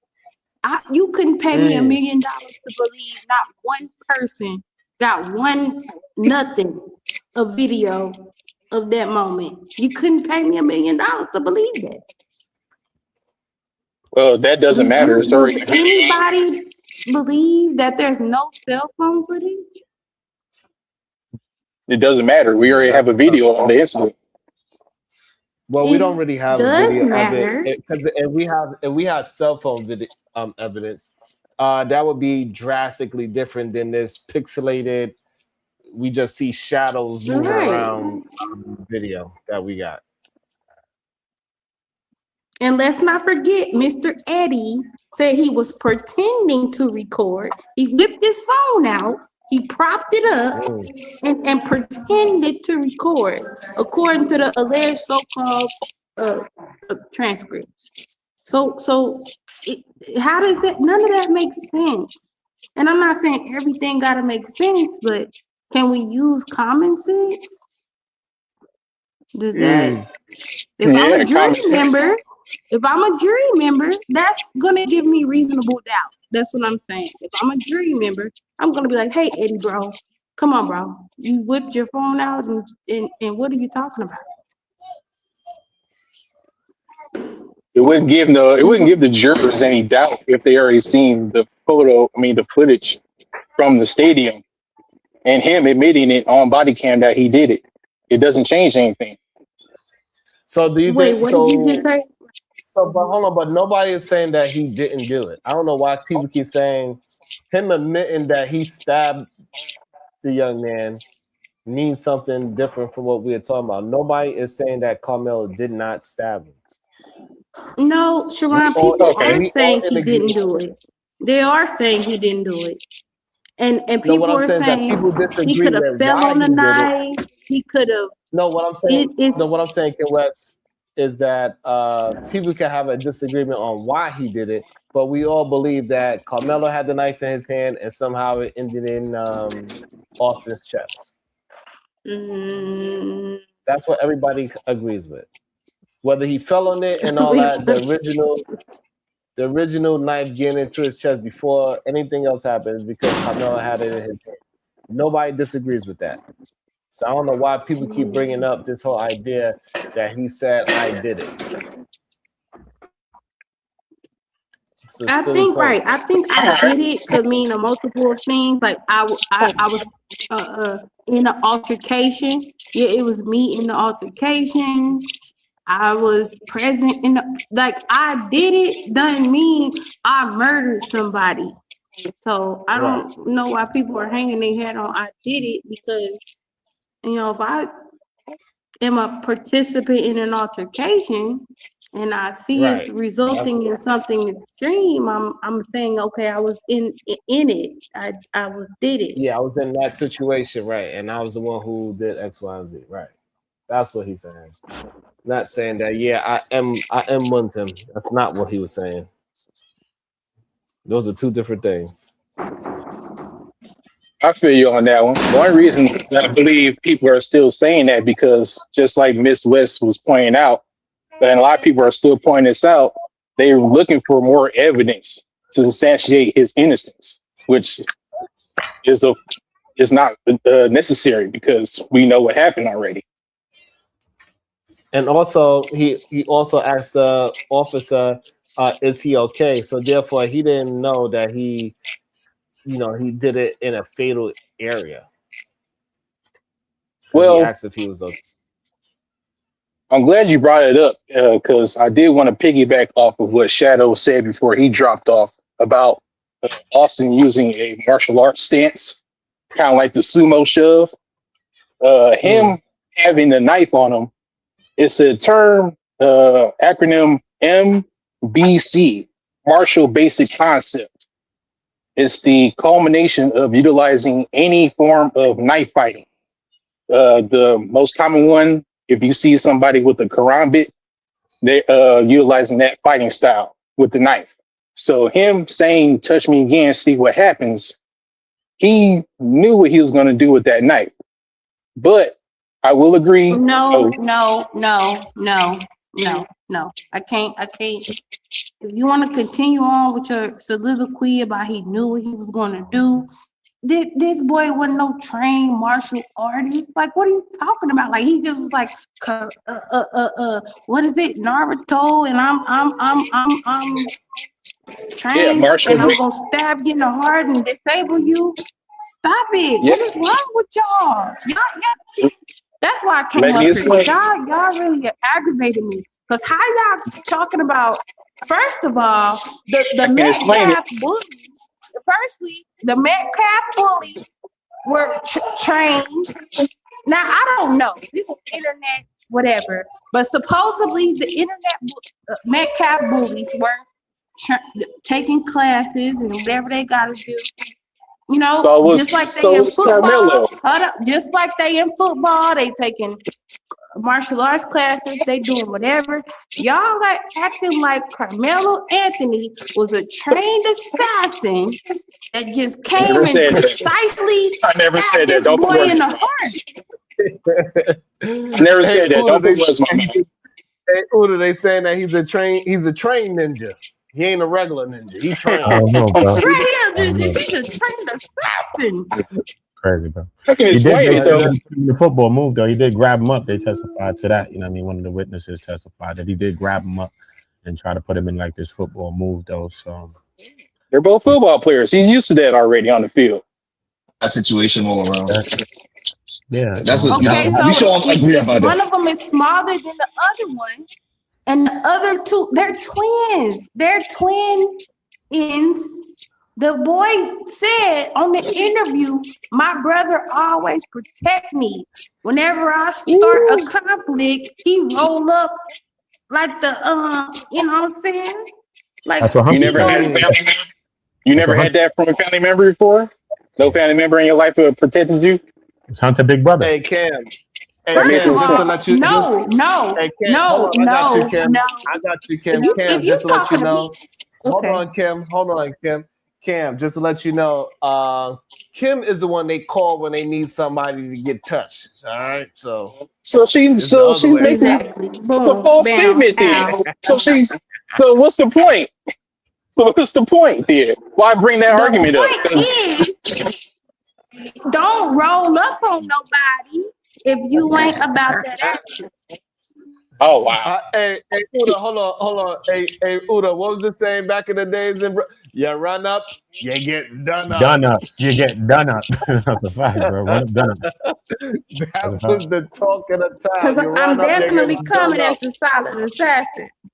I'm Shout definitely out the to quiet PZ one. Ain't Going. Salute to PZ Ain't Going with the $10 super sticker. Thank you so much. PZ Ain't Going. I appreciate you, PZ. Always holding me down. Thank you so much. That's what happens, Cam. You run up, you get done up. Period. Hey, I feel it. Shoot, I feel the same way. That's how it goes. So, You know what I mean? how the That's not possible. It's not Get him, possible that you Trevor. feel the same Get way. him.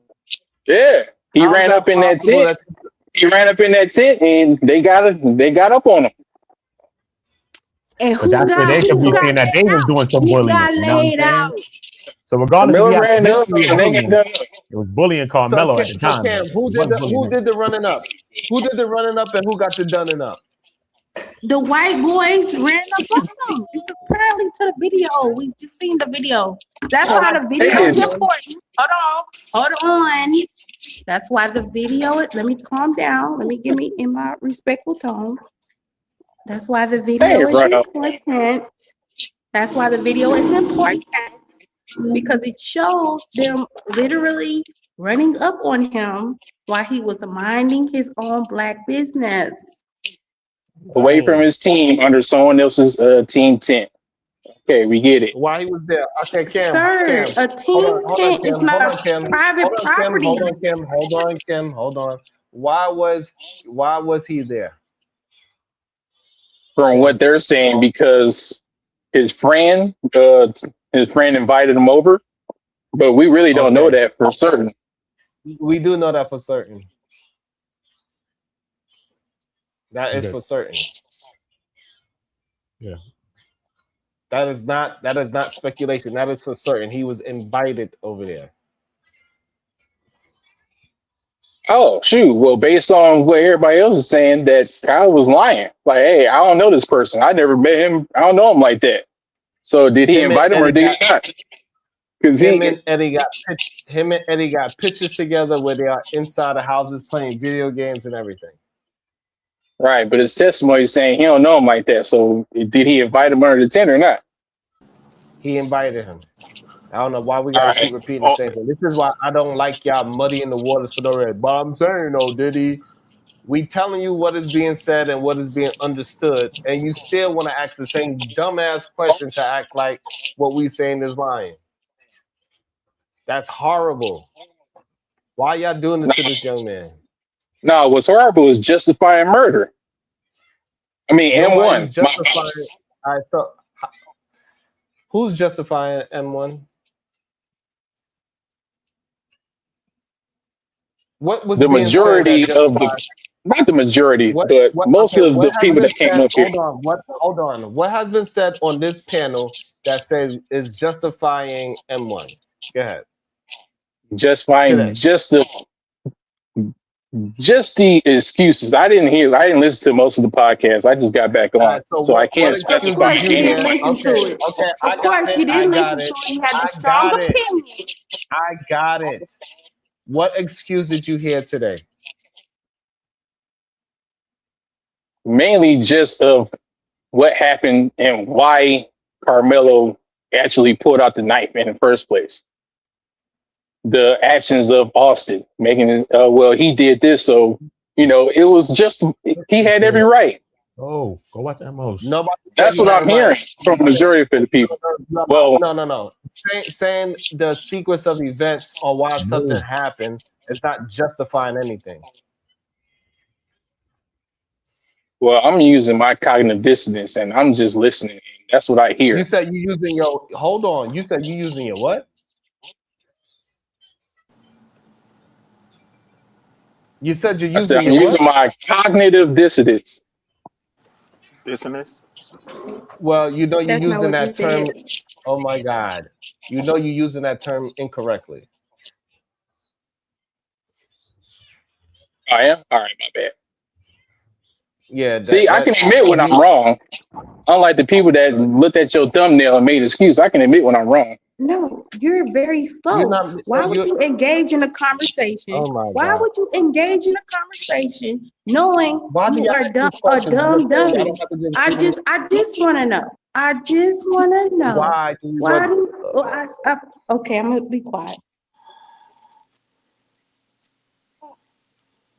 when What I up, get Sharon? somebody in the corner, let me get them in the corner, please, and keep them there. Why you want to let them out the corner, Kim? No, don't worry about it. I can Well, dip out if you need me to. I think people like I'm an adult. him. I don't need to stay in no corner. You're an adult, so being an adult makes you an informed individual. You are obviously a dumb dummy. You're delayed. You're slow. Oh, Damn. here You goes have the a name lot of calling. mental problems. Here goes the name calling because I have an All right, opinion like everyone else on the Firstly, panel. That's hold on, ridiculous. all I right, hold haven't on, Kim. called you That's any name. ridiculous. And it's disrespectful. I haven't called you any hold name. on, I have not called you any hold on. name. Yes, you Hold did. on, before we dive into the insults. What's up, Joey85? Good day, sir. After seeing the video, hey Kim, mute up while you're not talking for one quick second because you have some kind of feedback. Joey That's not my 85. What is your thoughts after you see the video? Did that confirm your thought or did you reconsider your position? Reconsider, Sharon. It reconsidered it because okay, go ahead. I definitely, even when I said the footage was gonna come out, people still was gonna have their own notion on the situation. They still gonna be, he was defending himself. You know what I'm saying? Now, for what I thought was happening is that people was surrounding He him. was defending himself. He was regardless if you Man, agree to the way he defended himself, Hey Kim, he you still gotta was let defending ma'am, I'm himself. talking, ma'am. Kim, Ma'am, relax. Kim, Okay, you gotta sir, let sir, people, sir. You're getting emotional. Kim, Just relax. you gotta let people finish their thoughts so we can Yes. actually Thank you, talk Sharon. to their point. She want name calling me. You know what I'm Crazy. saying? Like this is the Now point right here. now say it to Cam now. Say it to Cam. Go ahead, Joey. Tell Cam to be quiet too. Nah, I ain't telling to be quiet, but she can relax for a Yeah, little now bit you until I don't finish. want to talk to another man. All right, I got you. Go ahead, What? Joey. Tell him? I ain't worrying about what. That's him and her. They got their own thing. But listen, every man and woman for themselves. But this the thing I'm trying to make you understand, Sharon. As black men, we got to teach our sons too to have conflict resolution skills. We do, because our boys are just as emotional, just like these women up here, and they just He run off. resolved that conflict. He And the just thing won You is cannot be that serious, Kim. you see what I'm saying? That this she proving my point. She literally proving the point. You get what I'm saying? You say the wrong thing. These young boys be ready to react and do anything. And that boy, he did. He grabbed that knife. Now, I don't think Y'all that should he. be I don't ready. think that Y'all he. should be I ready. don't think. Y'all are cowards. Y'all are cowards that are not willing to do what Kim, this do you think this boy helps the did. conversation? Kim, interrupting doesn't No, help the okay, I'm conversation. gonna stop. But Sherrod, do you not see? Like, she's proving the point.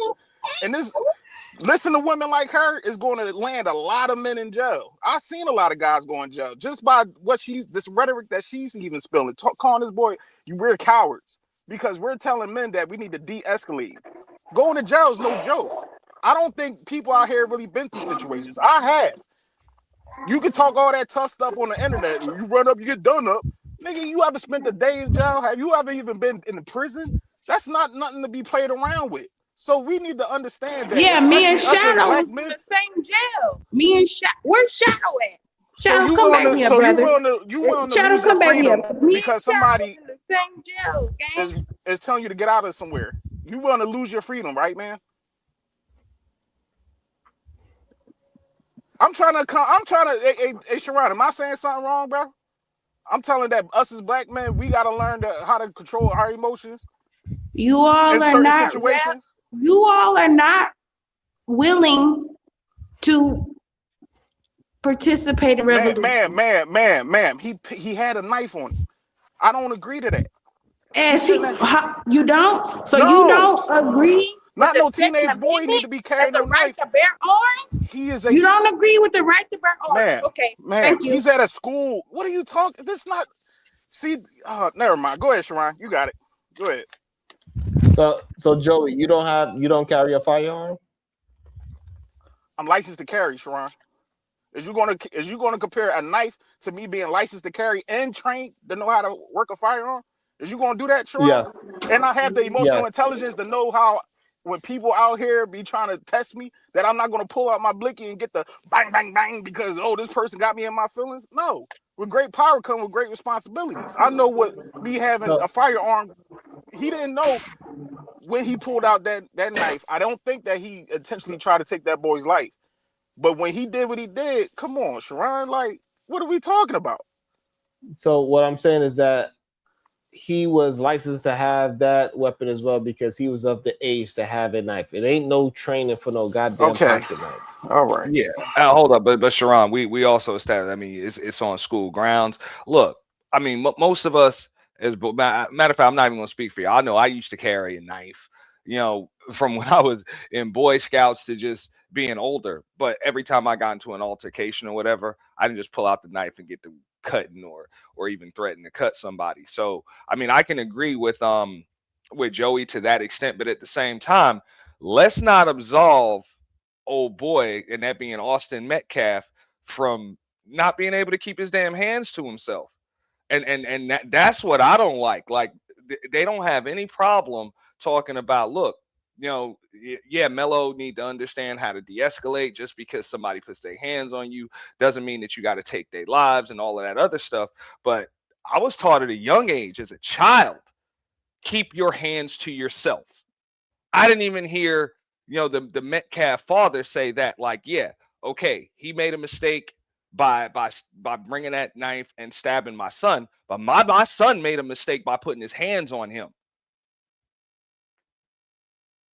Like, let's just keep it real. Like that's just basic cause and effect. You put your hands on somebody, they might just stab you or blast you unlawfully, and they might just do 35 years for it, but you still lost your life. So that's why I said earlier, that's a mistake from two young boys, that neither one of them understand conflict resolution and de-escalation. That's why one lost their freedom and the other one lost their life.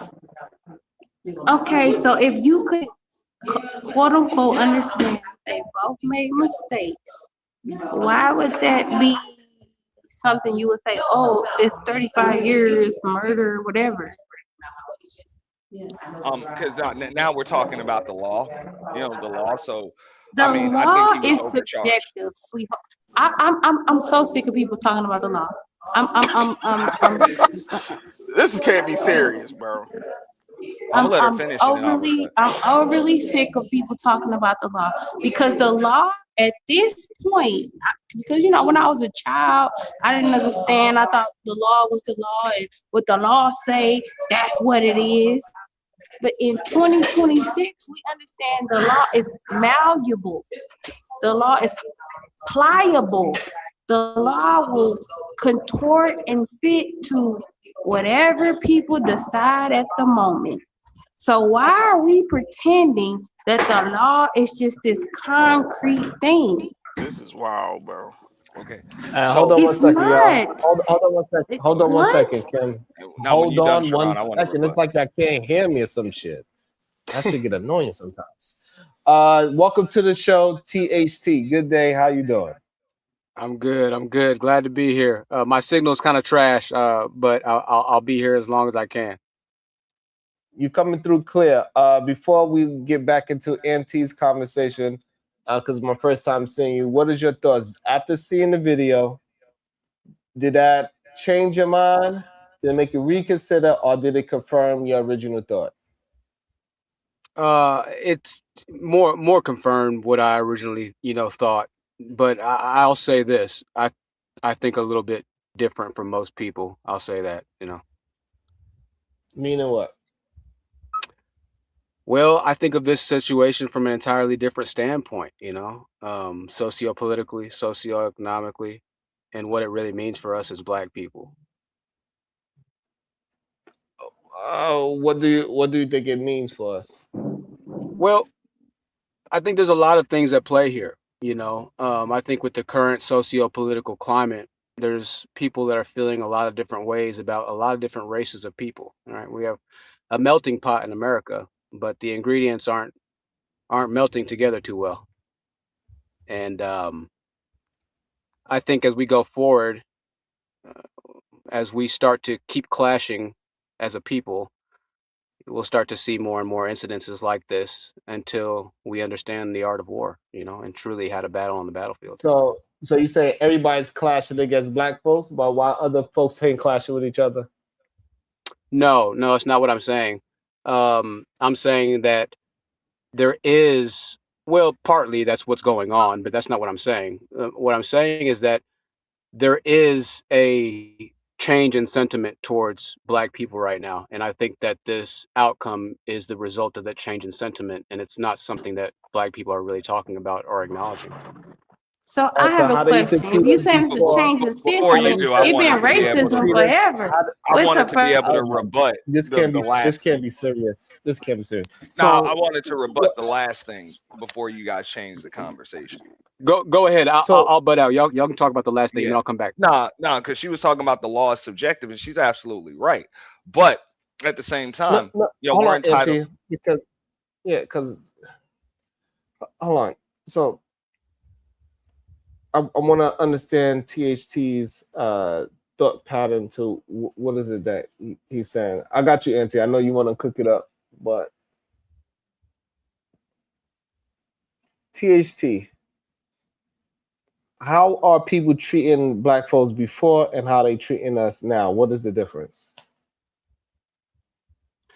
Well, I would say that with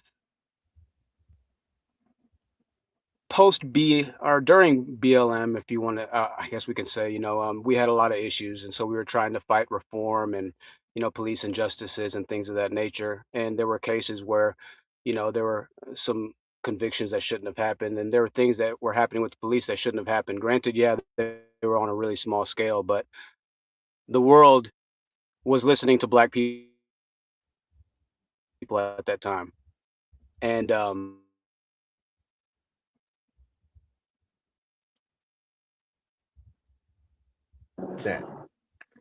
The world wasn't doing nothing.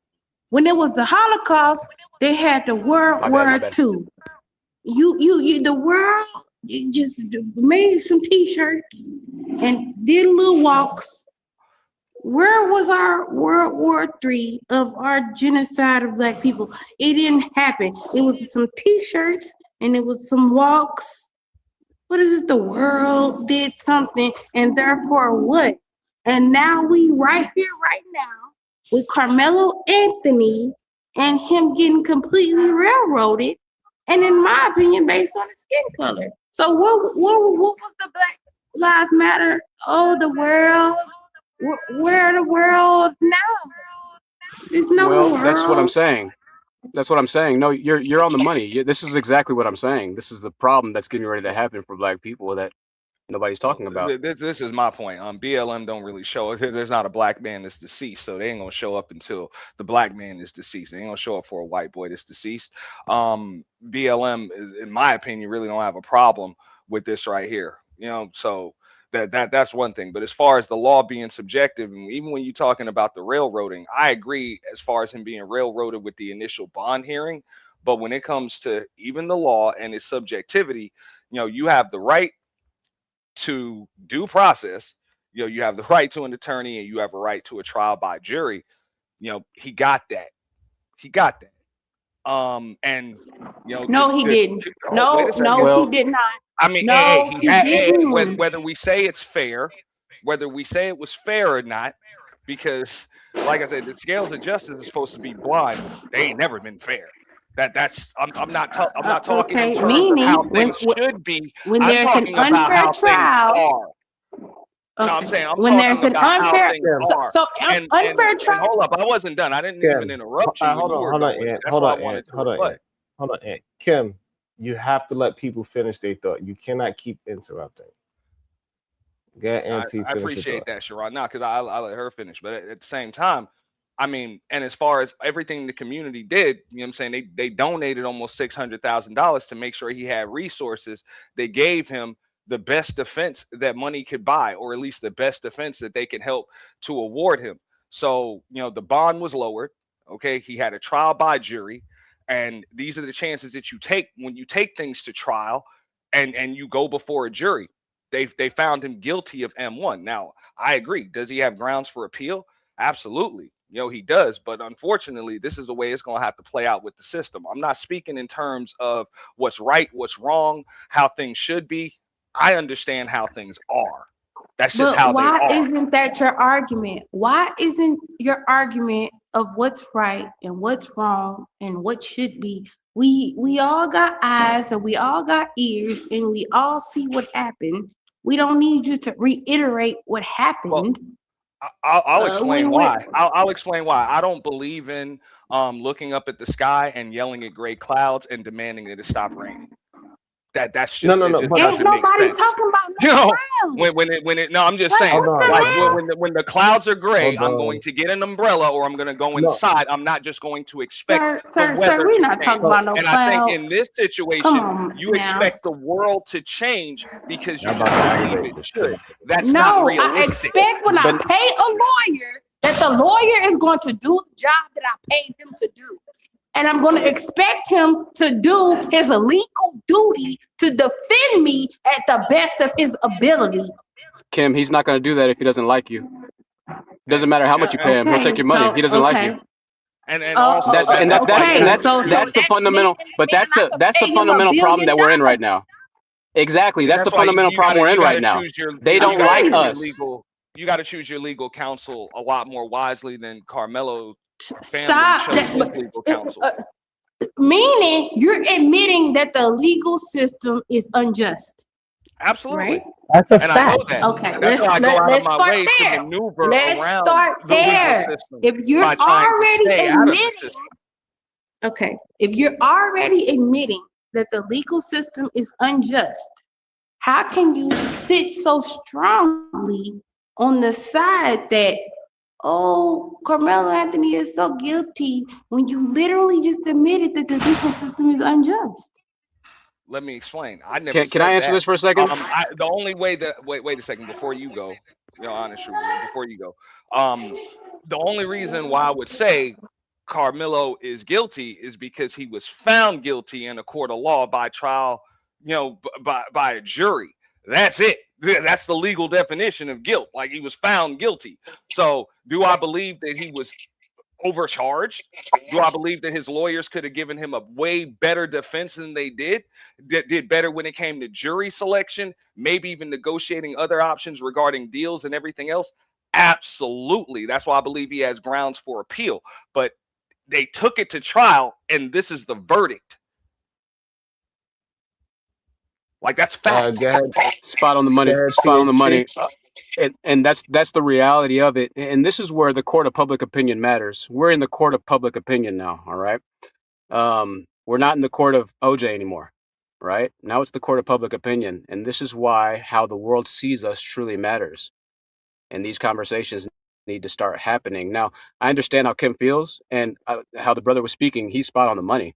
We have to look at what's going on, not what we wish could be happening. It's not happening right now, unfortunately. What is happening is reality. And I'll tell you what's not a good idea, Kim. It's not a good idea to poke the bear. I understand you can call it cowardice. You can call it whatever you'd like. But we don't have a certain level of power in this country, and we cannot move a certain way right now. I'm That's not just putting reality. myself in that situation. Kim, please stop interrupting so we can actually I'm argue sorry, you're right. your point. Well, no, Kim, I don't want you to put yourself in a situation. As a matter of fact, that's the goal and the point is to take yourself out of potential situations, because when they go bad, you don't want to be at the opposite end of every single opposite end that you don't want to be on. You know what I mean? So That's all. THT, Haven't we seen there was a time when we was minding our business and we still got harassed, killed, stomped, destroyed, communities hurt? So we tried that route of minding our business and staying out the way already. Well, again, Mm-hmm. and I'm not saying that you're wrong. I would agree with you to some extent. Now, here's why I have to fight back, right? We are no longer in those times. Yeah, those did happen, 100%. I can't take that away from our ancestors who fought and bled for us to be here right now. I would be evil to do so, but the reality is we're not there anymore, right? And that's just it. No, the No, we reality. not being harmed. Why? But Why? I'm sorry. Why? The reality is that all they did was change the circumstance. They still doing the same exact thing. Majority Well, of and black folk, the mhm, majority of black men are docile to the fact of trying to fight back. Most people think like UTH, Kim got that same idea. Ronald 804, he got that same idea. Majority of people is not shooters on go. So right. it is Well, it's a bunch of men They in the definitely world not that are goaded like not willing KT. to put their hands. Is not willing. Majority of us is not willing to put our hands on people first. Hey, don't That's lie on what well, it me, is. man. it's not. I don't think that's the case. Depending on whether I put hands on somebody is if I have bail money ready. That's what I think about now because I'm tired of going to jail. But no, it's not. Because if a police tell me to move Kim, along, I'm what gonna is move going on, along. I'm Kim? gonna You move don't know along. this man, Kim. How are we gonna know what this man thinks if you keep interrupting? We cannot Because he argue an talking about argument bail if you keep on. money. He talking about bail money. I Yeah, don't but have he's no talking. bail money. I got rent money. I don't have His bail own money. I got experience, rent though, money. Kim. Kim, That's his own experience. That's how he feels about his Kim, own. that's his experience. That's his What the own fuck, experience. You know what I'm Kim? saying? That's just his We own experience. You know what I mean? shout out to Kim. Shout out to Kim. I love the passion, and this is the thing. Kim is for the people. The problem is that these type of situations, like if the reality is this, is that we don't even like ourselves as much as we claim that we do. This is the reality of it, right? And so, what, like after Carmelo and all what, this goes away, we're what gonna you go mean? right back to where Hold on, we are as a people. before you Mhm. hold on. Go ahead.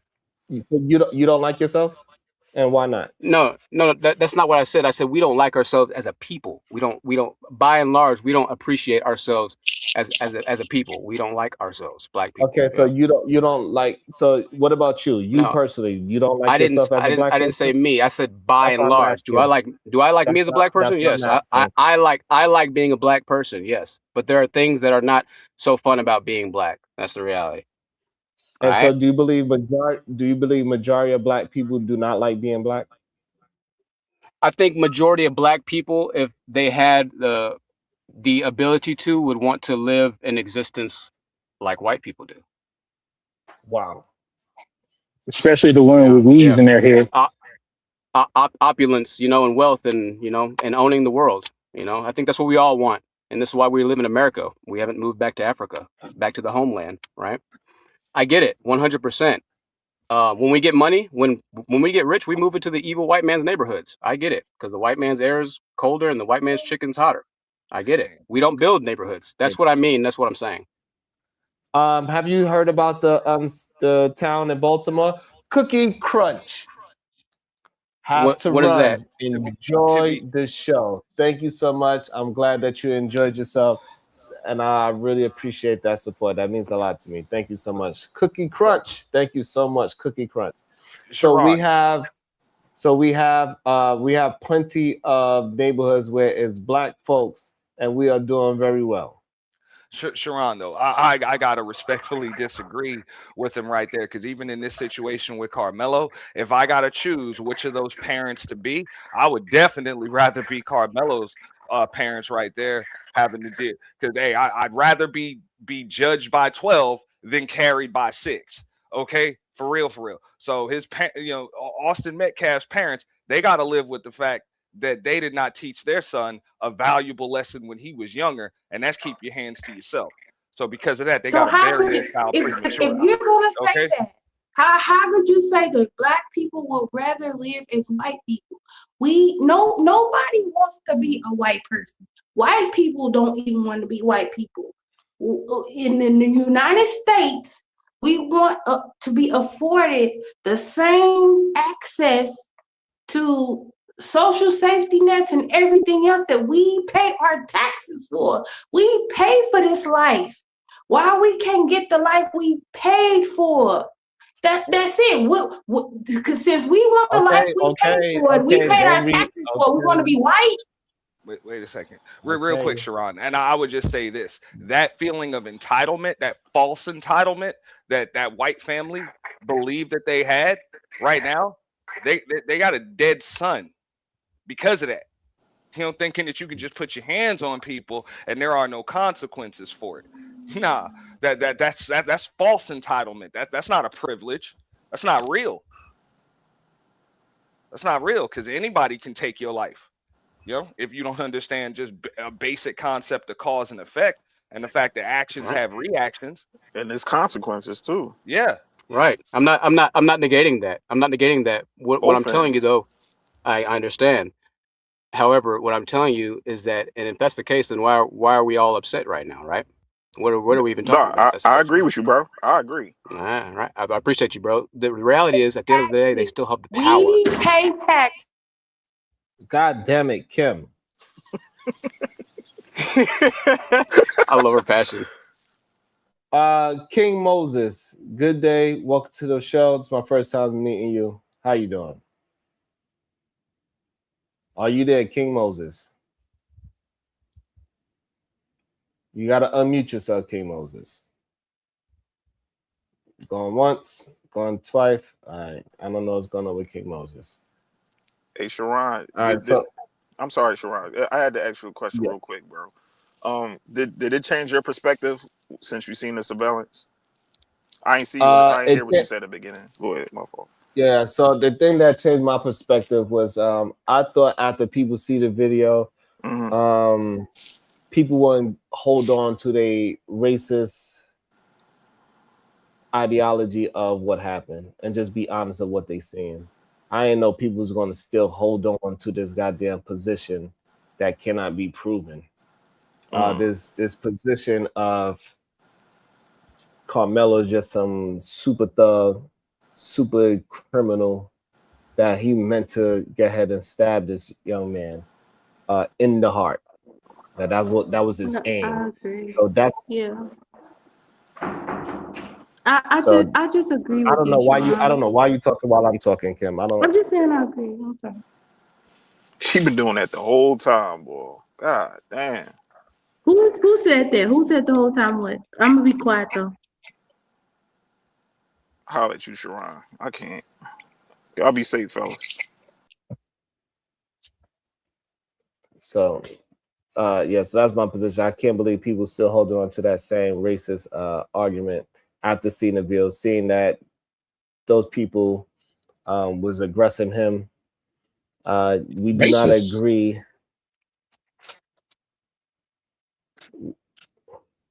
What's racist? Why are you gonna call that racist, man? What's racist? So it's racist that somebody saw a video and the guy got stabbed in the heart. So no matter how much you love Karmelo, he picked up a knife, opened it up, stabbed another child in the chest, in the heart. He stabbed him in his buttocks. He stabbed him on his leg. He stabbed him in the heart. So that's the reason. That's one of the reasons why he got 35 years. That's what you saw in the video. That video didn't prove anything new other than what we Right, already knew. Yeah, he acted in self-defense, which is correct. They were literally No, but aggressing on him, bro. we gotta stop saying he didn't mean to do it. If I didn't mean to do it, I'll stab somebody. I'll stab somebody in the buttocks or something like that. You were just talking Just about to that's why get him off of me. 35 years. You still saying the 35 years is justified. That's what Sharon talking about. Y'all still Yeah. being stupid. It is justified First of all, I don't know who that is talking, but out of all the things we've seen on the video, out of all the evidence, everything included in the video, did you actually see Karmelo Anthony stab anybody? No, because it was hard to see. But you did see some. You did see something like a push. Are we questioning whether or not that happened? Okay. So therefore, stop saying what he meant to do when you didn't see it. Did he stab somebody in the heart? We understand where the knife ended up at. Okay, stop so what the hell are you saying talking that about? When the we what say we he are didn't talking mean it, about. we mean he didn't mean to use lethal force. He didn't know the force he was using was lethal. Right. Correct me if I'm wrong, Sharon. There's a reason why he got tried as an adult, because he was 17 years old. Why you He not almost graduated from high school. Ronald, He went to please. biology class. Answer to what we are talking about. We understand what happened in the court. He's 17 years old. He went to But we biology are class. He know saying exactly what could happen if you stab somebody in the chest. That's what we're trying to tell you. I'm trying not to use. You're making it difficult. He was not. Do you know for a fact he aimed for the young man's heart? He aimed for the chest, and most of our. So how do you know he aimed for the chest? Now you put in the miss because that's where he stabbed the boy. When somebody's standing over you, that's really the only Hold on, target. please. I asked a very specific question. How do you know that's what he was aiming for? The chest is the biggest part of the body. So you trying to say again, that is a great fact that you are saying. I'm That's asking you wrong. something The very torso is. specific. The I need you torso to be is, not a the chest, man. sir. I need you to be a man and not be a racist prick. How a racist prick? You know? Yes. How do you know the young man was aiming for the other young man's chest? Because that's where he hit him. And he went deep in. That is the dumbest thing. Hold on. If I Ain't throw like- a basketball, Oh my if I gosh. throw a basketball up in the air and it happens to go in the hoop of the other team, do you think I meant to do it? He didn't throw the knife, silly. He didn't throw the knife and it stuck him. He had the knife in his hand and he drove the knife into the other boy's chest. So I need you to answer questions. Every time I ask you questions, you do not answer it. Just please answer the question. We understand where the knife ended up. Can somebody randomly attack somebody and it randomly hits the person's body? it is possible. So why are you acting like you know this young man's intention was to stab him in the heart? I think he meant to stab him in his chest.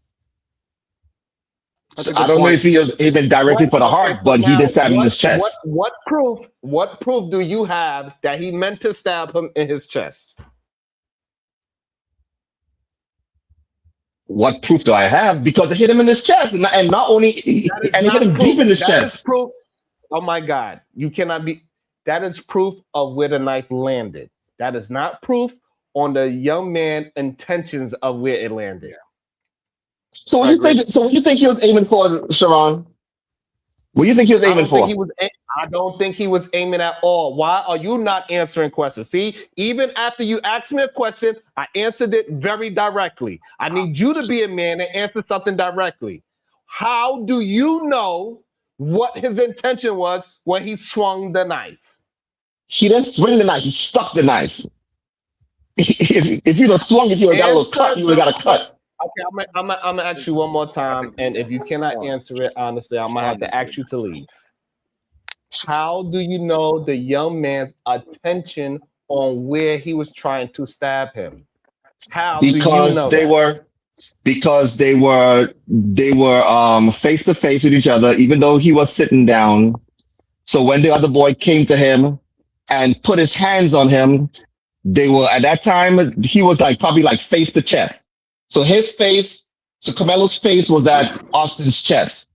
So when he took the knife out, he knew exactly where he was going to stick him in the other boy's chest. It's just common sense. And what proof do you have of this? Common sense. What? What proof do you have of this? I mean, common sense for a medical professional, but I agree with Sharon. Right, real quick, Ron. I would agree. He meant to stab. He was just aiming for him. I don't think he was aiming for any specific vital organ or any of that. I can agree to that part. Yeah, he was just. I believe he aimed for the chest. Ronald, hold Sir, on. Ronald, you said y'all you are hold acting on. like he was a. Ronald, you I don't said think he you was aiming at agree. all. He wasn't aiming at all. So Ronald, you agree with NT that he wasn't aiming? What I'm saying is, I don't think he was aiming for a certain Yes or organ, no? Yes but or he hit him no? in the Answer center of a his chest with the question, hardest. please. Please answer a question. Do you agree with NT that he wasn't aiming at all? I agree with Auntie that he wasn't aiming for a certain organ in his chest, but he was aiming for the chest. He wasn't like, And okay, you the have heart is proof. right here, the liver is right here. I can't. This is insane to me. I've never seen grown men act this way. I didn't know grown men act this way. Welcome to the show, Art. Are you there, Art? Unmute yourself. Yeah, I'm here. What's up? What's the Good day. consensus here? I just joined. Well, I was watching a little bit earlier, but I don't know Okay, where the. so my question is, so have you seen the video? I saw a couple different versions of the video. Yes.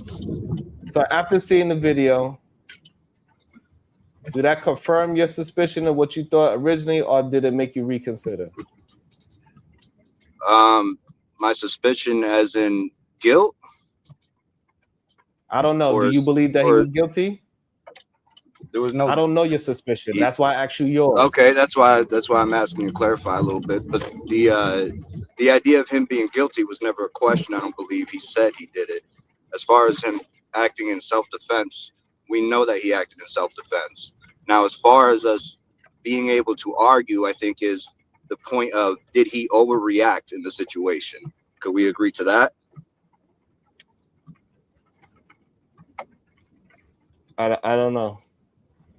You don't No. know if we can agree if he overreacted in the situation. No, he did not. Okay. He did not. How many other people in the bleachers that day knew that Karmelo had a knife?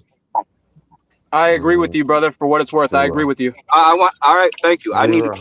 answer to the question, Sherman. How many other Zero. people in the bleachers? All right. So when Karmelo said, "Touch me and see what happened," what did you think Karmelo was thinking at that moment? Touch me and see what happened.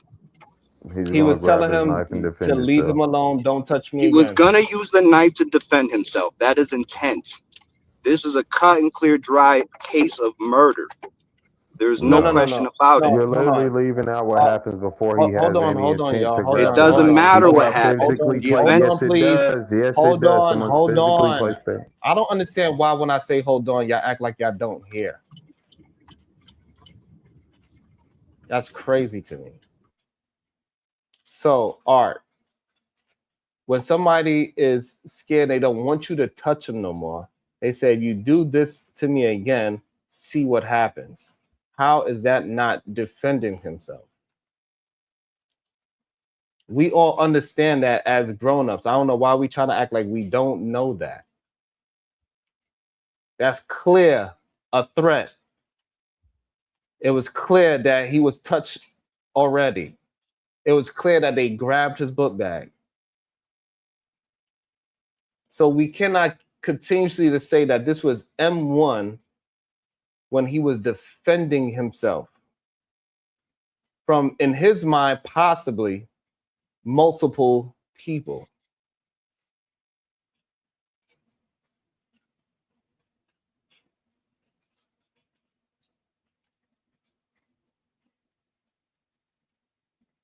Like hey, listen, we gotta learn how to communicate with our words instead of just cutting people off and trying to curse the other person out.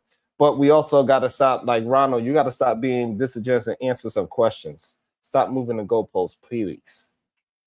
Because you keep on giving me dumb questions, man. Yeah, but you still gotta answer the question. Simple. Just answer the question. Be a man, answer tough questions. That's how we actually get things done.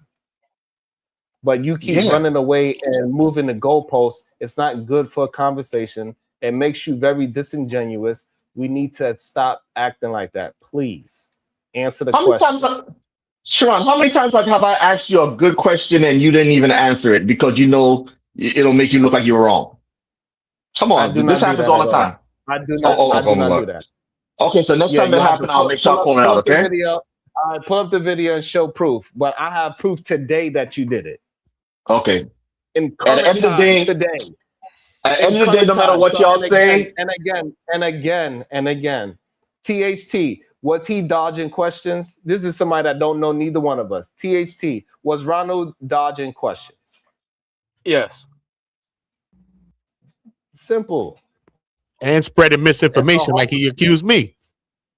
And then hopefully, Ronald, you would take this and you would be a better man later or in the next 5 to 10 minutes, and you would make some adjustments to how you communicate. Don't be hey, a Sharon, disingenuous man. I'm telling you Sharon. something. Please don't try to bring up something that I need to do when we talking about Okay, you okay, and okay, being this. So like let's be men, right? Men okay. do not try to pass the buck to something. That's what something that women do. You come to your wife and you say, "Hey, babe, you didn't do the dishes." She gonna say, "Well, you didn't take out the trash." That ain't no man shit. So we need you Sharon, to be on some man shit and say, "You know what? I did dodge questions. I'm being held accountable by my other brothers on the panel that see it that way too. I need to do better at communicating my thought." Simple. Sharon, the reason why Carmelo's in jail right now for 35 years is That's not because what we're talking about. the We're not jury talking saw it the about way that. I see We it. understand. Oh my God, we understand what happened in court. Nobody disagree what happened in court. I don't know why y'all keep saying what happened in court like the court can't be wrong. The court could be wrong. Do you understand that, Ronald? Yeah, but in this situation, they were right. Just like how you thought you Yeah, could but do a better that's your defense than opinion. the Hold on. real That's your attorneys. opinion because that's just an opinion you have because as we are talking about facts, you cannot show any. Sharon, you So actually it's think just you your could do a opinion. better? If that's just your opinion, it is no need for us to argue. We cannot argue somebody's opinion. That is fine. Sharon, But you also said that.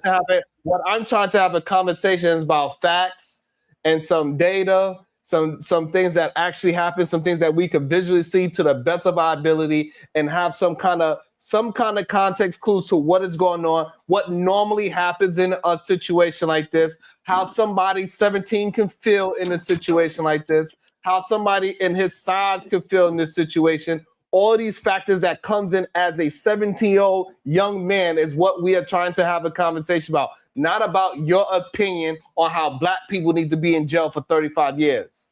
Because clearly you think black people need to be just in jail. No, nobody never said that. Get out your You feelings don't now. have to. Can I ask You don't have Ronald to a say it. We question? understand Is what. that man's name's Ronald? No. I want to ask him a question. No. Again, have a question? Absolutely not. Okay. No. Okay. Let me mute.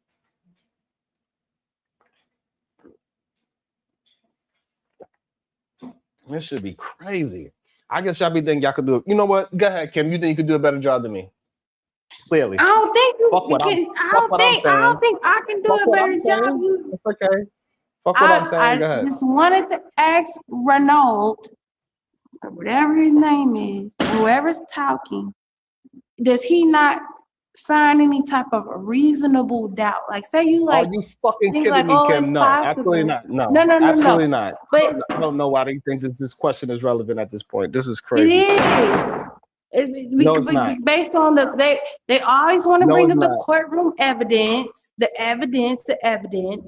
and say based on the So fuck what evidence. I'm saying. Again, you saying fuck what I'm saying, right, Kim? No, I think that I All think right. a So please reasonable don't ask him that. person. Please don't ask him that question because it's not going to get us anywhere. Right. Okay. You're right.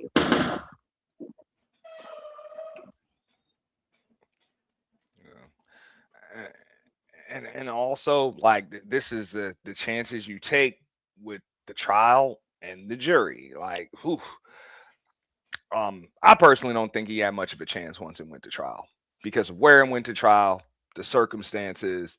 Like, there's a lot of things. Like, you need a super lawyer to make that case. Like, like you just need a super lawyer with a resume that really is just Why skilled in though? That all. if you need Let, a let, super let, lawyer, how is that I, not indicative I, of I'll, a I'll flawed break it. system?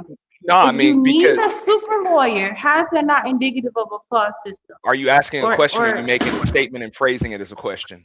I'm saying, do you think that that's a flaw in the system, even if you think that is how the system works? Okay. I believe there are many flaws in the judicial system. Many flaws, and a lot of them are biased toward certain demographics, especially black people. That's the way it is. But in a situation like this, where you have all of these witnesses, you are on body camera footage, not just admitting that you did it, and you have witnesses showing that you did it, but there is no they, there is no No, I them. gotta It's like, stop you right there. now Did don't stop me at all, Did because I didn't what? stop you. Did I didn't what? stop you. You asked me a question, and I'd like to be able to answer. That's So it. I gotta please don't stop you. stop me. Did Let me what? finish. Did what? Hey, Did can you do me a what? favor? Just Did like what? bite your Did lip for like what? maybe 60 seconds. Did what? You know? Can you answer that? Did what? If I say I did it, what did I did what?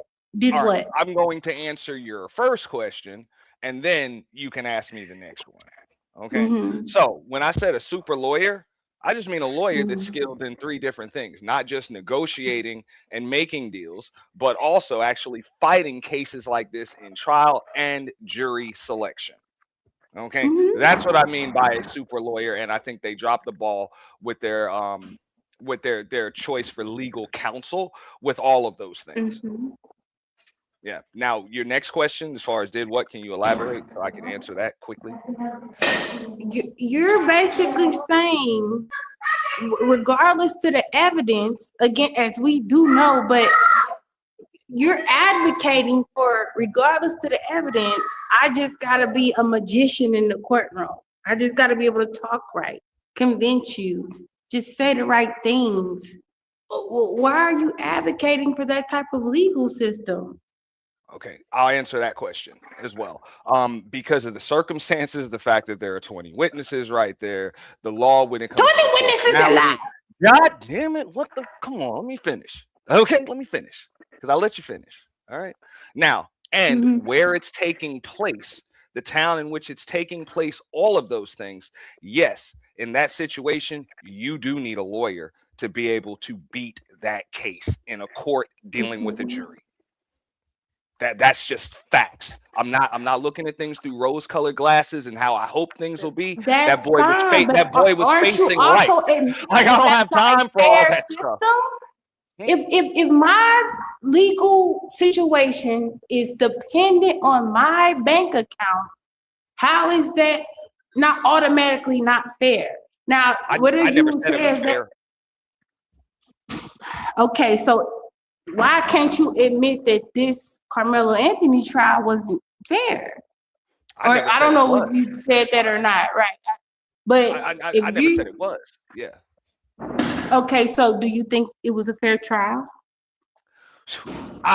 It's a fair trial until you factor in the defense's defense as well as their jury selection and other things. So That's it. so I no, it don't think. wasn't a fair Yeah. trial. No, it wasn't.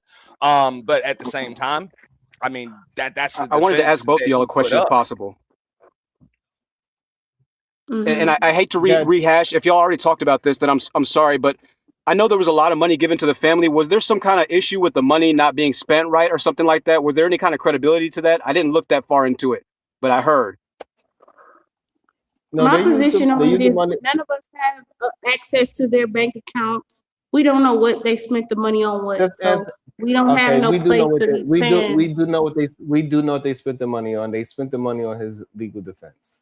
Now they spent the Well, money on right, multiple but things. you know, They spent the money on multiple things from his legal defense, as well as there are some other investment accounts that they put some other money into, which I've stated earlier. I think that's justified because they can't live in the same town that they were living in. He can't be, the father can't be a loan officer at the same car dealership he was in, and also they have other children to take care of. So even if they Right. spent that money or some of it to get another house in a gated community, make rent payments or mortgage payments or whatever, or even set something up for their son if and when he possibly gets out, I don't think they were wrong for that. What about this next question? This mm-hmm. is going to be a big question. I heard that the family was invited to pray with the other family, but they chose not to.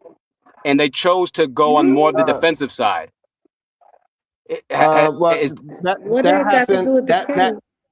well, it comes into the court of that public opinion in that case, because you could have gone into so this court case with both families kind of more so united. And I think, right? I don't know. We're talking about something big here.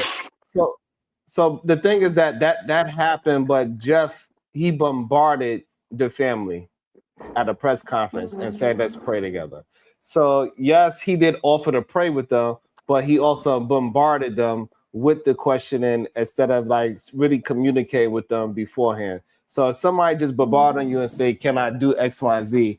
It's not really the same as you really wanting to pray. It seemed like it was more of a publicity stunt, and the people at hand, the parents, they didn't know how to react. Know if he's really wanting to pray or he wants some get back, and that is pretty alarming. If I know my son killed your son, you show up at one of my functions, I'm gonna be on high alert from you. I'm not gonna be one to sit down with my eyes closed on my knees praying with you, and we that close to each other because you might be trying to get some get back. Sharon, I would agree with you. No, I would agree with you on that. Definitely be on high alert. That's a grieving father, so you don't know what his intentions are, whether or not he's packing when he comes in there, or whatever the case may be. But even when people are bringing that up, regardless, Karmelo's family didn't owe them anything. You ain't owe that man anything, and that includes a damn prayer. So if that was taken into consideration in court, when it comes to the sentencing or the trial or whatever, that's more grounds for an appeal. No, it's not.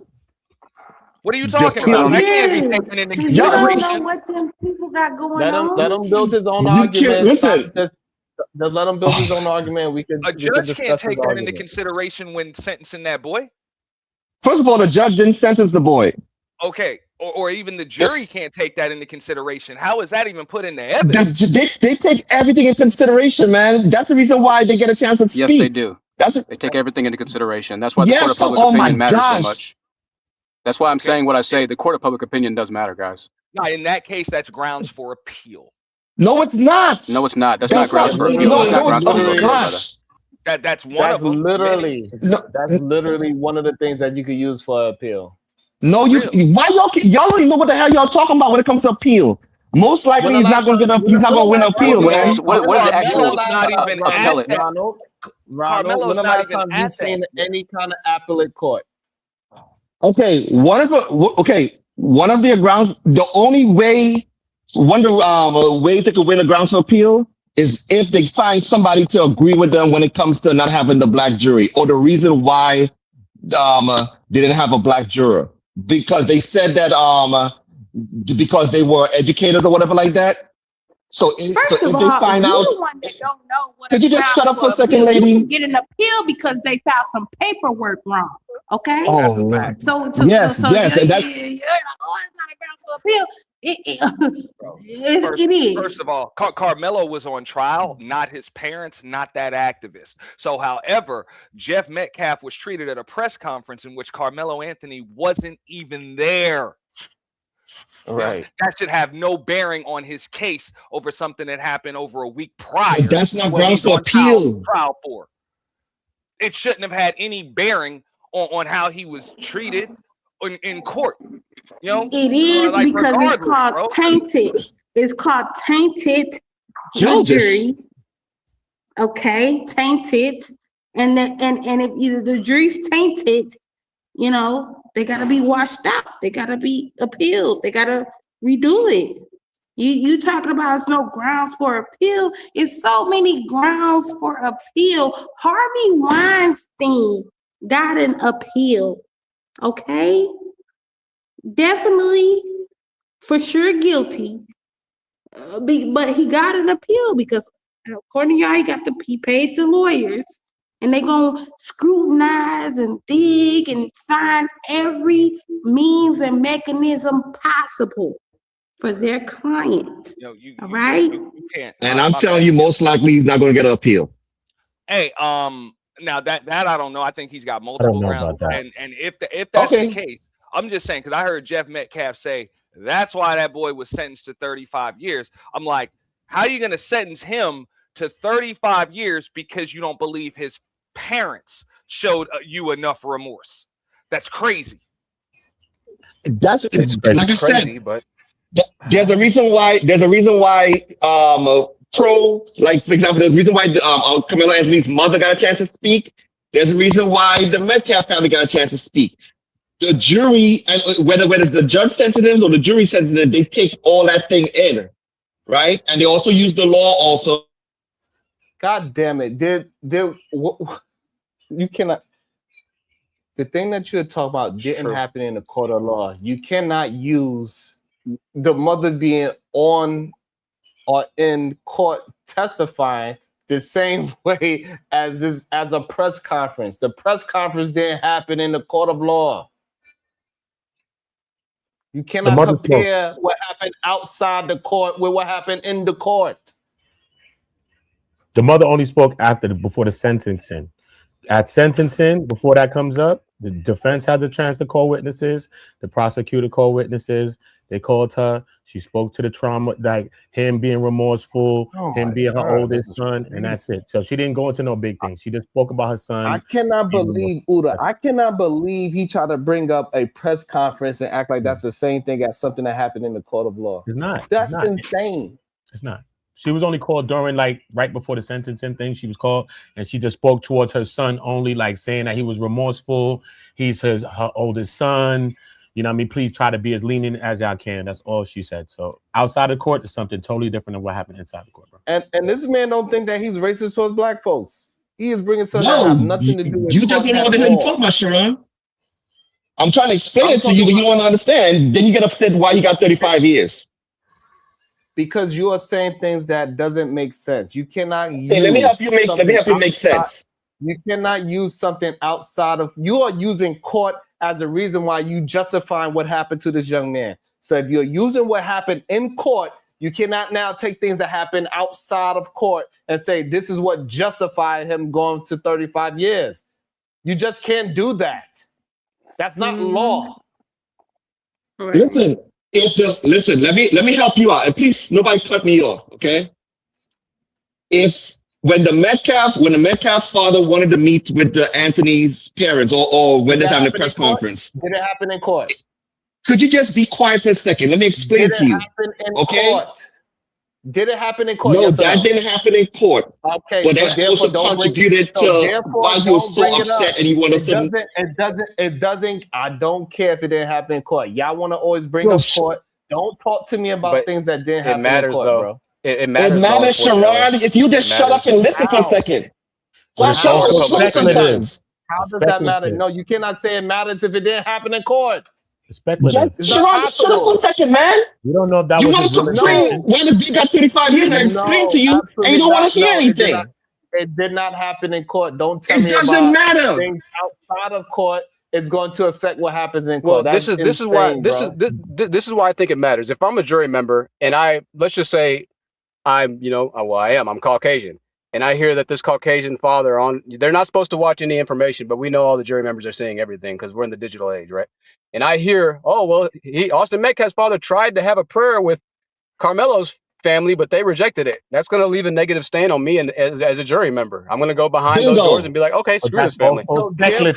It's not right. Therefore, you can appeal that. If you believe that. But it's hard. You can appeal it. You can. It's just going to be harder to prove. We're not talking about easy. But it's harder to prove. About easy. We're not talking about easy. Ain't nothing about this. Said he came here to taunt people at the press conference, so it could be speculative that he did he really want to pray with people? He watermelon felon? He on that type vibe? You want to pray with people? You got all this Christian. Very true. Why you it could be speculative that he was even doing that. It could have been a show. It could have been all a show. I agree. I agree 100%. We not Austin Metcalf pops. We don't know how he went from there praying with people to calling people watermelon felons, calling people N-words and doing this other stuff then. And you a big Christian, sir. And you got straight from charges on your damn back. And you got it when you was 46 years old. If that's the case. So we can add some other factors in. And this is the reason why you got 35 years. You didn't even raise your kids to keep their hands to their damn selves. I'm saying, bro. It's speculative. That's speculative. So we don't know all that shit that's outside the court. Yeah, he could have really wanted to. Who knows? But we don't know. That's speculation still. That's still speculation. You know what I mean? Most of us had a fight at school, man. Come on. So does that mean our teacher? You know, sir, whoever you are. THT, thank you for coming by the first time here. Hopefully you come back. I appreciate you. Thank you. Make sure you come back again. Uda, this is crazy. You on mute. He came up here with the misinformation after he told us about all the damn misinformation. That's crazy. That's nasty work. Insane. But we're going to have to see y'all next time. We'll see y'all mañana. You know, we do this every day. Sometimes I don't know why I beat myself up. But we enjoy it. And we're going to do it again tomorrow. I don't know what we're going to talk about tomorrow, but we're going to do it again. God damn it. Make sure y'all hit that like, drop a comment after this show is over. It helps the channel out. Appreciate y'all. Make sure y'all hit that goddamn notification. Nothing wrong with being. Let me